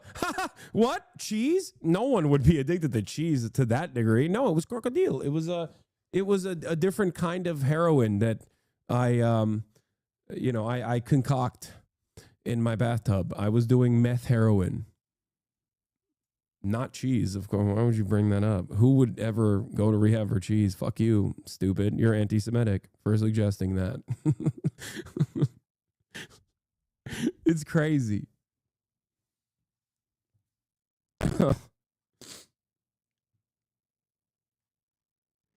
Yeah, look, a lot of people try to say like, being a Zionist to this degree is not a mental disorder, but I'm only seeing examples that prove the contrary. Okay. It kind of feels like being pro-Israel at this point is a unique and debilitating mental illness that constantly reveals itself, where you just think that like the entire world is against you. For example, stub my toe, anti-Semitism, anything and everything that actively shows the truth about Israel, well, that's extra anti-Semitism, and people that make me feel bad should go to prison. They should be deported and then sent to an El Salvadoran slave camp. That's right. Right here behind me in Lower Manhattan, being able to block ICE from detaining her. Now, the Trump administration wants to deport Young for her involvement the beginning of this month in a pro-Palestinian, anti-Israel protest at Barnard College, which is located right across the street from Columbia University. Now, protesters took over the library at that time at Barnard, and Jung was among those arrested. Yeah, look at these scary terrorists, dude. By the NYPD. The Trump administration wants to deport students they say are supporting Hamas, which the government has designated as a terrorist organization. But Jung and her family, they came to the U.S. from South Korea when she was 7 years old. She sued to prevent ICE from detaining her. Ms. Chung has won. The court did the sensible thing. It is a temporary restraining order. Until further order of the court, ICE will not be able to take further steps to detain her, and we will continue to fight as hard as we need to vindicate her constitutional rights. The only reason that the government is seeking to detain a 21-year-old college junior at Columbia, high school valedictorian with no criminal priors, is simply because her viewpoint, her speech, her First Amendment protected speech, it happens to be something that they disagree with. And by the way, Jung, like I said, she and her family came here from South Korea when she was just 7 years old. She is a legal permanent resident of the United States. Now, on top of this, of course, you know the story of Mahmoud Khalil, the former Columbia University grad student who was arrested earlier this month by ICE agents, and he is currently being held at an ICE facility in Louisiana. Back inside to you. All right, Linda, thank you for the update on that.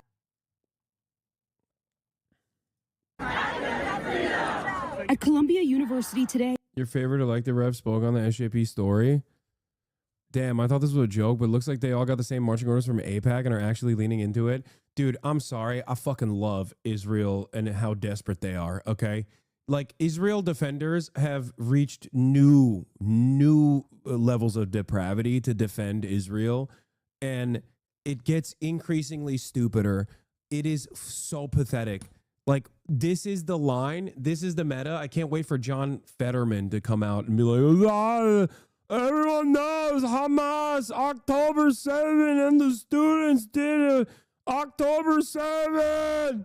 $150 million for Hasbro operations in the West, and this is the best you got? God damn, dude. This shit sucks ass, brother. You don't got no marketing guys out there? Like, what the fuck's happening? Another glaringly obvious example of fascism killing the creative part of people's brains, okay? Who are some of the funniest dudes in Hollywood? Jews. Not a single creative fucking brain capacity in Israel. They can't even put anything together. How the fuck? How is that? How is your output so bad? How is your output so fucking bad, dude? It's insane. This, dude, the whole like,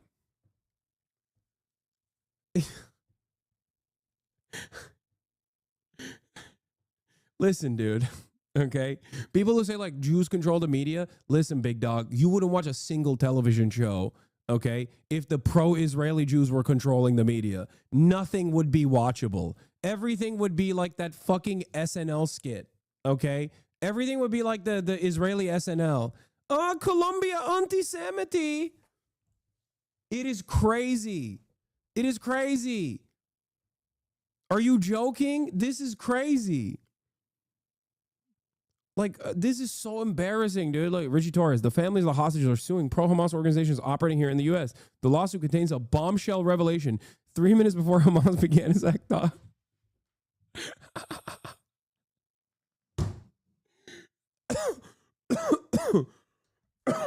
I can't believe this is unironically. This is their banger. Like, they thought this was the fucking real smoking gun, you know? We're really going to win the propaganda war with this. Don't make me play the Colombia anti-Semite video again. No one needs to see this, okay? I'm not going to torture you guys with that shit. I won't do that to you.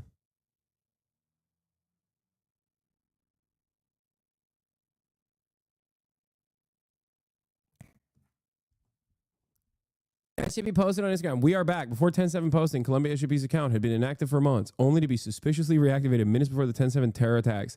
The timing seems too coincidental to be a coincidence. If there are organizations here in the U.S. that had advanced knowledge of the 10/7 attacks, which led to the murder of American citizens, the American people have a right to know the full truth.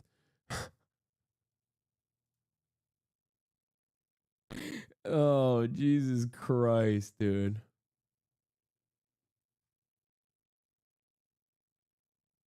What is this? Using an old picture of you?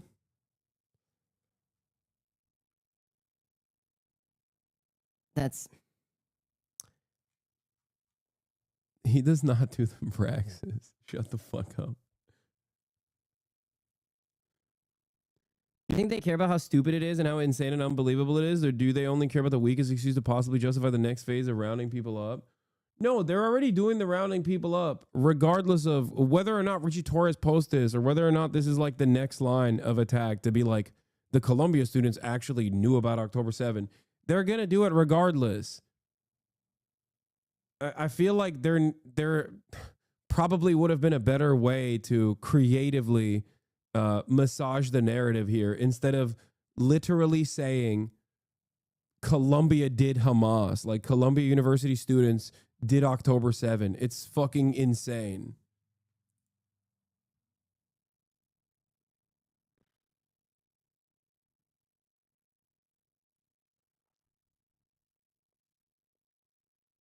I mean, I guess I should be excited that they're just Fucking horrible at doing propaganda.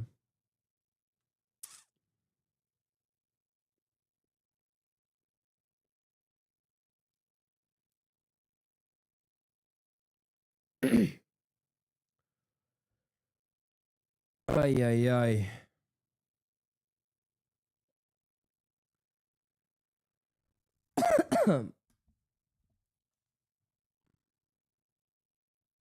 Yeah, if there's one group of people that knew about October 7 beforehand, it was Israel, okay?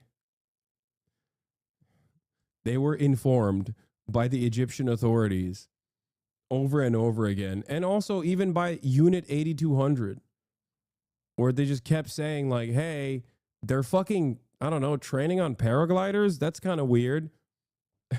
And Israel was like, no, it's fine. No, they're just hobbyists. It's cool, I think.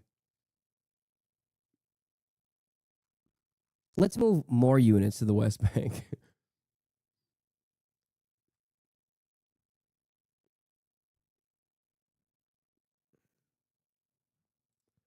I can't tell if the website's broken or always, or Elon turned off replies since you can't load the replies on the mega viral Ubisoft Hasan defense. Wait, what do you mean? No, it's just the website is broken, dude. Holy fuck, there's 4,000 replies to this.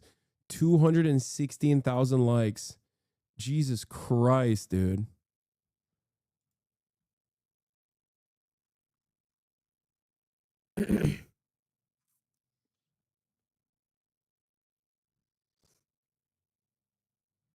I'm genuinely curious. What was the response on your tweet? What? Everybody loved it. Everyone fucking hates Elon Musk.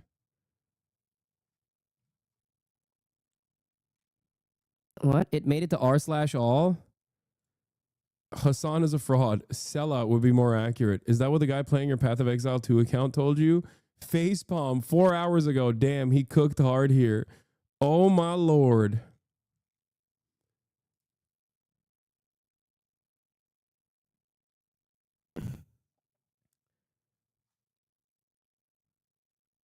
Yeah.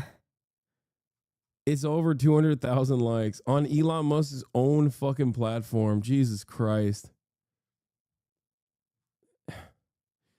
And you know, you know his ass personally hates that shit too. His ass hates being hated. He is such a baby. I'm reminded of that every time something like this happens. Every time something like this happens, I'm reminded of that one time when they almost 5150'd Elon Musk because everybody booed him at the Dave Chappelle concert or Dave Chappelle stand-up show when he went up and everyone was like, boo, fuck you, you suck. And then they were like even booing Dave Chappelle. And he trapped himself into a room. He trapped himself into a room where he was just like, I'm gonna kill myself. I'm so sad. Why does everybody hate me?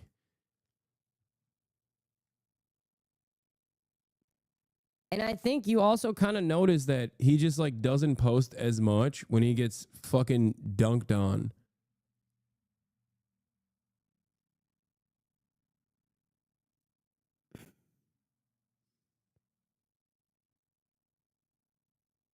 Like he was tweeting at a rapid clip, and then all this shit happened, and then nope, not so much. Just a little one awesome 6 hours ago, and one response to the Federalist, and one retweet, and that's it.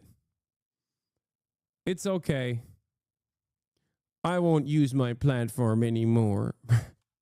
It's all right.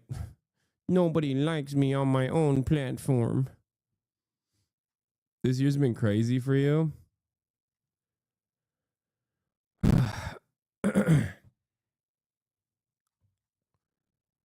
Yeah, maybe he saw the Grimes videos again and it really fucking broke him somehow. What is this? You don't think he'll reach with his powers to retaliate? Dude, I think at this point, if I were to constantly worry about whatever powerful figure that can retaliate against me, I would have to never do anything. Who at this stage? The only guy who hasn't actively come after me at this point is fucking Donald Trump. Like, what do you mean?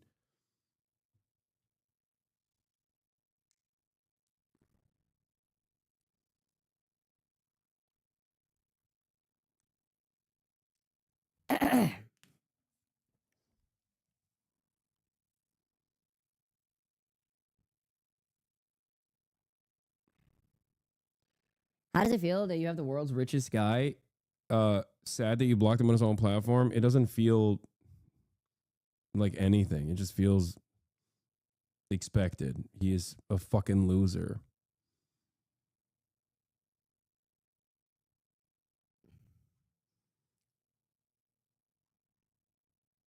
You know, JD Pondon would never. I don't know. I came after the real president. That's probably not great for him. The first Oval mention is going to go crazy. Yeah.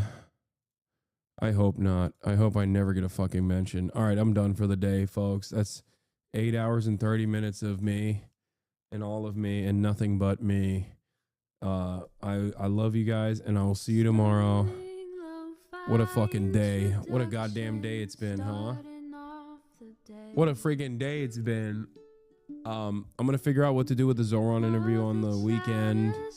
I'm gonna have Ested on this week as well as Ested Herndon. Maybe I'll do that tomorrow. I'm gonna hit him up, see if he's available tomorrow. Love you guys. I'll see you tomorrow, as always. Bye bye. The starlight to the starlight to the topic just begun. There he is again, her sun is streaming, her sun is streaming. There